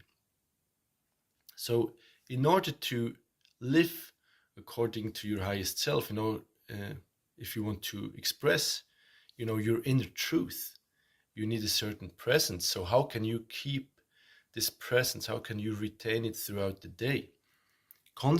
The classical practice would be meditation. You can meditate every day. Then what helps me is self-reflection. Sit down and reflect upon what I've done and said and how I'd rather, respond to the given situations. And throughout the day, and that might be most important, I try to bring back the attention to the present moment, to,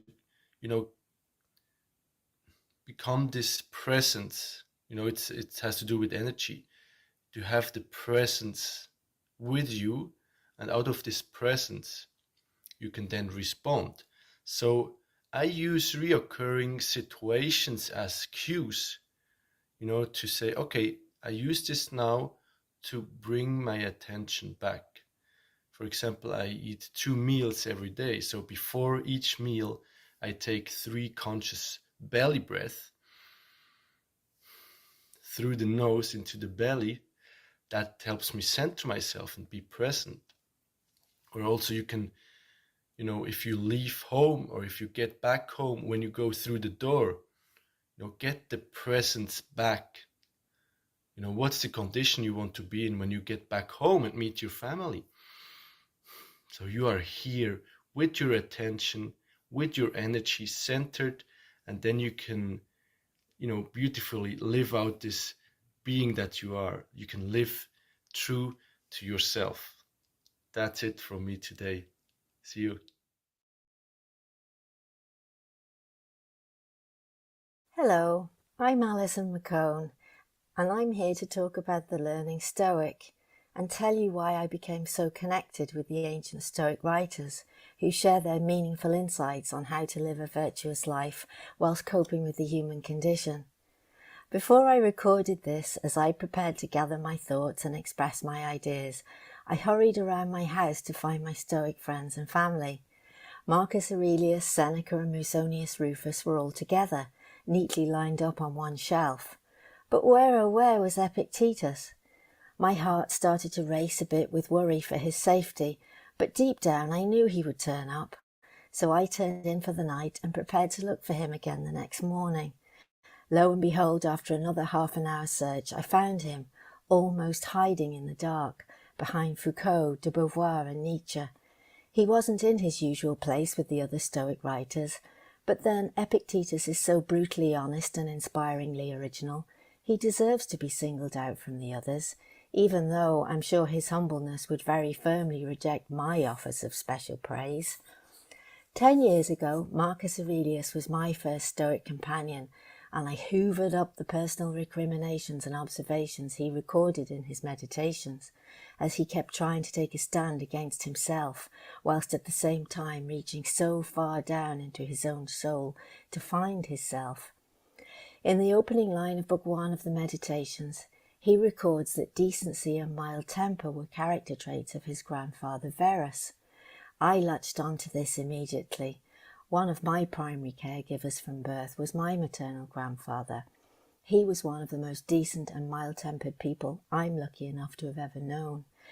When I was a small child and he was busy working, I'd sidle up beside him seeking attention. He'd smile and ask me, "What do you want to borrow?" Then he'd start singing, "You Are My Sunshine." I learnt so much from him, just like I've learned so much from Marcus Aurelius. When things were tough, Grandad used to say, "This is the hard part of life, but we're preparing for better things ahead." With a Christian upbringing, perhaps he did believe in an afterlife, but it wasn't made explicit and God was seldom mentioned. There was more of an existential tone, with a pull towards the future. Like Marcus says in Meditations, Book 6, "Look within. Do not allow the special quality or worth of anything to pass you by. All that exists will soon change. Either it will be turned into vapour, if all matter is a unity, or it will be scattered into atoms." Next, I turned to Epictetus, and whilst reading the introduction in my edition of the Discourses, I felt like my mother had come to life again. Her mantra was, "Life is what you make it." She had a similar viewpoint to Epictetus, who believes we have the freedom to choose our own lives. Through listening to Epictetus, I realised how philosophically my mom had lived, despite having learned through practical experience rather than through reading about arguments and concepts. I'm reminded of how Musonius Rufus in his lectures asked, "Suppose there are two musicians. One understands musical theory and talks about it most fluently, but is not able to sing or play the lyre. The other is ignorant of the theory, but can play the lyre well and can sing.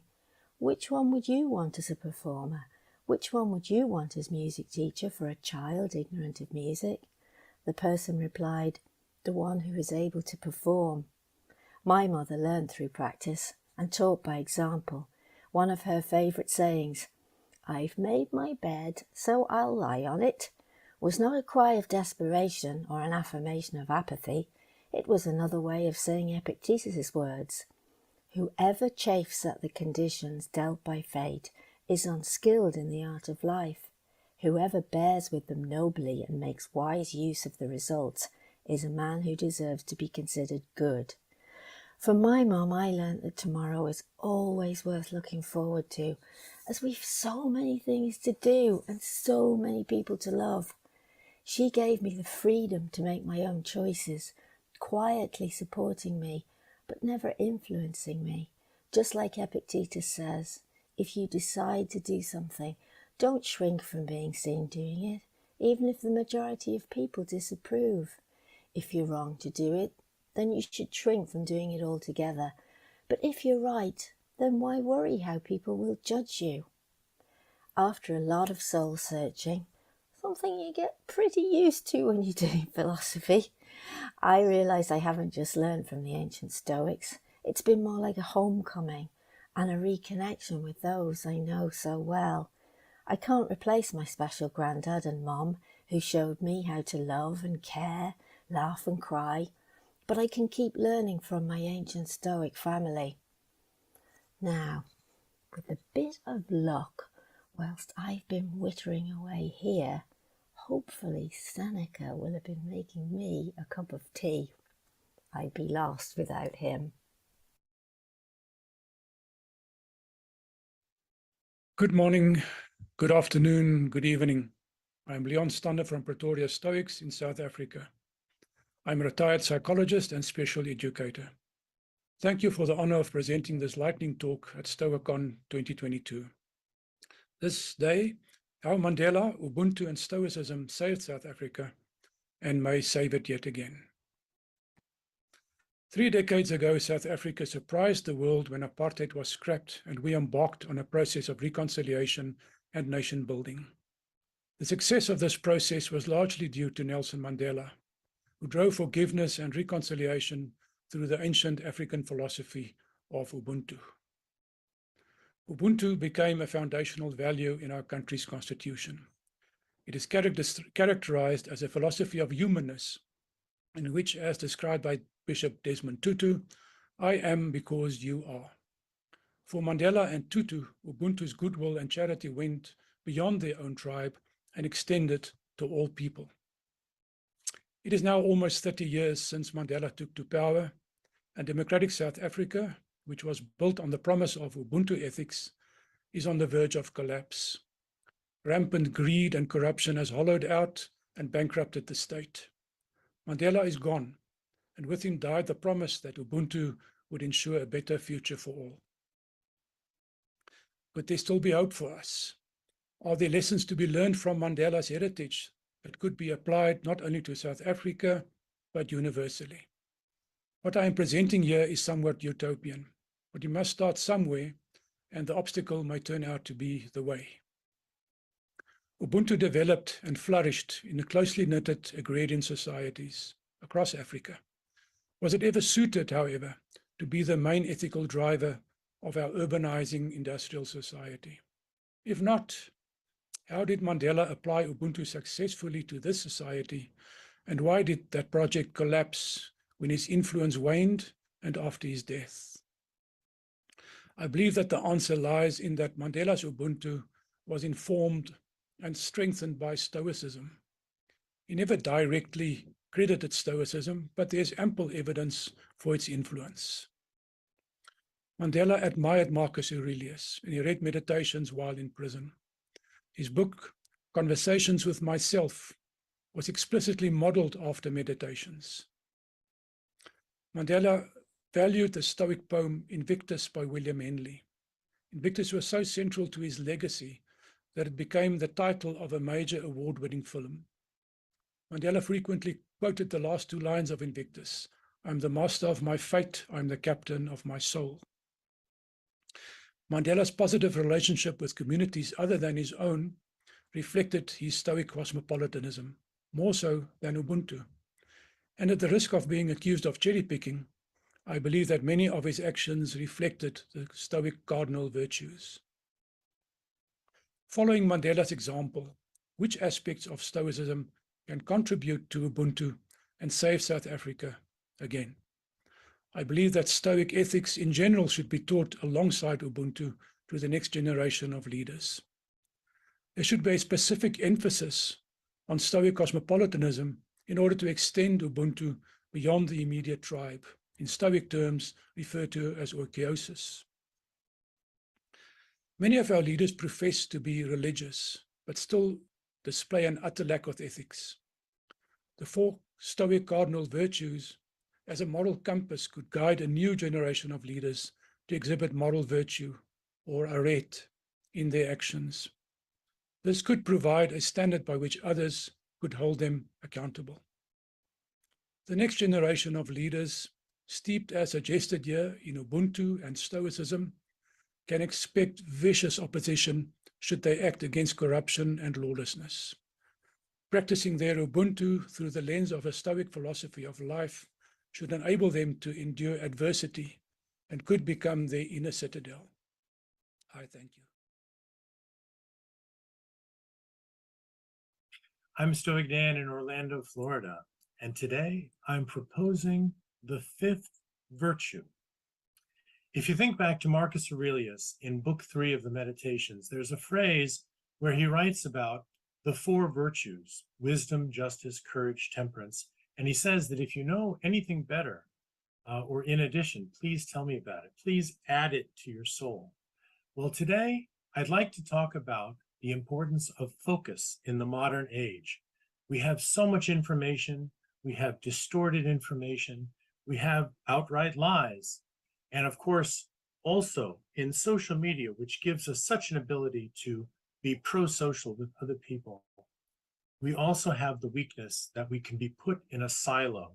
We can only be exposed to ideas from a certain angle. And of course, we know in philosophy that more perspectives are better. We also have a cultural shift today, which is the Great Resignation.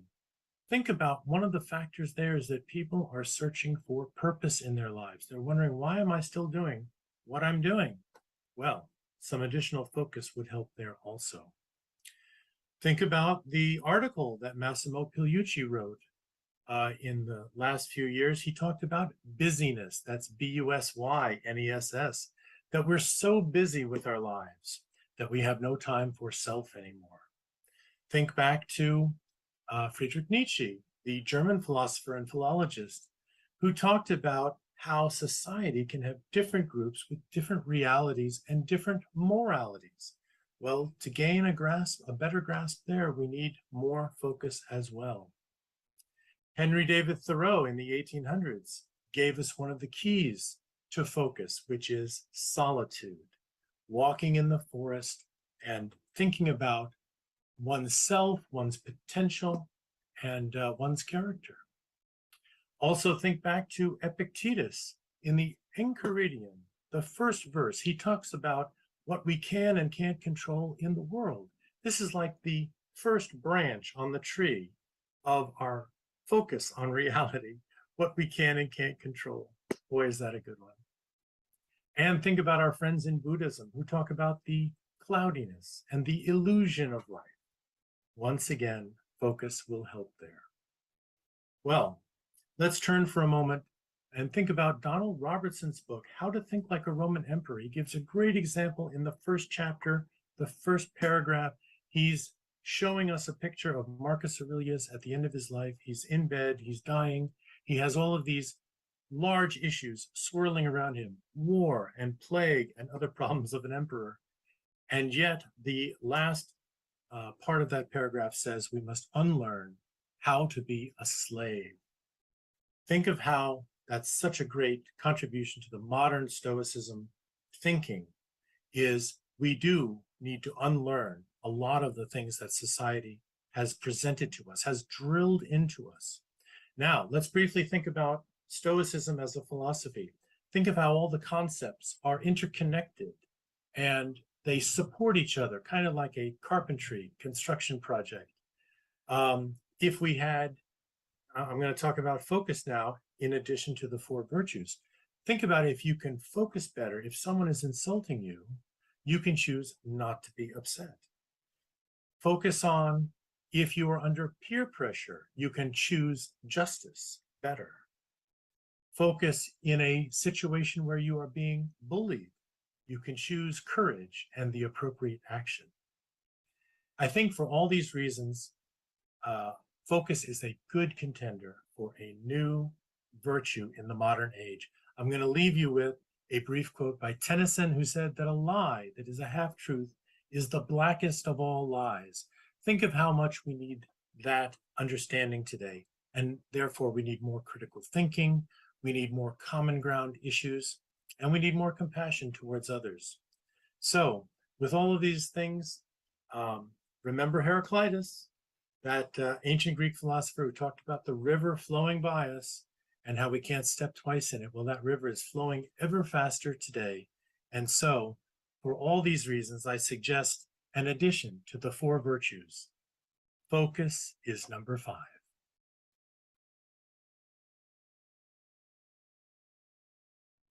Hi everyone, Matt Sharp here from Melbourne, author, philosopher, someone involved in Stoicism and in organising the Melbourne Stoicon X event. In my 5 minutes, I just want to quickly talk to you about the subject of my new book, which I think is an important one, which is what Stoicism can do to help targets of adult or workplace bullying. Why write a book on that subject? Firstly, because it's a big problem. 10 to 15% internationally of workers at any 6-month period who are surveyed tend to report that this is going on. Secondly, I think Stoicism can really help, as I'll talk about.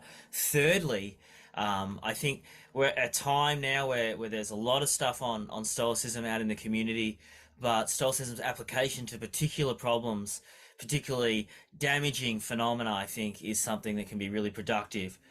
And fourthly, this is a really damaging phenomena. There are a regular profile of psychological and physiological harms that are reported by unprepared targets who experience this. So what is workplace bullying? People are going to know about it from television, from school, and probably from workplaces at one or other time. Intentionally humiliating a target, aggressive communication with that target, intentionally excluding them, intimidating them, insulting them, baiting them, setting them up to fail, blocking their work, interfering with their workstations, and most common of all, false accusations and forms of rumour mongering about a person to basically exclude them and delegitimize them in their workplace. Now, the troubling phenomena of bullying also includes this other dimension whereby bullies tend to ally themselves with managers or become managers, so when the target protests, it rebounds. That is, the protests, the emotional expressions of distress are turned against the target. This leads to targets feeling extremely stressed and extremely distressed and feeling very helpless and alone. So Stoicism, I think, is particularly well placed to help targets of adult bullying. Above all, we know its practical stuff is based on the dichotomy of control. We suffer more in our imaginations than we do from external events, according to Seneca and others.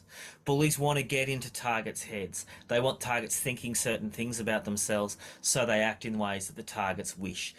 Above all, feeling bad about themselves, feeling unsafe, so they leave the workplace. Stoicism, by contrast, is about greater self-awareness of our beliefs, actions, and choices. It's about minimizing the stress that we take on through ruminating about things we can't control, including others' bad behavior. It's about focusing on what we can change and what we can control.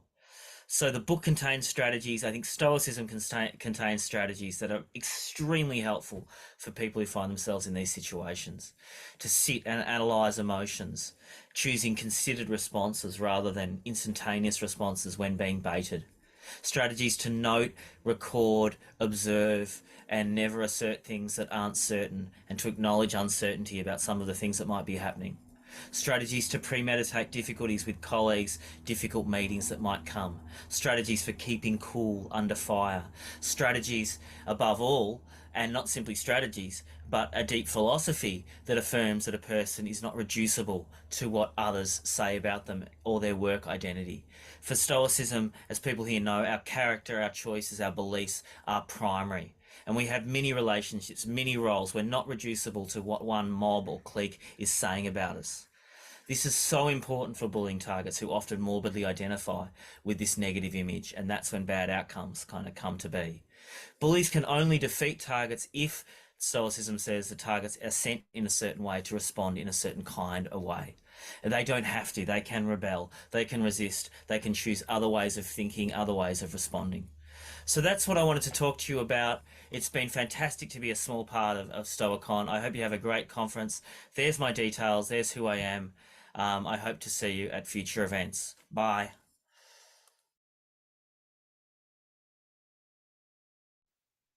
Hello, my name is Scott Valentine.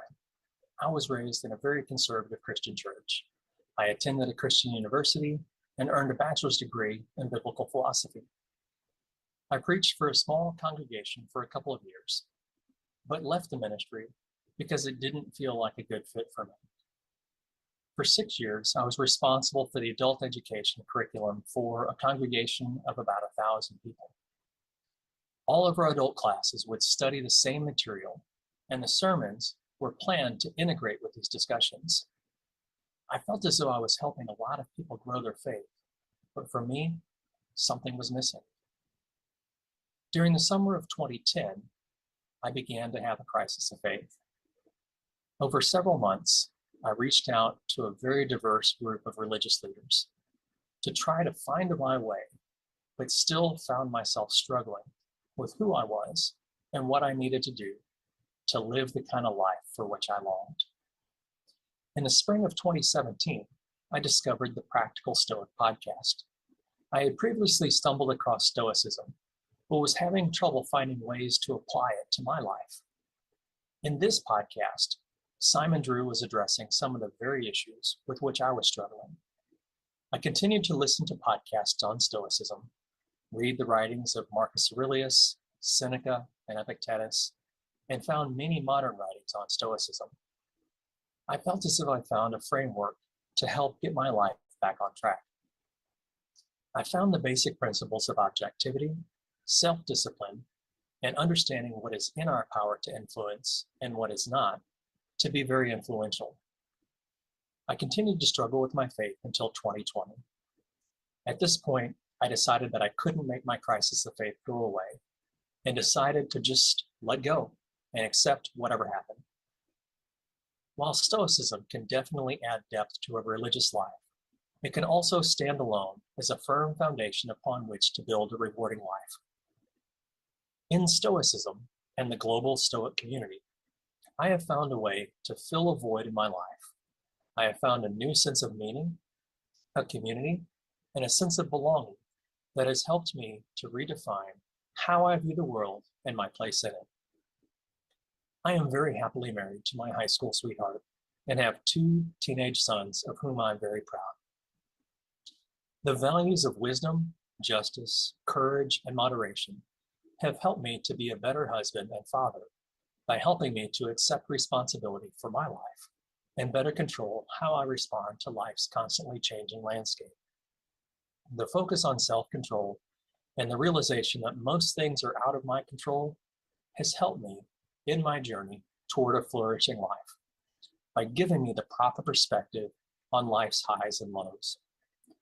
By changing how I see the events in my life, I have begun to embrace the most difficult of situations as opportunities to grow and now see them as a way to prepare to better help others.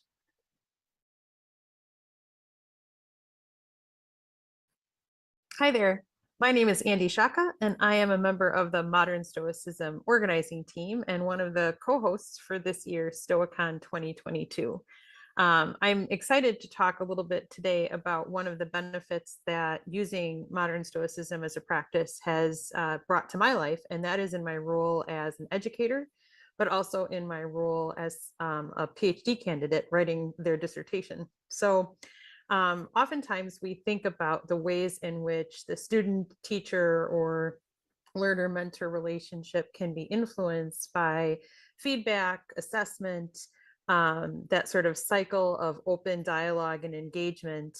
And in my teaching work, I find that oftentimes learners can be very frustrated by critique, or they have a difficult time managing multiple deadlines. In the schools in which I've taught, many of them involve very rigorous academic programs coupled with lab time or studio time. Right now I'm teaching at an art and design institute in Milwaukee, where I'm an associate professor. And many of the classes that I teach are upper level classes. So I'm working with juniors and seniors who are oftentimes doing very rigorous internships. They're partnering with real businesses. They're also building their portfolio and trying to kind of create capstone projects that culminate in all of the work that they've been doing during their undergraduate term. I've also taught graduate courses in food business innovation and entrepreneurship, and worked with students who are launching real life businesses or working to advance their degree in ways that benefit them somehow in their professional life. And when you bring all of these things together, it can create a cycle of pressure that is definitely beneficial in terms of motivating people to do their best work, but can sometimes make feedback, or again, that openness, that dialogue, that engagement, a difficult thing to wrap their heads around. So I find that I often call upon the lessons from modern Stoicism that help me in my own life figure out, sort of what's in my control, what's outside of my control. I find myself quoting Epictetus or Marcus Aurelius when I'm working with students one-on-one or in Ask Me Anything sessions or office hours, and just really helping them remember to sort of accept the role that they have at this time, do their best work, but also recognize that a lot of the variables that are external stressors in their life are indeed outside of their control. And so if they focus on what's within their control, and they focus on really trying to live in accordance with nature, in particular when it comes to the creation work that they're doing or the critical work that they're doing, it can be much easier to engage with one another, to engage with those giving them feedback, to prepare themselves for future disappointments, to know that, today will perhaps bring something unpleasant, but it's how we choose to deal with that unpleasantness and how we choose to practice virtue in our own lives that really drives us and motivates us in ways that allow us to feel more connected to the flow of life around us and to really just seek the good. So in my teaching life, I found it to be incredibly helpful. As I mentioned a little earlier, I'm also working on my dissertation. I'm a doctoral candidate at the European Graduate School. And I have found that there's been a lot of setbacks that I've had throughout the course of my graduate work. And I'm really nearing the end now, the final wire of writing the dissertation. I'm ABD in my pursuit. And for anyone who's been in a doctoral program, you know that those are three little letters that spell an acronym that can feel very large at times. And so I find myself going back to, again, mostly Epictetus, who has been a huge influence on me, and going to one of my favorite quotes, which is connected to the idea of accepting that we all are sort of at a banquet and dishes will be passed to us, and we take what we can and kind of pass things along, or that another one we're all actors in a play, and we assume the role that's right for us at that time. So in work, when I'm working on my own dissertation or my own writing or my own academic scholarship, and then also as an active instructor, as someone who's in an associate professor role dealing with students, I find that balancing those two things is made all the easier by remembering that they are simply parts that I'm playing in the moment, and really trying to stay connected to what's in my control as an educator or as a student or as a collaborator. And it's brought me great peace and certainly an acceptance that for someone like myself, has yielded incredible benefit that I could not have even really been aware of going into it. So I started with Stoic Week and Stoic mindfulness and resilience training 10 years ago now, and I've been a part of this community for the past 10 years, and can honestly say that whether it's the teaching work, the studies that I'm engaged in, or just the myriad things that happen in a day as a person on this earth, the lessons from modern Stoicism have helped me. The community has helped me. The Stoic philosophy, the ancients, it's all been very valuable in the work that I do. And I'm very grateful that we have this opportunity to come together, to share ideas, to learn from one another, and to continue to participate in a community that is so rich and so open, and really creating positive and powerful tools for moving through our daily life. So as an educator, as a student, as a person, I'm very happy to have the opportunity to talk about that a bit, and really grateful for another awesome Stoicon, and happy to see all of you here. Thanks. Friends, my name is Brandon Tumlin, philosopher, writer, coach, engineer, and host of the Strong Stoic podcast, where I dig deep into the most important philosophical question, which is, how do we best live to achieve what the Stoics would call eudaimonia, or the state of flourishing? I do deep reflections on these topics, and I also engage in meaningful discussions with modern thought leaders as well. My articles are featured in the Stoic Gym magazine, and I am also a director and founding member of the Walled Garden. In this talk, I'll be dissecting what it means to be a strong Stoic, which is the brand that I've chosen to adopt. From a very young age, I was always fascinated by this idea of strength. I started strength training at around 14 years old in its various forms, and there was always something deeply satisfying to me about lifting something heavy. Now, that was true in the gym, but it was also true in life in general. I also found that adopting responsibility for my own life was deeply meaningful to me. I worked hard in school, I worked hard in any job that I could get, and I always wanted more load, more responsibility. I wanted to take on more, I wanted to be more. And I knew this because I found a tremendous amount of respect for those around me who did actually take responsibility for their lives and the lives of others. In fact, it took me many years to figure out what strength actually meant to me and how to define it. And the best definition that I've found so far is strength is the ability to resist load. As mentioned, that load can take many forms. It can take the form of a weight in the gym. It can also take the form of responsibility in life. But we could also consider it as taking responsibility for the burden of life in and of itself. Life is hard and full of suffering. Every Stoic knows that much. Stoicism is a philosophy, as a way of life, that aims to provide an antidote to that suffering. And it's quite simple in many ways. Stoicism states that the antidote to life's suffering is to be a good person, to have a good character, and to work for the common good. And what does it mean to have a good character? We could say that it's someone who is just, someone who is wise, who is courageous and temperate. But this character must also act for the common good. It must be aligned with your personal nature, the nature of those around you, human nature, and the nature of the cosmos itself. How you do that in practice is by taking on responsibility. The first thing that people learn when they come into Stoicism is often the dichotomy of control. It's that some things are up to us and some things are not up to us. In other words, out of all the things that are included in the universe, in the cosmos, which are the things that I should take responsibility over, that I should bear? Which loads should I carry and which loads should I let go?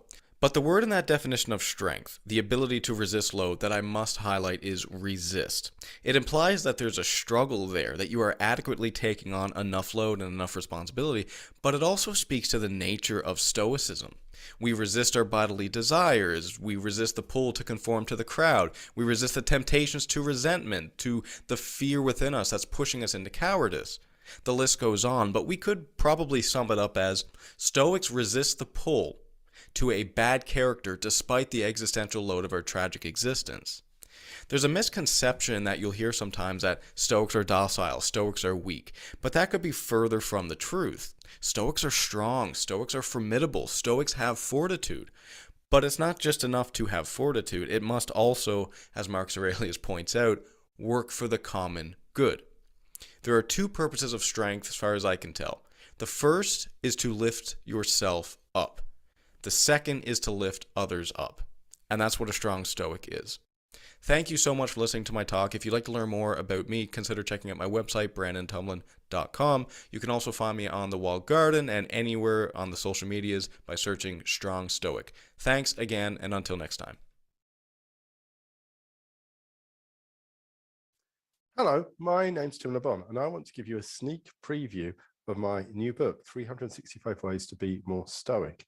So who am I? I'm a founder member of Modern Stoicism. I've been co-facilitating Stoic Week for the last 2 years. I am a CBT therapist in the NHS and a life coach. Why did I write the book? because I found Stoicism is tremendously useful to a lot of clients and students, and also for myself. And I wanted to share Stoicism to a wider audience, particularly the blend of Stoicism that I found particularly helpful. I wanted to do it in a really relatable way. And so I'm really glad that I teamed up with Casey Pierce as editor. And if you find yourself chuckling as you read an entry with your morning coffee, thank Casey. So what topics are included? Hopefully the ones that you find most interesting. Have a look at that list. Which do you think is going to be the most important to you? I hope all of them. One of the ones I had most fun writing was on anger management, drawing heavily on Seneca's classic on anger. And a key point about the book is that it includes lots of quotations, some quizzes, some case vignettes, but also over 30 real-life stories from modern Stoics. Here's an example. John Harlow, climbing vertically up a rope out of one of Britain's deepest caves, I found another party had accidentally pulled up my rope, leaving my partner and me stranded 50 meters below the surface. Waiting for rescue in miserable conditions, I found comfort in Stoicism. We considered what a good and helpful reaction might look at in our situation and avoided casting judgments on our sensations of hunger and cold. That simple reflection certainly helped during our 12-hour wait for rescue in the mud. Once out, however, Stoicism helped me to forgive the individual who had pulled up our rope. He was deeply sorry for his mistake and determined to ensure it never happened again. Without Stoicism, I might have judged his past actions and not his character. Do you agree with me that John Harlow is a great Stoic role model for being forgiving? I'm avowedly a modern Stoic, so in this book, you will see insights from psychology and psychotherapy to build on Stoic ideas. Because I think that Stoicism is very consistent, for instance, with some of those CBT tips. And in fact, if the Stoics had been living in our age, these, I think, are the kinds of things that they might have said. And really taking the idea of Seneca, that the ancient road is our guide, but not our master. And how do you think about the elements of Stoicism? What's the best way to learn Stoicism? Well, the framework that I personally really like, I call the Stoic elevator. Starts off here. You know, do you actually want to embrace Stoicism? Well, if you press the button and getting at level 1, you'll probably learn about the dichotomy of control, which is really valuable.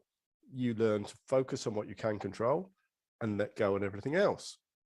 A great start. However, why not go up to level 2 when you learn how to cultivate the virtues? And the thing that you'll learn is that these are the very qualities that help you be happy and lead a good life. So if you're wise, that means it'll help you and it will help other people as well. So why bother to go up to level 3, Stoic mindfulness and managing emotions? Well, this is what gives you that in the moment awareness to apply all this stuff. And it's actually really important and obviously connects quite heavily with CBT and mindfulness. However, an ancient Stoic would have said that you really need to get to level 4 as well, which means prioritizing virtues and character. It means whatever your situation, you can still be happy, because one thing you can control is your action and whether to be virtuous. And if you do that, you are pretty much immune from suffering. You might even want to go all the way to level 5, which embraces some pretty strange sounding ideas like pantheism and providence. And we've got a chapter exploring whether that's a good idea or not. So I think that each idea is valuable in itself, and the whole is greater than the sum of its parts. So each chapter guides you gently through some of these ideas towards being more Stoic. And it's up to you how much you want to take away. So I hope that was a useful little introduction to what the book's got. It's out on November the 10th. You can see more details on my website, YouTube, Facebook, or Instagram. And a final thought, perhaps it might be a good stocking filler and even a Stoic act of kindness. Come Christmas time. That's all from me, and I hope you enjoy the rest of your Stoicon. Bye for now.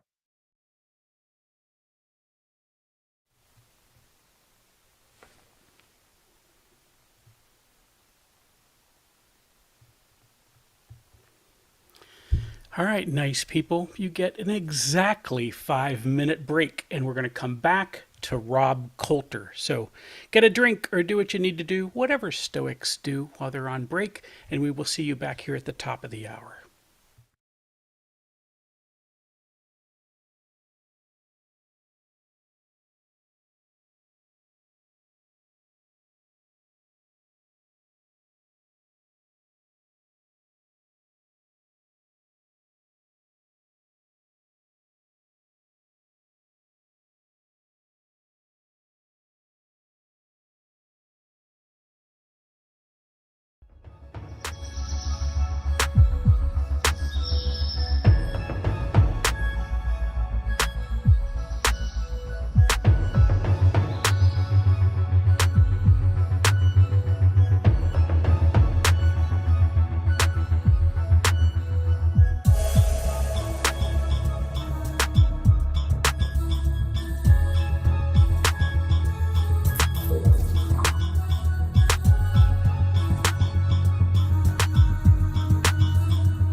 right, we are back after that very, very short break, and it's my privilege to introduce Rob Coulter. You notice as soon as he comes on that we both have taken the advice of Epictetus and we've got our beards, but Rob has definitely got me beat by a factor of maybe 3 or 4, right?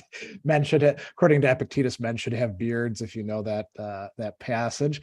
So Rob is associate lecturer in the Department of Philosophy and Religious Studies at University of Wyoming. He got his PhD from Northwestern in 2001. And you might know him already if you pay attention to Stoicism Today, because he's written a few articles there. One in particular about a recurring event that some of you might want to get in on, the Wyoming Stoic Camp that runs yearly now, right? I think even in post-COVID times. Does that sound right? Now he's also, go ahead. Yeah, no, that's right. We're running it in May, Wyoming Stoic Camp, which is just perfect because it usually snows still up in the Rockies. So you have some hardship to endure. That's right. He's also the co-director of Wyoming Pathways from Prison, which has prisoners, inmates, learning about Stoic philosophy as a way to, help them get themselves back on track. He's got a number of publications, particularly about teaching philosophy, and his talk today is Theory, Practice, and Pepsis. So let me just turn it right over to you, Rob, and I'll let you take over. Okay, great. Thanks, Greg. And, it's been a privilege and an honor to be here today with everybody. It's been some really cool stuff going on that I'm glad to be part of. So hopefully you can all see my screen. Works good. Okay. So today I want to talk a little bit about the connection between Stoic theory and Stoic practice, especially as found in the works of Epictetus. For today's purposes, I just want to say a little bit about what I mean by Stoic theory. We'll get to a little more detail in a bit. But what I mean by Stoic theory includes things like the technical details of the various topoi of logic, physics, and even ethics. And by Stoic practice, on the other hand, I mean the sorts of things that we do that are connected to Stoicism. We've had a lot of talk about that today, right? Such as exercises, like even going to the gym or things like that, the sorts of things we sometimes hear about in the text, like sleeping on the floor, but also things like journaling and various meditative practices and things like that. So I'm going to start off, and I intend this to be a little bit provocative, but here's my 2 main points for the day. So hopefully we can get to that. Here's the first one. There's no such thing as Stoic practice without an appropriate connection to Stoic theory. And my second thesis for the day is that at least one important way of establishing that appropriate connection is provided by the process of pepsis, right? Is the term in the Greek, right? Which is, the metaphor is that of digestion, right? Just like our stomach medicines that we can buy at the store. They're good for digestion. So to establish this, I'm going to try to say a few more things about Stoic theory and Stoic practice. And then I want to look at a few important passages from Epictetus that help us articulate and understand the notion of pepsis and how it connects those things. And then finally, I want to draw a few conclusions about how we ought to best incorporate Stoicism into our own lives. So I'm going to try to get to all that in plenty of time, so there's still some time for questions. Okay, so here's a bit fuller statement of what I mean by Stoic theory. By Stoic theory, I mean the interconnected principles, fundamental and derived, that form the basis of the Stoic ideas of truth, reality, nature, and the like. Such principles include, but aren't limited to, some of these famous examples, some of which we've talked about quite a bit already today. Some things are up to us and some things are not, which famously is the first sentence of Epictetus's Enchiridion.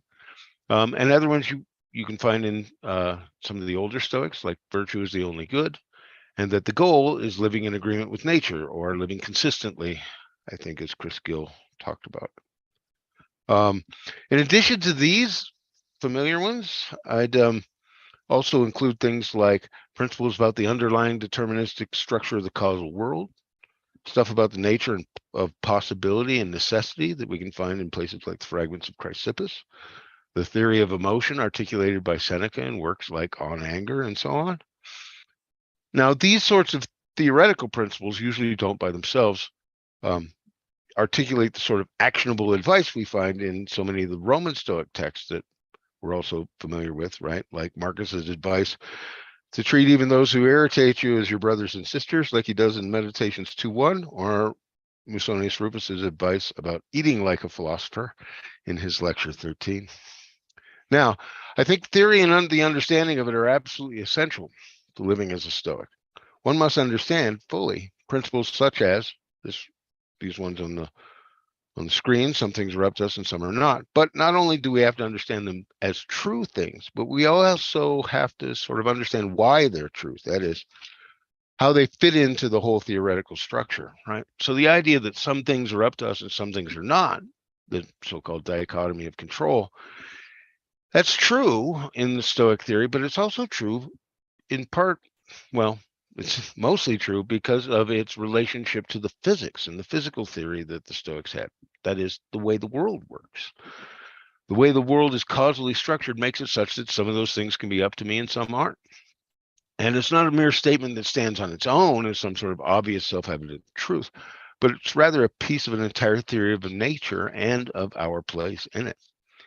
And it's because of this embeddedness in that theory, I think, that it gets its power.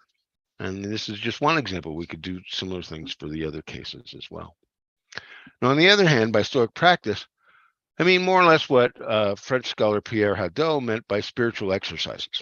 That is, I include such things as one might do with any philosophical tradition, things like study, discussion, and memorization. And religious traditions as well often emphasize those things too, but also exercises that are not the sort of thing you do in a classroom, things like maybe physical deprivations, right? Fasting or taking cold showers, or going to the gym and being disciplined about that sort of thing. And of course, meditation and journaling as well.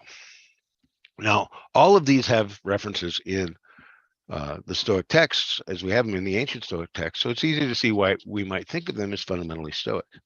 But as we all know, I think just about all of these practices are also recommended by any number of other religious, spiritual, and philosophical traditions. So what makes them Stoic? So here's my main point, right? It's only by virtue of these exercises being somehow grounded in Stoic theory, in the sorts of things I had on the last slide, that they're Stoic exercises at all, properly speaking. Now, many people have noticed, rightly, that Epictetus and other Stoics argue that the study of theory is not all there is to philosophy. In fact, it's that insight that seems to underlie the sort of things that Hadot is so famous for, right? And also the whole philosophy as a way of life approach. What I think is noticed less often is that the connection between Stoic theory and Stoic practice is a two-way path. That is, on the one hand, while the study of theory is incomplete without its resulting in action in our way of living, on the other hand, mere action without being the result of appropriate theoretical considerations is also incomplete. So let's look at a passage. Right, here's a passage from Epictetus's Enchiridion. This is 46. Never call yourself a philosopher, so I'm just going to read it out loud so we can all sort of resonate with it a bit. And don't talk among laymen for the most part about philosophical principles, but act in accordance with those principles. At a banquet, for example, don't talk about how one ought to eat, but eat as one ought. And accordingly, if any talk should arise among laymen about some philosophical principle, keep silent for the most part, for there's a great danger that you'll simply vomit up what you haven't properly digested. So we're getting rich into these digested metaphors. So when the day arrives when someone tells you that you know nothing, and you, like Socrates, aren't upset by that, you may be sure that you're making a start on your work as a philosopher. For sheep, too, don't vomit up their fodder to show the shepherds how much they've eaten, but digest their food inside them and produce wool and milk on the outside. And so you likewise shouldn't show off your principles to laymen, but rather show them the actions that result from those principles when they've been properly digested. Now, many people notice, again rightly, The emphasis at the beginning of the passage, which seems to indicate that it's not very important, or at least often out of place, to engage in talking about philosophy all the time. If you've ever been to a cocktail party where somebody just wants to talk about philosophy, I mean, maybe that's great for me, but might not be for everybody all the time.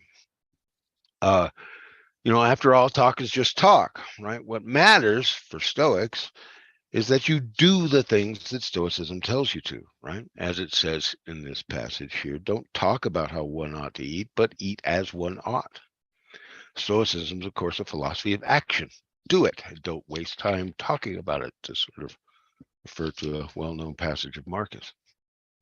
But less often noticed, it seems to me, is something expressed in the last sentence of this passage. And I'll read it again. And so you likewise shouldn't show off your principles to laymen, but rather show them the actions that result from those principles when they've been properly digested. That's the pepsis bit. Note carefully the direction of causation expressed in this sentence. What matters here are the actions which are the result of the digestion of the principles. So not just any actions will do, only those that are the result of digesting Stoic principles. So this is what counts for making progress, or whether it counts as making progress, for judging whether actions are truly Stoic or not. Are those actions the result of the proper digestion of the Stoic principles that underlie them? And here I think we could also, in the case of digestion, talk about incorporation, right? Are we incorporating these principles into our actions? And I think, the root of incorporation is same as that of corpse, right? We bring it into our bodies, right? So the digestion of these principles is precisely, and I think exclusively, what makes these Stoic actions Stoic as opposed to something else. So I think this is reinforced from another well-known passage from Epictetus. This is where I got sort of part of my title, and this is from the Discourses. Suppose I were talking to an athlete and I said, "Show me your shoulders," and he were to reply, "Look at my jumping weights." That's quite enough of you and your weights. What I want to see is what you've achieved by use of those jumping weights. Take the treatise on motivation and see how thoroughly I've read it. Right? That's the theory bit, right? That's not what I'm seeking to know, slave, but how you're exercising your motives to act and not to act, and how you're managing your desires and aversions, and how you're approaching all of this, and how you're applying yourself to it and preparing for it, and whether in harmony with nature or out of harmony with it. So in this passage, it seems, reading things such as the important treatises of Stoicism, the treatise on motivation, for example, that's all fine and good, but it's not really the point. The point is all the other stuff: how to exercise proper motives to act, how to manage desires and aversions, and so on. Again, the point is not the theory all by itself. But what then's the role of the jumping weights? Which I've never quite figured out what those really are supposed to look like, but maybe somebody could tell me. It's pretty clear that in this passage, the jumping weights are some sort of workout tools, right? It's the sort of things we use to develop our bodies and their ability to function. So one parallel, which most interpreters notice again, is that the jumping weights in this metaphor are like studying technical Stoic treatises, right? Perhaps the sort of study and discussion that when I listed some of the exercises, right? But most interpreters, I think, don't pay as much attention to the fact that the jumping weights are things one uses in action. What sorts of actions? Well, the actions of the gym, the ones that with which we train ourselves, right? So more broadly, the simile of the jumping weights points at the difference between exercises and the living of a life for which those exercises prepare us. As the passage puts it, show me, quote, what you've achieved by use of those jumping weights, end quote. And what are those things, the things we achieve? Exercising your motives to act and not act, managing desires and aversion, and living in harmony with nature. So one more passage that I think brings this all together a bit, also from Epictetus's Discourses, and this is 321. Those who have taken in the principles raw and without any dressing immediately want to vomit them up again, just as people with weak stomachs bring up their food. Digest them first, and then you won't vomit them up in this way. Otherwise, they do indeed become nothing more than vomit, foul stuff that isn't fit to eat. But after having digested them, show us some resulting change in your ruling center, right? In the hegemonicon, the part that makes our decisions. Just as athletes show in their shoulders the results of their exercises and diet, and those who've become expert craftsmen can show the results of what they've learned. A builder doesn't come forward and say, listen to me as I deliver a discourse about the builder's art, but he acquires a contract to build a house and shows through actually building it that he's mastered the art. And you, for your part, should follow a similar course of action. Eat as a proper human being, drink as a proper human being, dress, marry, father children, perform your public duties, put up with being abused, put up with an inconsiderate brother, put up with a father, a son, a neighbor, a fellow traveler. Show us these things to enable us to see that you've really learned something from the philosophers. So, if we look at what all these passages bring together, the true Stoic, the one who's progressing, the prokopton, is not someone, and this is what people always notice, who can recite chapter and verse the texts of Stoicism like an expert scholar. Nor is it, on the other hand, someone who's really good at enduring cold showers or super disciplined at the gym and talking about their gains. Both of these ways of being Stoic fall short of being small s Stoic, really fall short of being a capital S Stoic in this full sense. Rather, being fully Stoic involves not just both of these aspects, theory and practice, but a proper integration of them through the process of pepsis, or digestion. This is why the metaphor of pepsis is so appropriate. When have we digested the principles of Stoicism? Well, not when we can just repeat them and produce quotes at will. This is just showing everybody our vomit. We've eaten but not just digested. Want proof that I've eaten something? Here's my barf, right? It's the sort of thing you might get on an exam in a classroom or something like that, right? Maybe we have eaten, but it's only through the process of a digestion that we can get to the real point of eating. And the metaphor is, of course, the real point of all of this is living.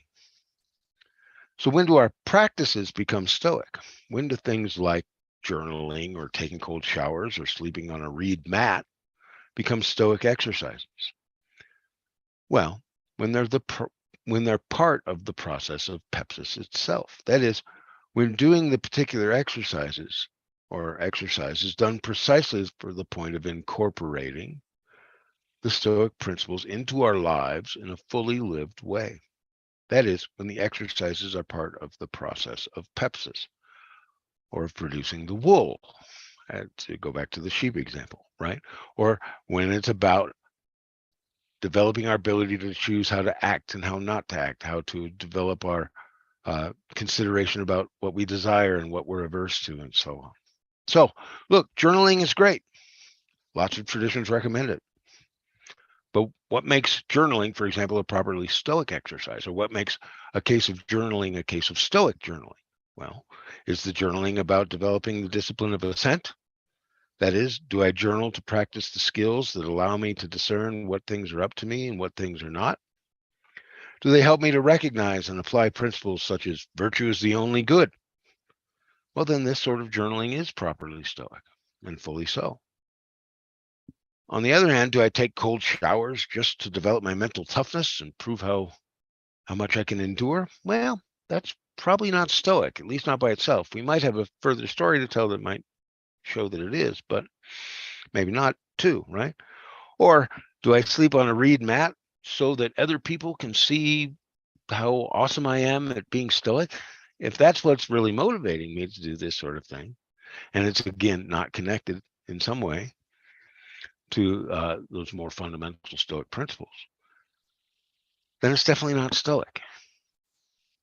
So with any of my actions, right, why I'm doing that action and the theory in which it's embedded make all the difference about whether my actions, such as any of these exercises, meditation, discussion, sleeping on a reed mat, going to the gym, are Stoic or not, or even if they're spiritual exercises at all in Hadot's sense, as opposed to, say, exercises in vanity. So Just bring it back again, right? That's my main claim. No exercise, nothing that we do is a Stoic practice unless it's properly connected to Stoic theory through this process of digestion that takes time and effort and energy. And that's it. So hopefully I've prodded a little bit of discussion with that. So thanks, everybody. All right. Well, we do have a question that is being asked in the YouTube chat from Sharif. Can you share some of your personal Stoic practices? Sure. Yeah, right. So generally I try to journal, right? I don't always do it every day. But when I journal, what I try to do is center it about these Stoic principles. My journaling practice involves taking central bits of the Stoic text and thinking about how I might connect it to my day, things I might have coming up, right? So is, for example, the dichotomy of control going to be central in a day that I might see, coming at me? I also like to keep various principles at hand, right? I wrote a few years ago about an incident in yeah, which is in Stoicism Today, Volume 3, I think. That's right. So I my first big international trip to New Zealand, and I almost died. And I remembered being in the hospital in terrible pain, the worst pain I'd ever had, and thinking of the back end of Enchiridion 1, right, where it says you are just an appearance and not at all the thing that has the appearance. And I tried to say that to my pain, and it didn't really solve it, but it helped a bit. Yeah. So those are a couple. So here's a good one that just came in from JB. How has teaching prisoners affected your personal Stoic practice? Well, I could say a lot about that, right? So one of the things when I teach in prison, so here's the difference. When you teach 18, 19, 20-year-olds, and you probably know this, Greg, convincing them that things like your body are not under your control, they aren't always so convinced, right? What do you mean I can't control my body, right? Whereas if you talk to someone who's incarcerated, they know very well that lots of things can inhibit what you might choose to do with your body, right? So whether you can leave your 7x14 cell is there's definitely situations in which that's not up to you. So that's a big thing. Another big thing that's easy. So one of the things so let me just sort of take a step back. When I teach incarcerated people Stoicism, it's very different from, say, if I'm talking to Wall Street people, right? And they're interested, I mean, for some obvious reasons, right? But they're also, I think, much more receptive to the idea that eudaimonia, right? Happiness, right? Is based entirely in things that are up to me, and that's really a very limited set of things. They aren't worried when they're stuck in prison for 20 years or whatever, about whether or not they can make their mortgage payment.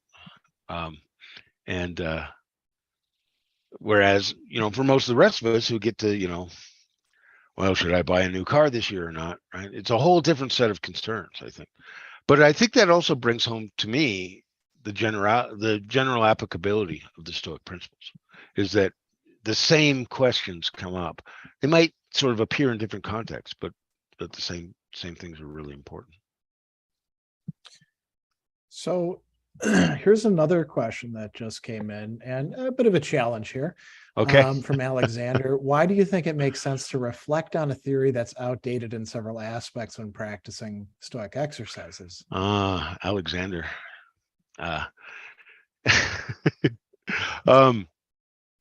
Well, because I think the aspects in which Stoicism is outdated are empirical. Whereas I think so the inadequacy of, say, the empirical knowledge they had about subatomic particles or something like that is, I think, not relevant to the sort of conceptual structure in this case, right? I think there's conceptual structures that could be screwed up more or less by empirical stuff, but I'm not convinced yet that the empirical things the Stoics got wrong or were completely ignorant of really matter to principles like some things are up to us and some things are not, right? I have a terrible time accepting the doctrine of total mixture, for example. I just don't think that's true.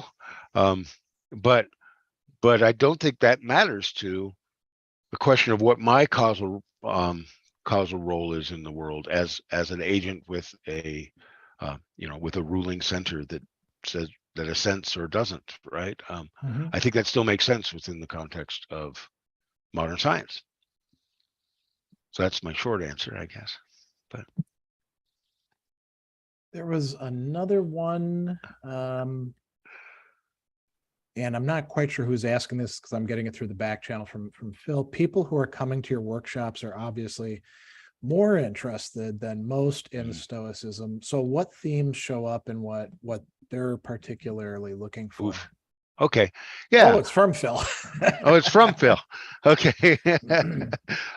Okay, Phil. Well, so for short answer, come to Wyoming Stoic Camp and find out. But and that's true for everybody here. I think it varies from year to year and from group to group. Some of the things that come up a lot, when we go up to do Wyoming Stoic Camp up in the mountains of the snowy range of the Rockies, and we're sitting up there looking across the valley, and there might be a moose going through the campsite and all of that, right? One of the things that comes up a lot is how do we think about nature, right? And that was one of the sort of original motivations for me doing Wyoming Stoic Camp nearly a decade ago now. The first time was here in Wyoming, we do nature quite a bit, right? But of course, the Stoic conception of nature is even broader than that. It's not just about rocks and trees and moose and the occasional mountain lion. It's also about, these headphones on my head through which I'm speaking to everybody over vast distances via the magic of the internet, right? All of this is nature, right? So we often spend a lot of time thinking about nature and causality and how we fit into that picture. So we spend a lot of time doing big picture, I guess, theoretical questions often. But then we also get to spend a lot of time, because we spend hours together talking about this stuff. Hey, how do we deal with this particular problem? And how does that connect to everything we've been doing? So here's what might be our last question, okay, if we want to stay on track. So this is from Matt.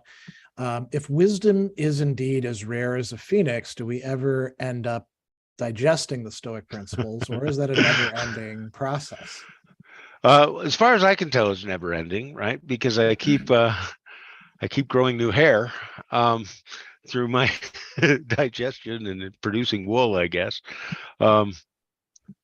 Yeah, right. So the sage is as rare as the phoenix, and only the sage is wise, and the rest of us are fools, is all standard Stoic doctrine. But there's also the possibility of progress, right? And the possibility of progress is a function of how hard we work at it, and how long we work at it, and do we work at it with others who benefit our journey, and things like that. So I anticipate it's going to be never ending, or at least it's going to end only when I do. And as Marcus says in Meditations, I think it's 10:3. I could be off by a little bit, right? Everything that happens to me happens in such a way that I'll either survive it or I won't. If I survive it, I will have found what I need to do it, and if not, that'll be end of me. And in either case, there's no need to worry, and I just get to keep going forward, and until I don't. And I'm grateful for that. Maybe that's a good place to stop. Well, thank you so much for giving this talk and Yeah, for thanks your for inviting answers me. to the questions. We're going to take another short 10-minute break, and we're going to be coming back with our final session, which is a panel on recent books on Stoicism with various authors. Somebody was asking, is there a website for the Wyoming Stoic Camp in the thing? Yes, just Google it. And it'll pop right up. A lot of these, is there a website for this, can be answered so easily by just, oh, the Dan's already posted it here in the Zoom. Maybe Dan, you could also post it in the YouTube. So we're going to sign off for a little bit, and we'll see you on the next side of the break. Thanks, Greg. Thanks, everybody.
right, we are now in the last of our sessions in this long day, for some of you very, very long, including Harold, who's over in Norway. So I very much appreciate you staying up so late with us. I'm going to say a few things about Harold that I didn't get to before, and then Harold will take over, and he'll, things are kind of like rolling downhill. He'll introduce everybody else. So Harold is a good friend and colleague of mine. We actually meet weekly to discuss our work with Stoicon, Stoicism Today, and various projects that we're working on having to do with ancient philosophy. He is a graduate student in philosophy at the University of Oslo. He has been the editor, I'm sure I'm going to mispronounce this, Philosoph Supplement. Good, close enough. And member of the Modern Stoicism team, currently the assistant editor of Stoicism Today, but at the beginning of this new year, Harold is going to be taking over as editor as I transition and perhaps become, an advisor or something like that. So I'm really happy to have Harold here and all of these people who've got great new books out.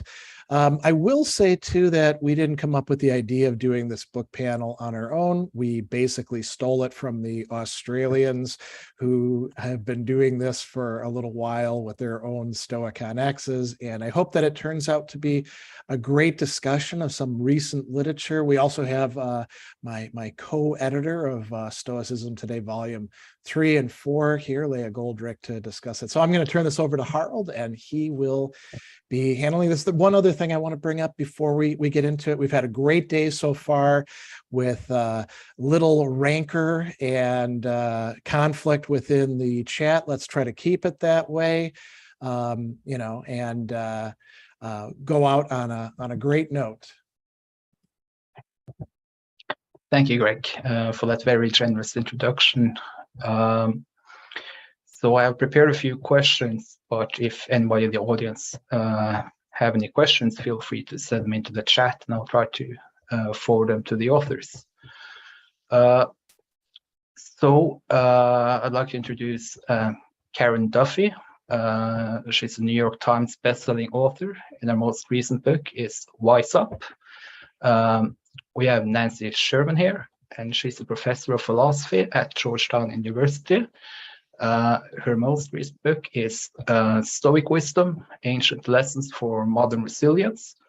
I hope that Kevin Vast is here, and he's the author of more than 24 books, including The Porch and the Cross. And his most recent book is Memorize the Stoics. Leah Goldrick is here. She holds a BA in philosophy and a master's in library and information science. Her website is Common Sense Ethics, and she is, as Greg mentioned, the co-editor of Stoicism Today, Selected Writings, Volume 3 and 4.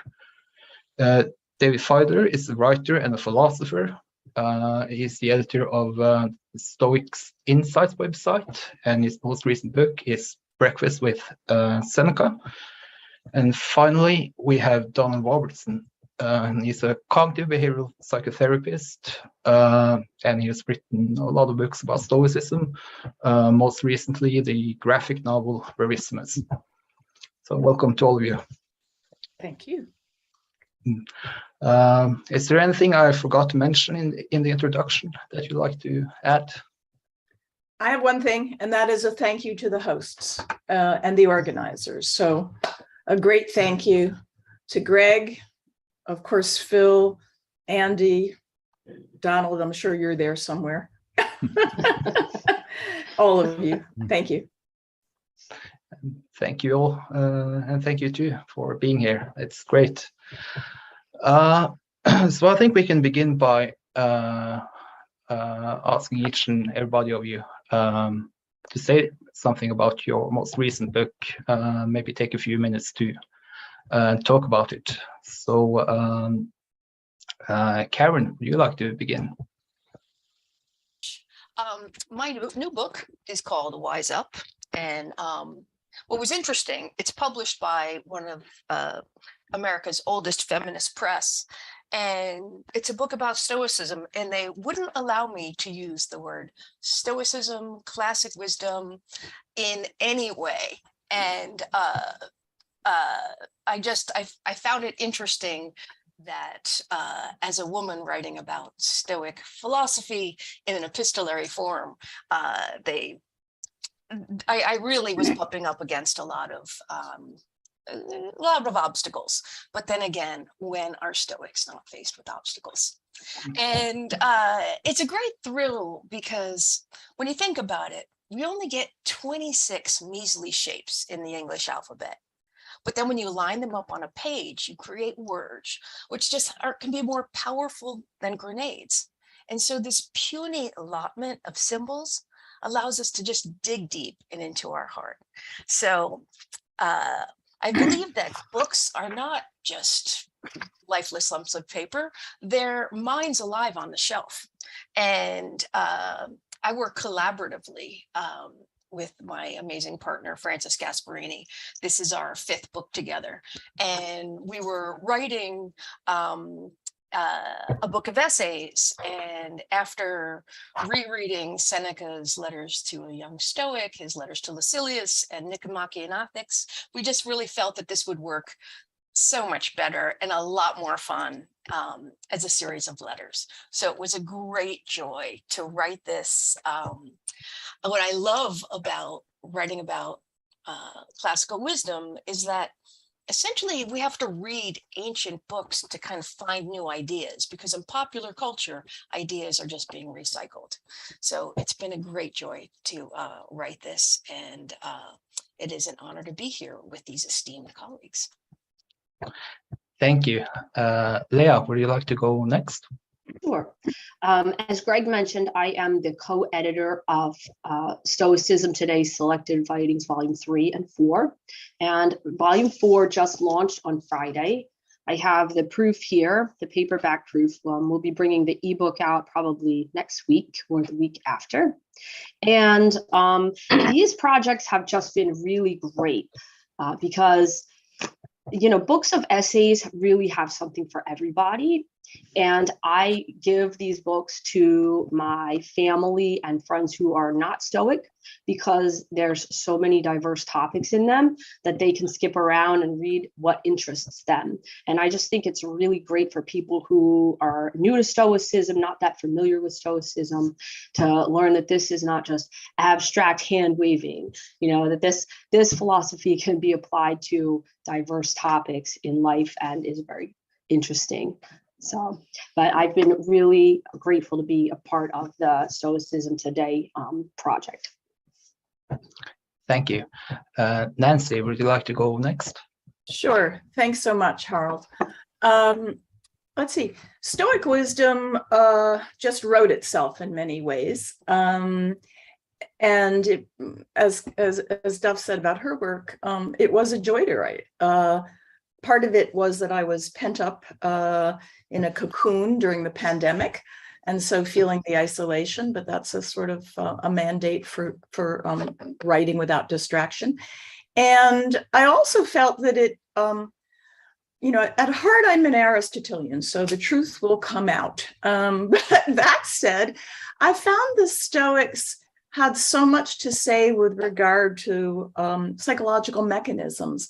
One in particular of how really to press a bit of a pause button to impulsive emotions so that you have more trained and cultivated emotions. And also ideas of pressing a pause button so that you're not always as disappointed as you might be. I mean, we can't obviously anticipate everything, but we can prepare a little better than we sometimes do, or at least put a cushion between ourselves and potential disappointment. So I found it was wonderful. Also, you know, in thinking a little bit about Musonius Rufus and his remarks about women are at the table. They need to be at the table. They need to come to our lectures because we share in the same reason as others. And so that is a widening lens or aperture that I think is important for us to keep alive. So I look forward to the conversation and hope we get a chance to talk to each other and with each other. Thank you. Donald, would you like to go next? I think you need to unmute. I think you need to unmute, Donald. There you go. All right. So the book I'm working on at the moment is actually about Socrates, but I've just written 3 books in a row about Marcus Aurelius. And one of them is still in press. It's a biography of Marcus Aurelius for Yale University Press. And the one that's just come out recently, though, is a graphic novel called Verissimus. And that's a follow-up in a way to my preceding book, How to Think Like a Roman Emperor. So I wrote a self-help book about Marcus Aurelius, a graphic novel about him and a prose biography of him.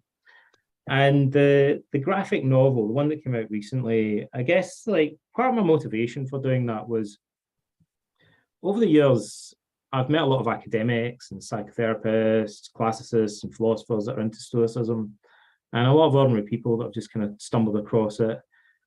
I've met a few people over the years that got into Stoicism, not because they were into philosophy or self-help or therapy, but because they watched Gladiator. They watched Sword and Sandals epic and they thought it was kind of cool, or because they were just kind of into Roman history and things like that. And in some ways, I kind of find it particularly rewarding and interesting to speak to those people, because they may never have read a book on self-help otherwise, or a book on philosophy otherwise, but they maybe saw Richard Harris in Gladiator and kind of thought, I'll find out more about this Marcus Aurelius guy, and then stumbled across the meditation. So maybe their only exposure to self-help and philosophy and stuff like that.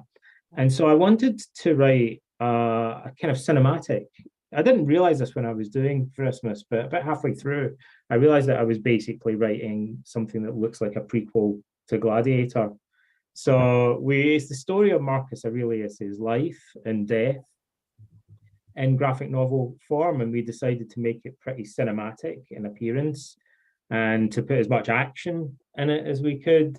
But we also wanted to put as much philosophy in it as we could, and to make it as historically accurate as we could. So I consulted with many experts. I went to Carnuntum and shot a lot of video there where Marcus Aurelius was stationed during the Marcomannic Wars. And yeah, we kind of immersed ourselves in the subject, hoping that one day maybe the graphic novel that we made might end up as an animation or maybe even a movie or something like that. We've yet to see some more movies about Stoicism, because we've got one coming out shortly starring John Malkovich in a movie called On the Creation of Earthquakes, which is about Seneca and Nero. And Gladiator 2 is reputedly in the works as well. So, you know, maybe in the future we'll see several more movies about Stoicism. So I wanted to make something that was kind of cinematic in nature and would appeal to a slightly different audience. And that's the book that I've published most recently. Thank you. Kevin, would you like to go next? Sure, I'd be happy to. And I want to say I'm honored to be here. I'm honored to have essays in those new selected writing volumes, I believe 3 and 4 coming out. But the most recent book I came out this year is called Memorize the Stoics, The Ancient Art of Memory Meets the Timeless Art of Living. And in my training as a psychologist, my specialty area was human memory. I did a master's thesis on how to teach adolescents memory strategies to help them learn academic material better. And my doctoral work was at an Alzheimer's center where I studied people with dementia and other brain disorders in normal elderly volunteers to see what happens to our memory and cognitive function as we age. But in this particular book, I should probably start by saying what it is. It is not. It is not primarily a book for how am I going to memorize great Stoic quotes word for word. I'll admit chapter 13 out of 15 does tell you how to do that if you want to. But the main theme here is kind of following something that Rob Coulter talked about, that process of digestion or pepsis. We're going to try to learn not quotable quotes, but keep in mind how to keep in mind some fundamental Stoic concepts. We can put them in our own words, but so we have them in our minds and we can chew on them.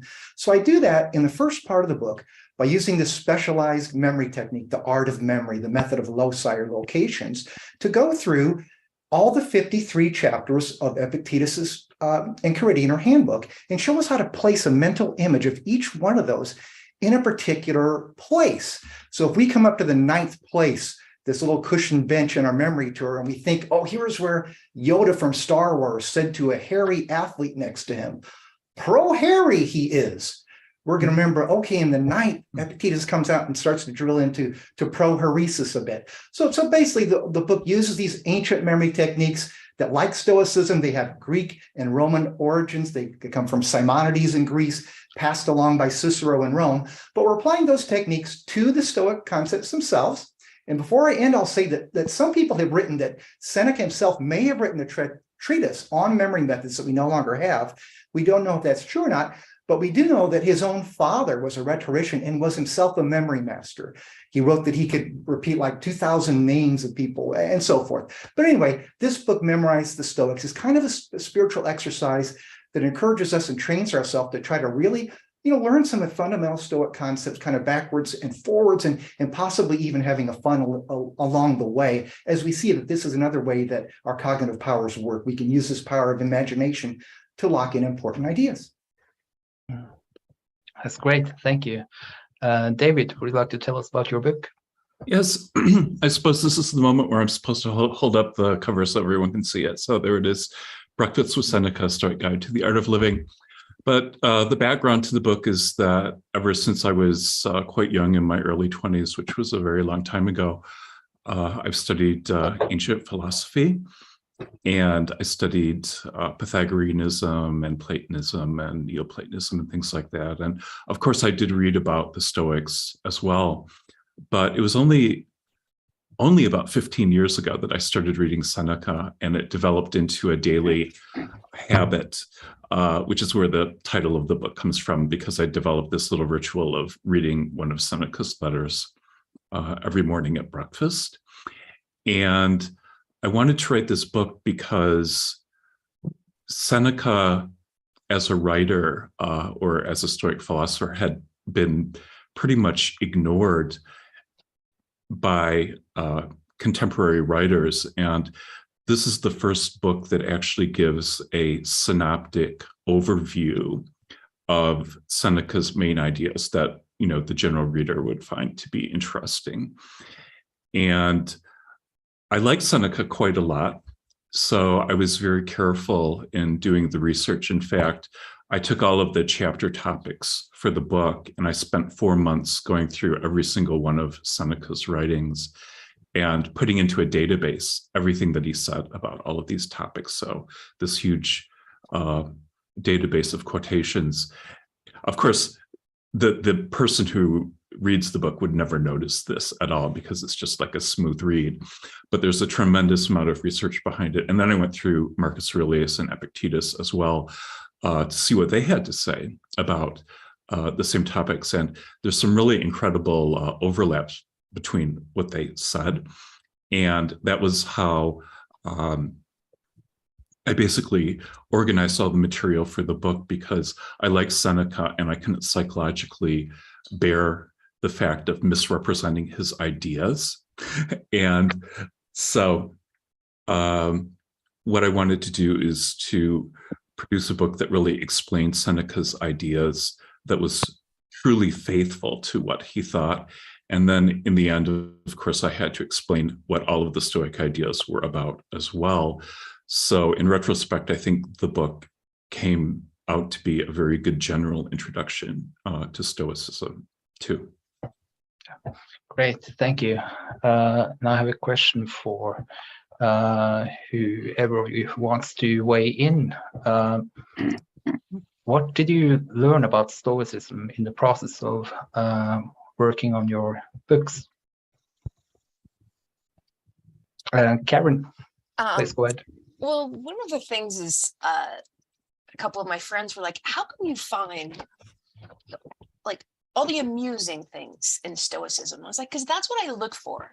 And I was just in Athens with a colleague, Bethany Hughes, and she really pointed out how the Stoics, it's not just about living your life, it's about loving the living of your life.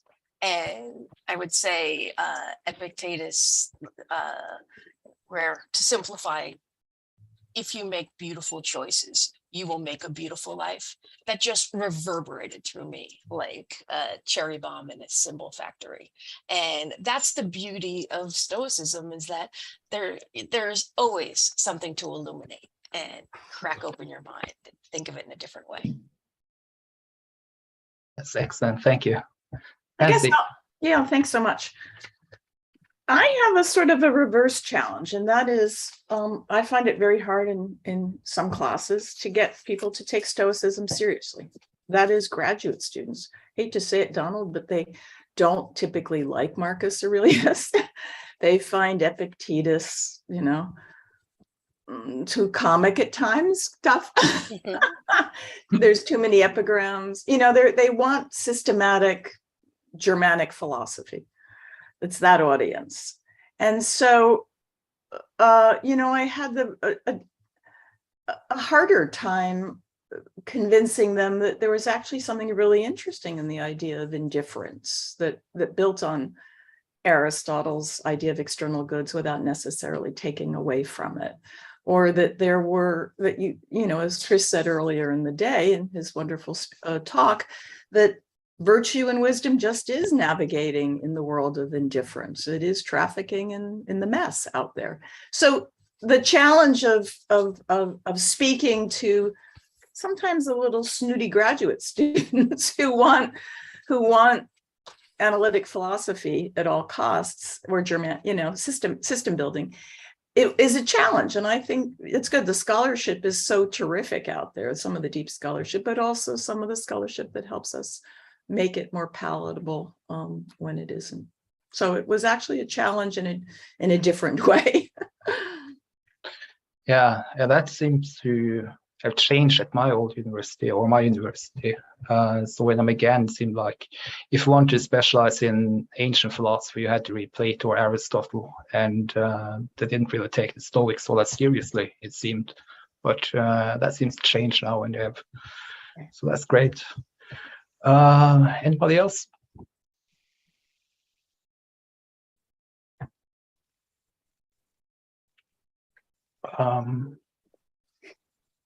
No. I'll have another question. What was the most difficult obstacle, if there was one, that you ran into in researching, writing, and publishing your book?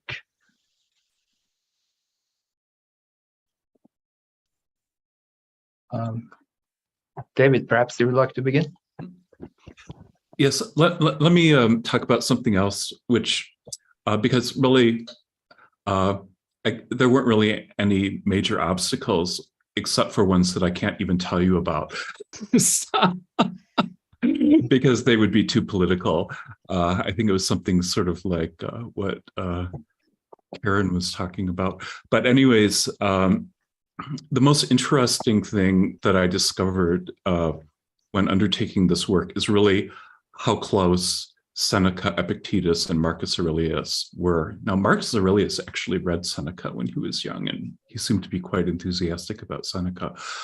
But one of the things that I kept running across is how they were talking about the same ideas and things that you wouldn't necessarily expect. One of the really interesting things that I discovered is that all three of the Roman Stoics talk about gratitude, and that each one of them is expressing this exact same idea, that once you reach the end of your life, the mark of a life that has been lived well is that you'll be on your deathbed, and you'll be grateful to the universe for having given you the life that it has, and this opportunity to participate in the festival of life, to use that phrase from Epictetus, which he takes from the Pythagoreans, and just experience gratitude for all the things that you've been able to experience. And of course, the whole point of Stoic philosophy was eudaimonia, which I think is best translated as a life that's truly worth living. So having that kind of gratitude at the end of your life, I think, is a good indication that you did actually live a life that was worth living. One of the really interesting things that I had to think a lot about too in writing this book is because I really wanted to faithfully portray the ancient Stoic ideas, is that I really came to realize that even though the Stoics talk about God frequently, of course, as you know, the Stoics were pantheists and nature is God. So they didn't actually view God as a person in the way that theists would. So what I came to realize is that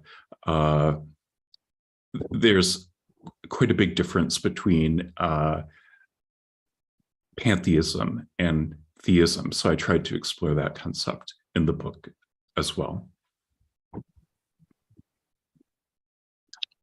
That's great. If let me just add a footnote there, is that the thing that makes it interesting is that the Stoics have this idea of gratitude.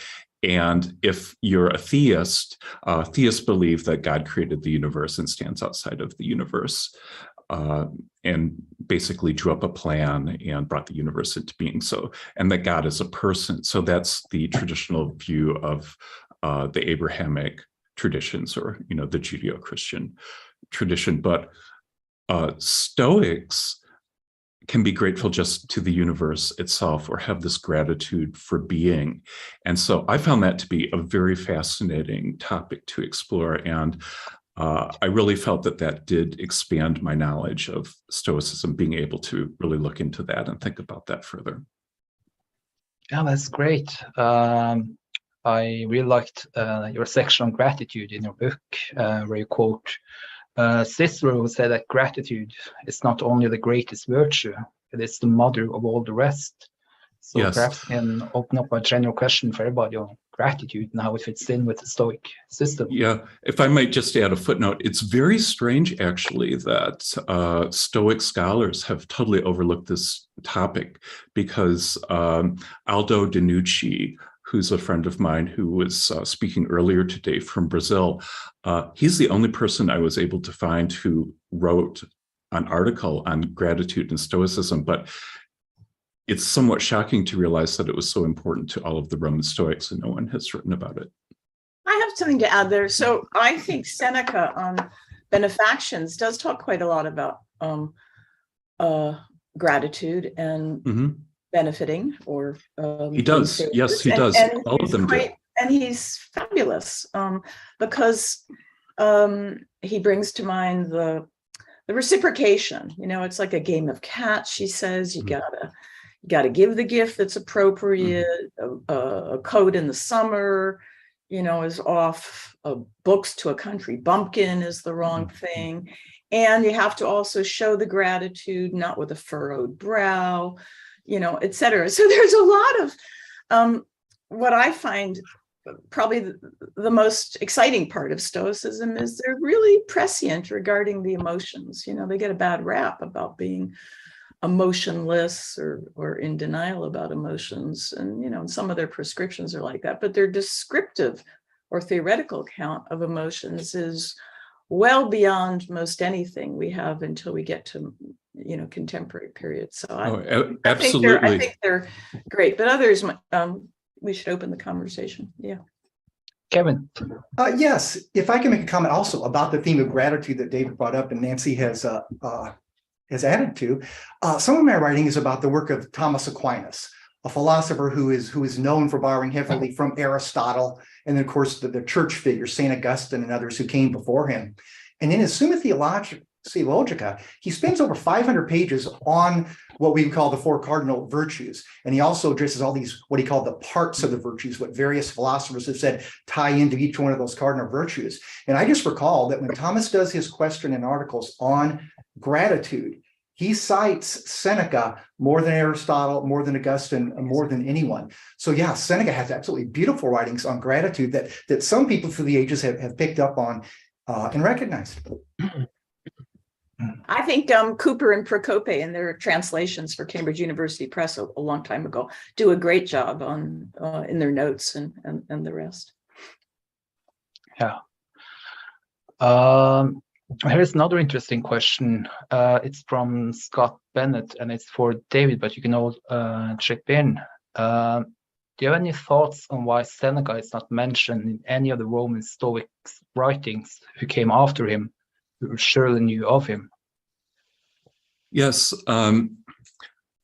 that's a difficult question. And one of the answers to that I came across is that Seneca went off basically in his own way, because Seneca was the only, I mean, aside, say, like from Cicero, he was the only Stoic. I mean, sometimes I think of Cicero as sort of like an honorary Stoic because he liked the Stoics so much, but Seneca was the only, full Stoic philosopher who tried to do philosophy in Latin. And so he was translating all these terms and things like that.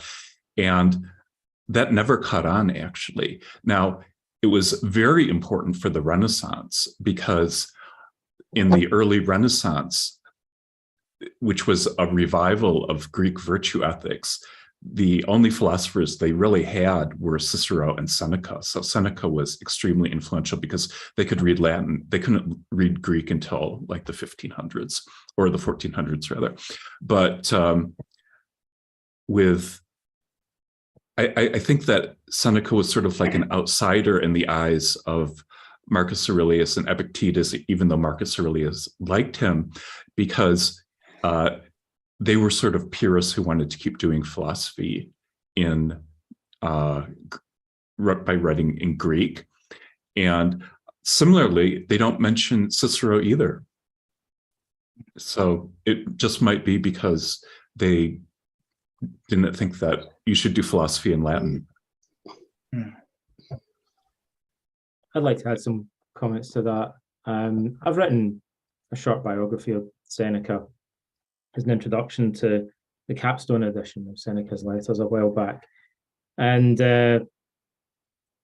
my view is Marcus Aurelius, first of all, we know had definitely read Seneca, because in his private letters, Fronto mentions that Marcus had been reading Seneca. Fronto is scathingly critical of Seneca, although there's some ambiguity in the nature of his criticisms. It sounds like Marcus may have been siding with Seneca, but we can't really be sure. There is a passage in Cassius Dio where he says that those individuals who collaborated with Nero should have their names struck from history and never be mentioned again, except to point out that despite the fact that they sided with Nero in order to save their own lives, they ended up meeting the same fate as the Stoic martyrs that opposed him. And personally, reading that passage, I find it hard to imagine that it isn't alluding to Seneca. So I think it could be that Seneca's name was omitted from the writings of subsequent Stoics because of their concerns about his political affiliation with Nero. That's always possible, but it's, all of these things are just speculations. We don't really know. And if you read Fronto's reference when he's talking about where he's criticizing Marcus Aurelius for reading Seneca, what he's actually saying, it's quite explicit. He says that he doesn't like Marcus Aurelius reading Seneca because of Seneca's flashy writing style, which actually is one of the things that's appealing to a lot of people about Seneca, because, he was writing in a different kind of style than the sort of like staid, golden age Latin style of Cicero. As far as Cassius Dio goes, I really think that people imagine that we know far much more about Seneca than we actually do, because first of all, I think it's quite obvious that Cassius Dio is just a totally unreliable source, and he was writing like around 150 years after Seneca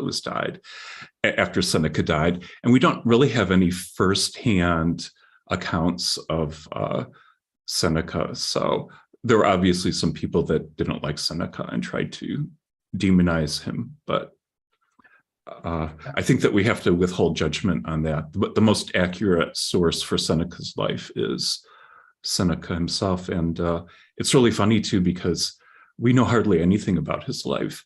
He spent 10 years in Alexandria, and we don't know a single thing that he did there. So. I think Seneca also, he's a problematic guy in that, it is hard to be in the court of Nero and have the wealth he has, and wax on about being an ascetic and abstemious and woe be me, so hypocritical underplays a view. So you gotta, that's always in the mix there. What do you make of a guy like that? It's complicated. The thing about Seneca, which is very interesting. I mean, look at the time that he lived. So he was a senator under Caligula, Claudius, and then Nero. And when he was called back to tutor Nero at the age of 11, he had no idea that Nero would turn out to be as bad as he did. The first 5 years were good, and then as things escalated and Nero became murderous, then, that's when things become interesting in terms of like Seneca's character and things like that. But, as various people have pointed out, the way that you morally make a moral judgment about someone is based on their intentions. And so if Seneca wanted to stay with Nero, to exert some kind of positive influence on him, then that would be perfectly, virtuous. Right, thank you. Leah, there's a question from Greg Lopez. What went into your thought process for selecting topics for Stoicism Today compilation, the Stoicism Today compilation? Well, Greg and I both chose some, but I think out of the ones that I chose, I wanted things that would be interesting and different from topics that I have read about before, and also apolitical, because I sometimes find personally sort of too much politics in a book about ancient philosophy to be off-putting, but maybe that's not true for everyone. But yeah, Kevin, I picked your Masonius Rufus diet piece.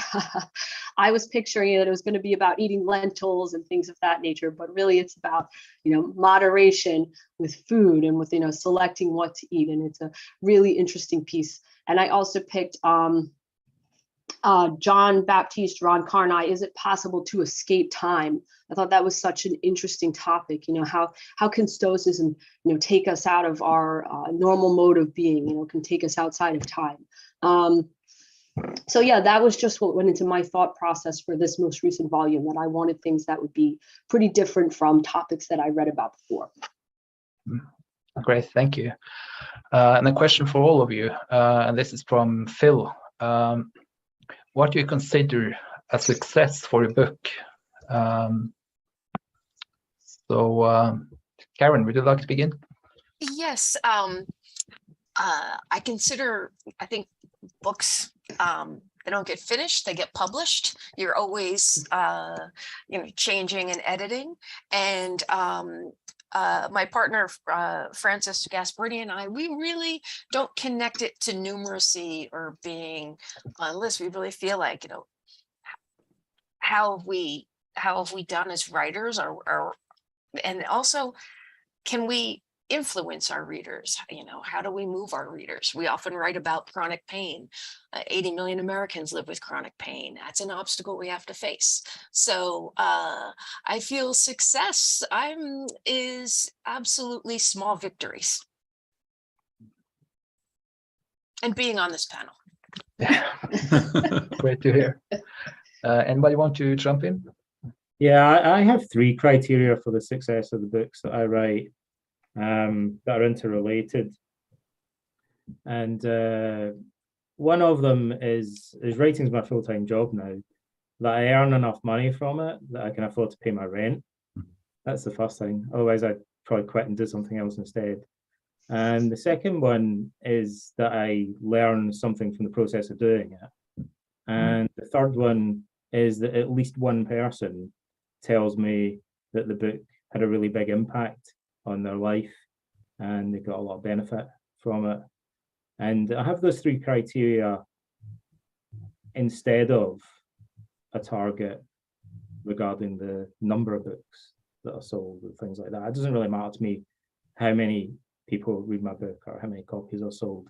I'm quite happy as long as one person tells me it had a really big effect on them, and as long as I can continue writing more books in the future. I think I have, that's all these comments are really helpful. Yeah, lists and numbers and your next contract really are very unreliable, unless you're a debut novelist, which I'm not, and most of us are not here. That said, I guess I have two. I have to want to really write it. If it doesn't, if it's not the topic I want to write on, it doesn't thrill me, I don't dance with the topic and get jazzed up about it, forget it. No one else is going to get jazzed up about it either. And so I have to read it, and it takes me a while to find what that topic is. It can't, that's one. It can't be a rewrite of the last book. That's really bad. That's so boring. And if you said it well the first time, you're not going to say it well the second time by just tweaking it a tiny bit. And then the third one is, those of us that are academics are trained to write a certain way to have to not have a career where you write, but you get paid as an academic. But to write where you can reach a wider audience while still being very faithful to the texts and research and scholarship that that's a challenge. And so I find I have, would my kids who are not academics but are bright, my husband, my mother, my parents, could they understand a chapter or two? That's often that has to work for me. So a kind of confluence. But the major one, do you want to wake up in the morning and start writing? And is it fun? That's great. And there's a question from the audience that sort of builds on this. Lucas Long asked, how do you commit to a topic for a book when there are so many ideas to choose from? Yeah, if I could jump in.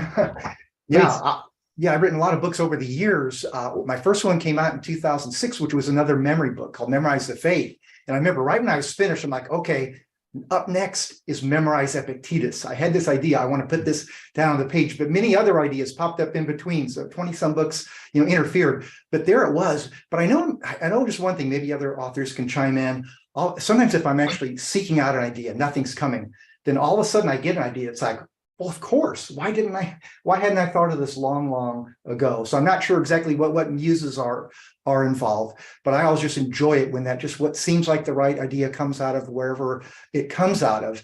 But I will say too, for me, the ultimate criteria of success, kind of like as Donald mentioned, if I have one person writing a review or one person who sends me an email that they've gotten something positive, something useful out of it, then it was worth all the time and effort to put it together. That's great. So we got a question from the audience on, it's from Len Layton. Another question on the book marketing. Where in the bookstore do you think your books should be?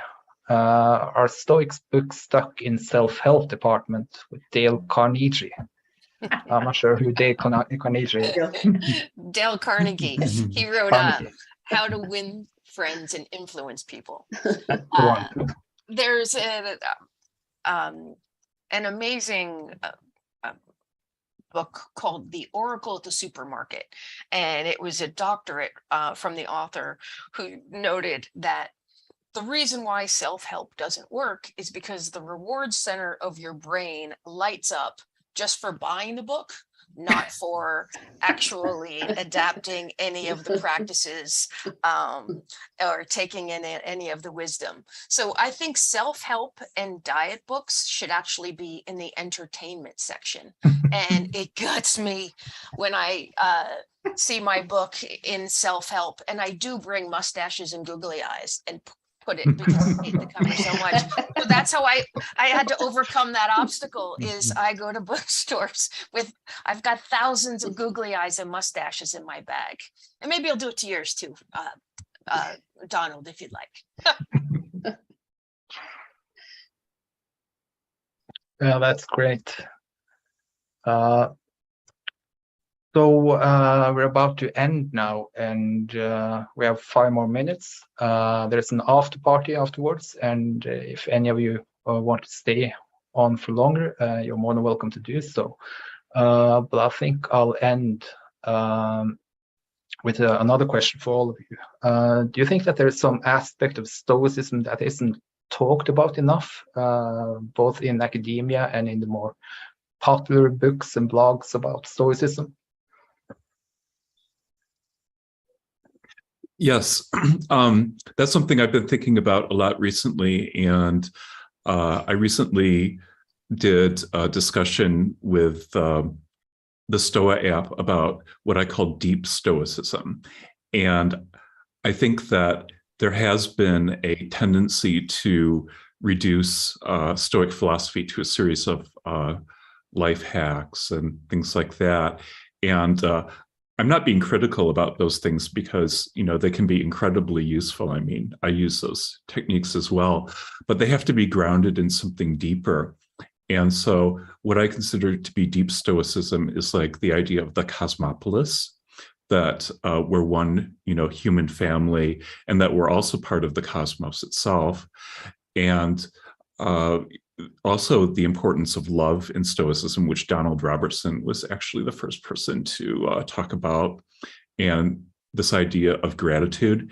Also, the fact is that the Stoics were incredibly positive about most of the different types of emotions. That's something that people totally get wrong, because for the Stoics, there were like 4 different groups of emotions, and only the pathe, or the passions, which were based, you know, on false opinions or judgments, were the ones that they considered to be negative. The other ones were either neutral or positive.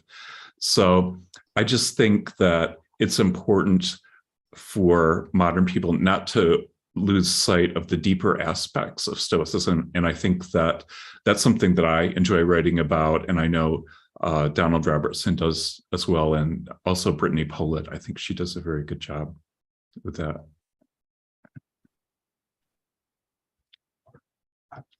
Anybody want to follow up? Donald? Sorry, I was muted there and I couldn't unmute. So Harold, could you just repeat the question for me again? Yeah, so the question is, do you think that there's some aspect of Stoicism that isn't written about enough, either in academia or in the more popular blogs? Yeah. All right, yeah, there are loads. From my personal perspective, the first book that I wrote in Stoicism, it's over a decade ago now. It's called The Philosophy of Cognitive Behavioral Therapy. And it was really my attempt to just kind of review the relationship between Stoic philosophy and cognitive behavioral therapy. And it seemed to me at that time that there was virtually zero, very, very little written about the relationship between Stoicism and modern psychotherapy. And some of the psychological ideas that we find in Stoicism are extremely important, extremely valuable, and probably have quite profound implications for our theoretical understanding of the philosophy. And some of them, I think, are never discussed in academic philosophical texts about Stoicism. There are concepts that seem recognizable to me, and I think would be recognizable to other psychotherapists, because they're similar to things that we do today that are, I think, almost universally overlooked. One of them, for example, will be the concept that we call cognitive distancing today, which is a kind of slightly thorny, kind of abstract concept. We have to use a jargon term to refer to it. But it's implicit in Epictetus's statement that it's not things that upset us, but rather our opinions about them. And that became a slogan of modern cognitive therapy. Cognitive therapists saw that as expressing the fundamental premise of modern cognitive approaches to psychotherapy. But what I think few people have really grasped is that really understanding that concept in itself produces a psychological shift that can have a very profound effect on our emotions and also on our cognitive style. And I think the Stoics realized that. We can't be 100% for sure, but it looks to me like they really understood that. And it would have implications, I think, for their whole system of philosophy. Also, I think, as David alluded to, not enough is said about what the Stoics say about love. I mean, people think I'm crazy sometimes when I say this, but to me, Stoicism, in a sense, is a philosophy of love. It's about philostorgia, or natural affection, in a sense, and our relationship with the rest of mankind. And I think that's integral, and very little has been said about it. But I guess the flip side of that also is that more is said probably about the emotion of anger.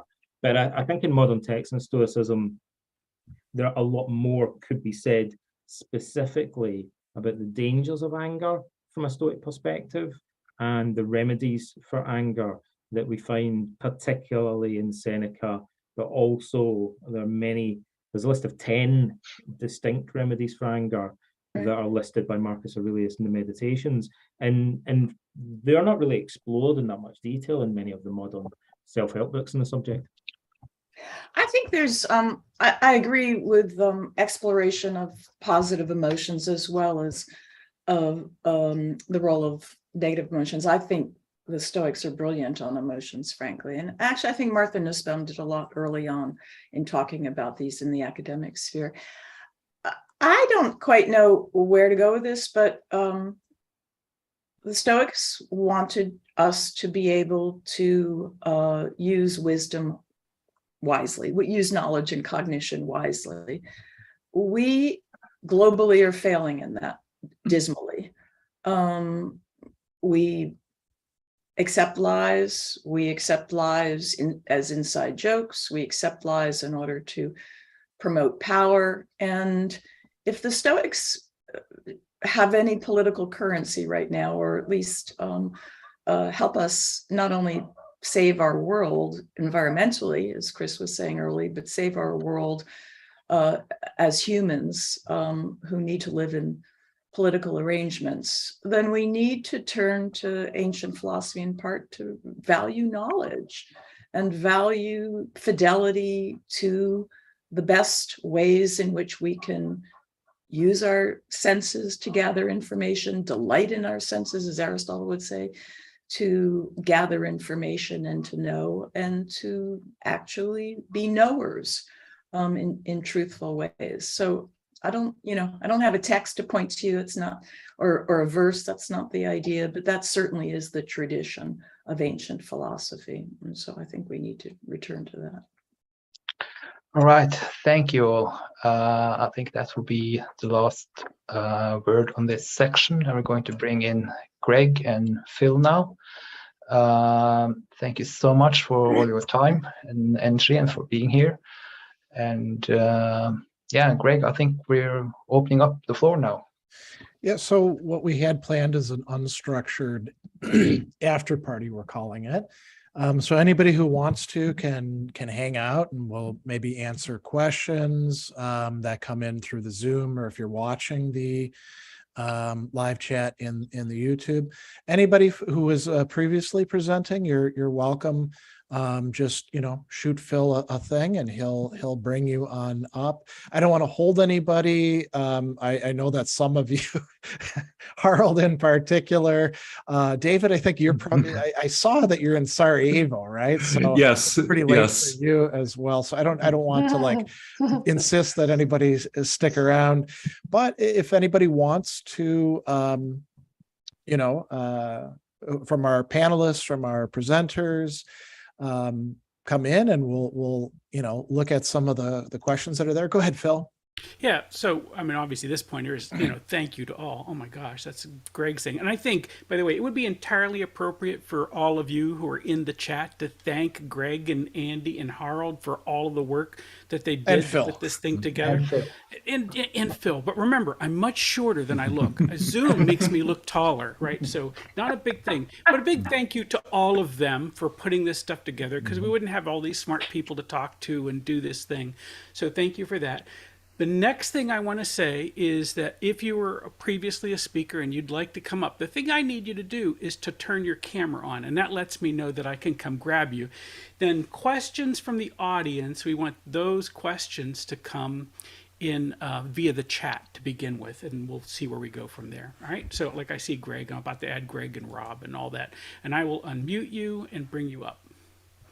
And I'm hoping the rest of you can hang out with us for a little bit. Well, And here's Greg, here's you one go do that your- was asked in the session for Donald, and William is asking it again. And I know this is something you've talked about many times, Donald. What do you make of Marcus's decision to trust rule of the empire to Commodus, despite the, as he's calling it, yellow flags? I mean, I think some of them were red flags about Commodus's character. So this is a perennial one, but I think it's really good to discuss. What do you think, Donald? This is definitely a recurring question. Right. Well, first of all, we're never going to answer this conclusively.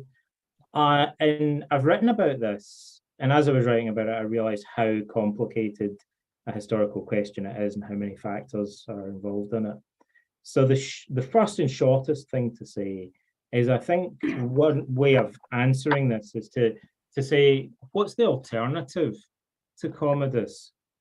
And the easiest answer to that is that it would potentially have been Avidius Cassius, the guy who declared himself emperor as a rival to Commodus and instigated a civil war in the process of doing so.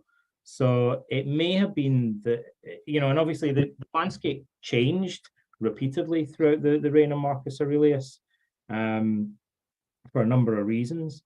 But certainly at one point, I think Marcus might have thought, look, if it's between Commodus really and Avidius Cassius, and it's hard, like, as I think some people have mentioned already, like David kind of alluded to this, that our sources in this regard seem biased against Avidius Cassius. They kind of caricature him.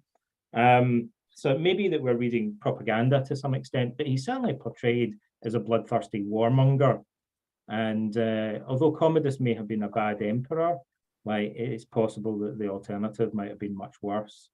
And, in addition to that, I'd say that Marcus seems to have made multiple attempts to come up with a kind of a plan for the succession. So his co-emperor, Lucius Verus, would probably have been expected to succeed him, although then Commodus would probably have ruled jointly as co-emperor with Lucius Verus, but he died quite young.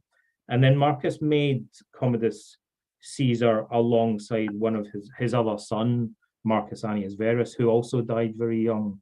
And then Marcus allegedly asked Tiberius Pompeianus, his son-in-law, to succeed him as emperor, but he declined to be appointed Caesar. So we see allegedly Marcus coming up with these multiple alternative plans and having to keep changing his plans because of changing circumstances. But I think one of the main driving forces for Marcus and also for the Senate would have been to avoid civil war. And I'll conclude by saying, I think one idea to bear in mind is that for many Romans, a bad emperor might have been less of a threat than the prospect of a civil war that could potentially have fragmented the empire. Yeah, I mean, could you just say like that was the least bad of the bad solutions that were available? I mean, I think a lot of times when people are asking this, it's sort of like, well, how good of a Stoic could he possibly have been? How wise could he have been if he made this one decision, when in reality, we've got to look at, and I think we could say this about many of our own problems. We often have to pick the least bad rather than like the ideal perfect solution in many cases. Yeah, absolutely. And I think sometimes people have this idea that he could have just chosen someone else and appointed them as his successor. But then Commodus would have been left alive as a rival successor to the throne. And that would, you usually in the circumstances in the Roman Empire, you didn't live very long. Like it wasn't very tolerant of rivals to the throne. So he would have been basically signing his son's death sentence by doing that. Or he would have had to have him executed himself. So really, I don't think he had that much choice once Commodus was born, but to appoint him as his successor, contrary to what people sometimes claim. So Dan Hayes had an interesting question for everybody.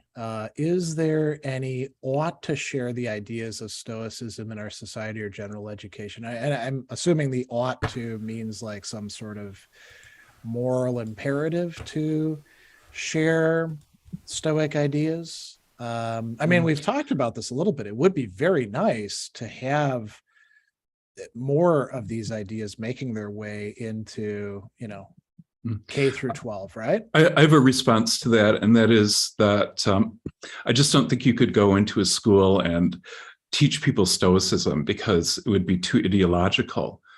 So you just can't push one kind of philosophy.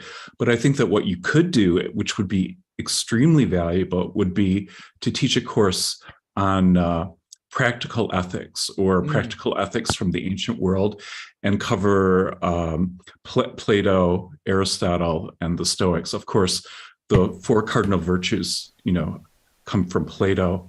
And we shouldn't forget the good, the true, and the beautiful either. But those are important things as well, which the Stoics had their own ways of expressing. But I think that would be incredibly valuable. So it would at least expose people to those ideas What do you think about the idea of like smuggling Stoicism or other ancient philosophy in by, I do this when I'm dealing with my business clients. I come in and I do workshops and like on anger management, for example, and the idea is maybe coming from the Stoics or Aquinas or Aristotle. And I don't give them a clue where these ideas are coming from. I just tell them, hey, these things work.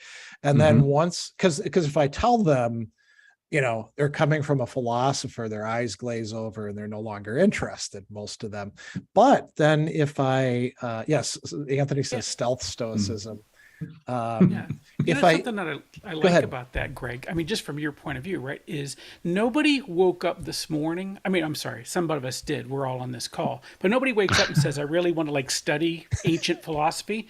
But a lot of people wake up and go, oh my gosh, this is getting away from me, or I'm mad all the time, or I need to be able to work with my coworkers better. So I love this idea of smuggling in old ideas. By the way, it's very much a consultant thing to do. Look, I read the book before you. That's that's why you're paying me. I read it and I understood it. Now I'm just going to tell you what I read.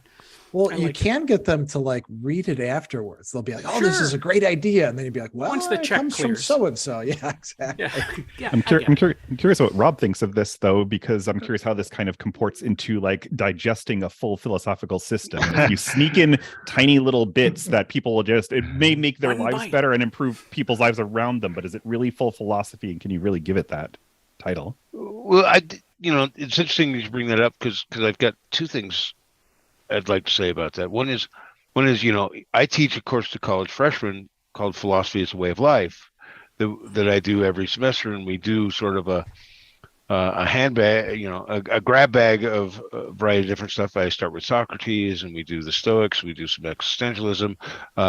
We even had Greg Sadler come visit us this year via Zoom. And we also do Confucianism and things like that. And we're often looking at compare and contrast. Why would you try to do this more than this? Or does this make more sense? Does this fit with your life? We're constantly doing that. The other thing that jumped out of my mind is, well, isn't that what people like Donald are doing, is stealth stoicism in a certain way, right? When I teach in prisons, for example, I get these groups who've been sort of mandated to go to a variety of CBT type groups or anger management or things like that. And then we start reading Epictetus and they're like, this seems awful similar to what we've been talking about. And I'm like, Well, yeah, right. But suddenly what they're getting is, instead of sort of a therapeutic modality, they're getting a whole bunch of theory and value stuff that's, for good reasons often left out of the therapeutic modalities, right? But they start to see it in a bigger systematic way.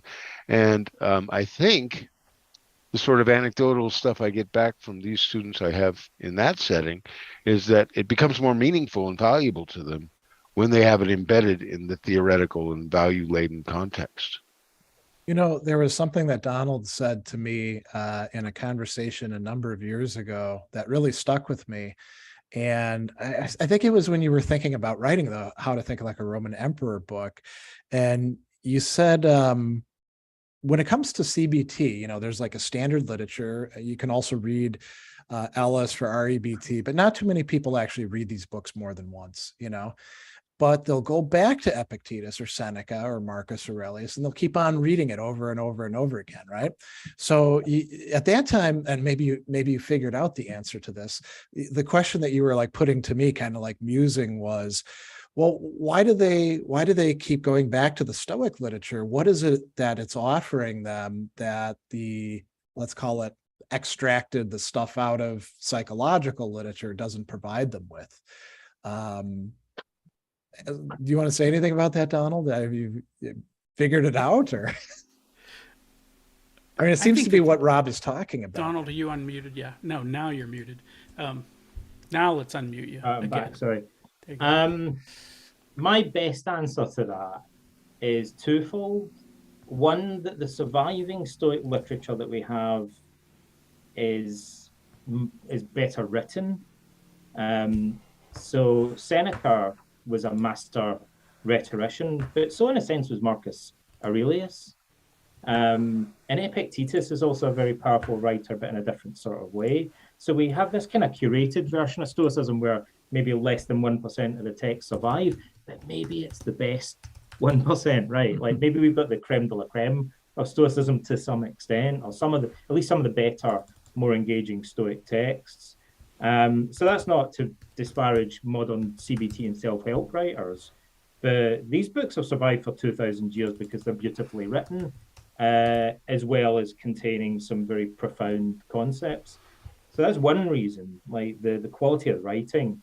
And then the other reason, I think, is has been mentioned earlier, the CBT by its very nature has to kind of be non-ideological. It has to kind of be, in a sense, value-free. We can't indoctrinate clients into Marxism or Christianity or Islam or Stoicism, for example, when they come into therapy.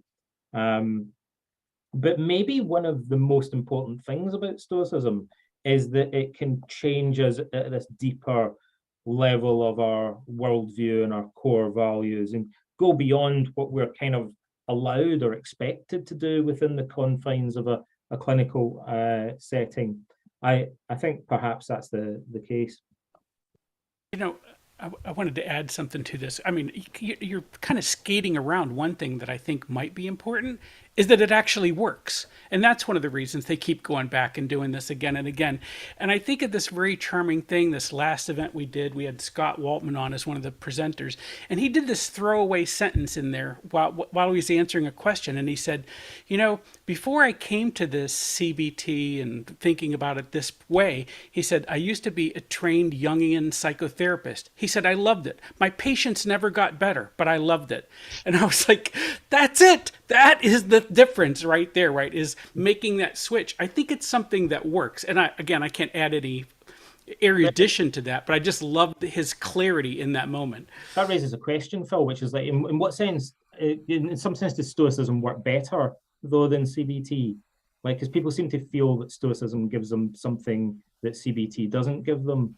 Right. So CBT helps to explain what works in Stoicism, but is there something additional in Stoicism that works for them? And how does it work for them in a way that CBT doesn't? I'd say that Stoicism has a kind of longevity that CBT doesn't. Sometimes we say that Stoicism is sticky. Research on CBT for resilience training, for instance, shows that people learn these cognitive and behavioral skills and then they work, but they often stop doing them after a year or 2 years. And you have to do refresher courses.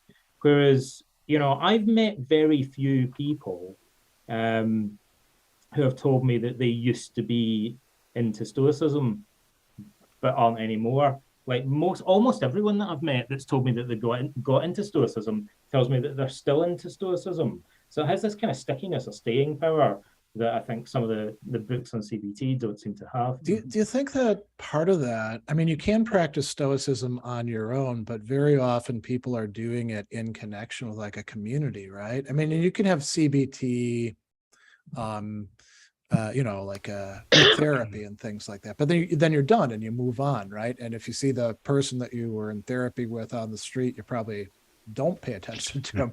But if you're in a Stoic community, then you kind of reinforce each other. Do you think that plays a role in the stickiness? Or yeah, and I think we have to thank the internet for that to a large extent. Like Stoic communities didn't really have a chance to form properly until people began to talk about their shared interests online. Millions of people have read over the years the Meditations of Marcus Aurelius, but seldom did they hang out and talk about it. But they hang out online and talk about it now in huge communities. Okay, there's one other advantage that Stoicism has over CBT. This is quick. One other advantage is no one pays by the hour for Stoicism. Now, go ahead. Take it from there. I just think there's one other reason too, and that is actually that the Stoic writers are very deep.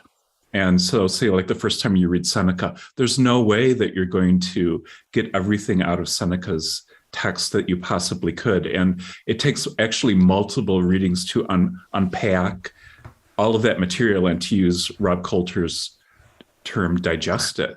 So I think that's why people keep going back, because you're continually rewarded, because the more that you learn, the more you're able to see as well. Yeah, if I could add one other, even yet one more reason, in my opinion, in one of Seneca's letters, he talks about imagining that you have some noble person who's watching over you and in guiding you and seeing what you do. And I think in a sense, Rufus and Epictetus, perhaps Zeno and Seneca and Aurelius, they can in some sense be that for us. Not that it's a cult of personality, but they themselves give us these examples of these noble lives lived despite their struggles. So I think, though I was drawn to the Stoics through CBT myself, Ellis and Beck, it is those Stoics who I keep returning to. Yeah, sorry, I know we had another conversation going in the back.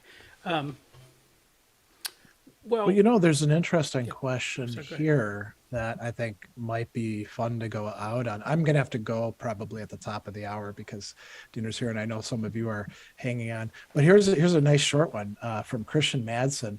What is one thing in Stoicism you carry with you every day? So let's place the emphasis on the everyday. Not I use it every once in a while, but something you use every single day.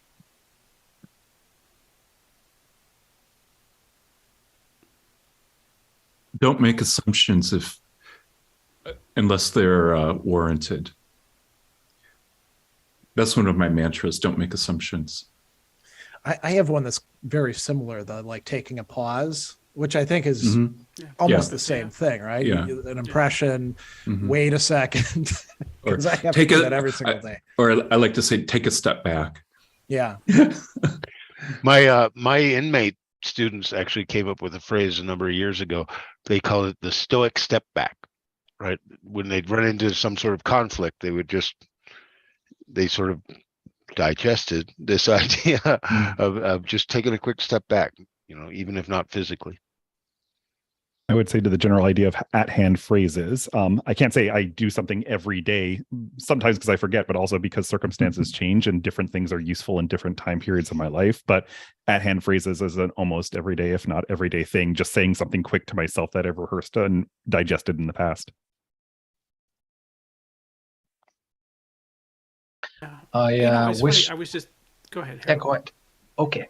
Well, I wish I could say that I bring up Epictetus' role ethics every day. I think when I do, that seems to be a very potent way of getting back on track. Yeah. I mean, isn't it a calming thing? I don't know how many people do this. I mean, I feel like I do it every day, right? I have to calm my thing in a moment and say, that is a thing that's without my control. And I just have to do that because otherwise I'd be nuts. Because I grew up, and I'm the kind of cat that wants everything to work right. You know, it's like this morning I told my sister what I was about to do today, and she said, "Well, I'm sure it'll go well." And I was like, and I said to her, I said, "I don't know, maybe." I said, "I'm going to draw the bow. I've done all the practice. I've done everything I can do, but I'm going to let that arrow go, and the wind may come. It might be something else, and and we'll just work with it. I'm going to use the same brain at the same time." But I don't think I control everything, even though I'd like to. Don't get me wrong. I'm sure I'd be good at it.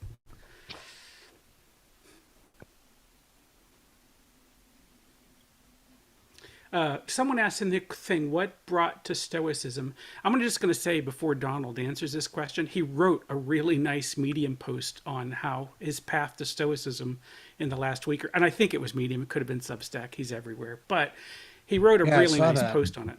Really, it was fascinating because we all came by it some different way. But I'd be curious about other stories.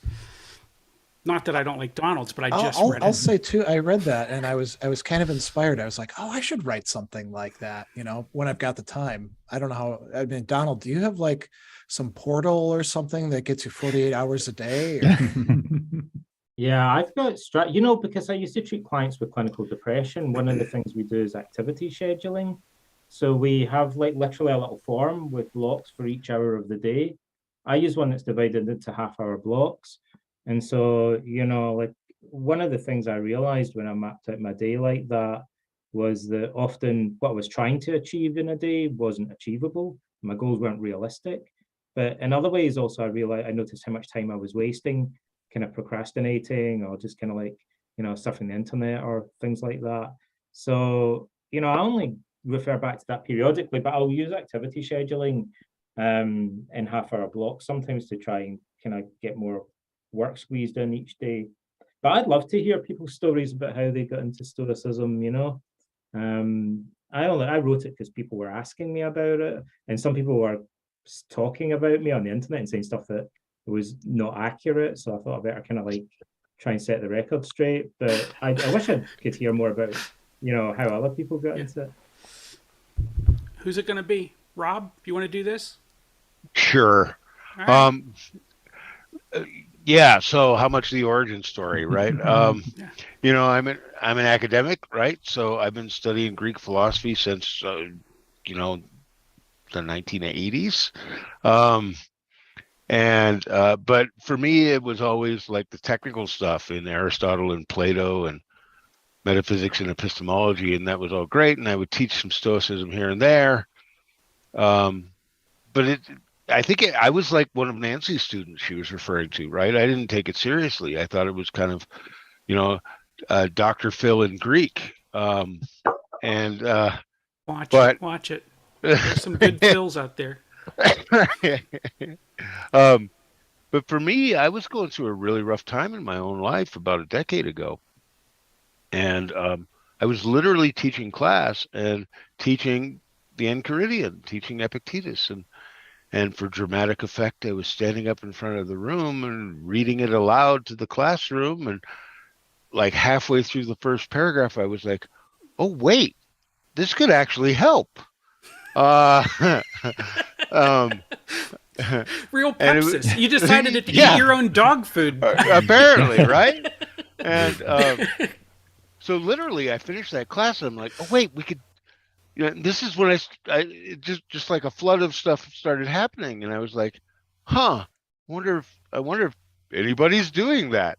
And I Googled and I found the the modern Stoicism group, and this was like 2012, and there was all of this stuff, and I was like, I wonder, there's that living in agreement with nature thing, and hey, in Wyoming we've got a lot of nature, maybe we could do something immersive, and I wonder if anybody's doing that. No, nobody's doing that. And I went to my then department head and said, hey, what if we went up in the mountains and read Stoic philosophy? Wouldn't that be cool? And she's like, that's the stupidest idea I've ever heard in my life. And now it's been nearly a decade of doing that, and it's been great. But Stoicism has become a huge part of my life, and it really helped me through some rough times. And it was that for me, it was the transition between treating it as something to talk about in front of a classroom to something to actually incorporate into my life that was a huge thing.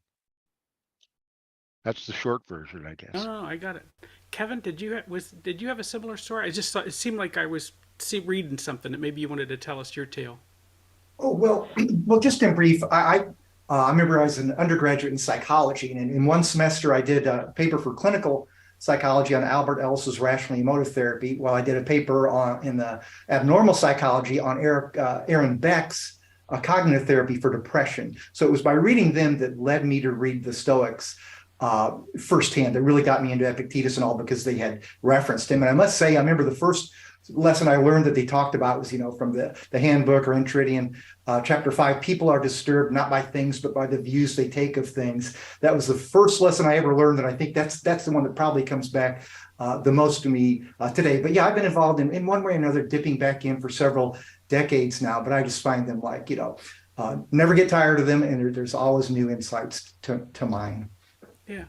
I didn't hear you say that you came to this from a point of struggle. I'm kind of curious. Was it, or was it something else? Well, for me?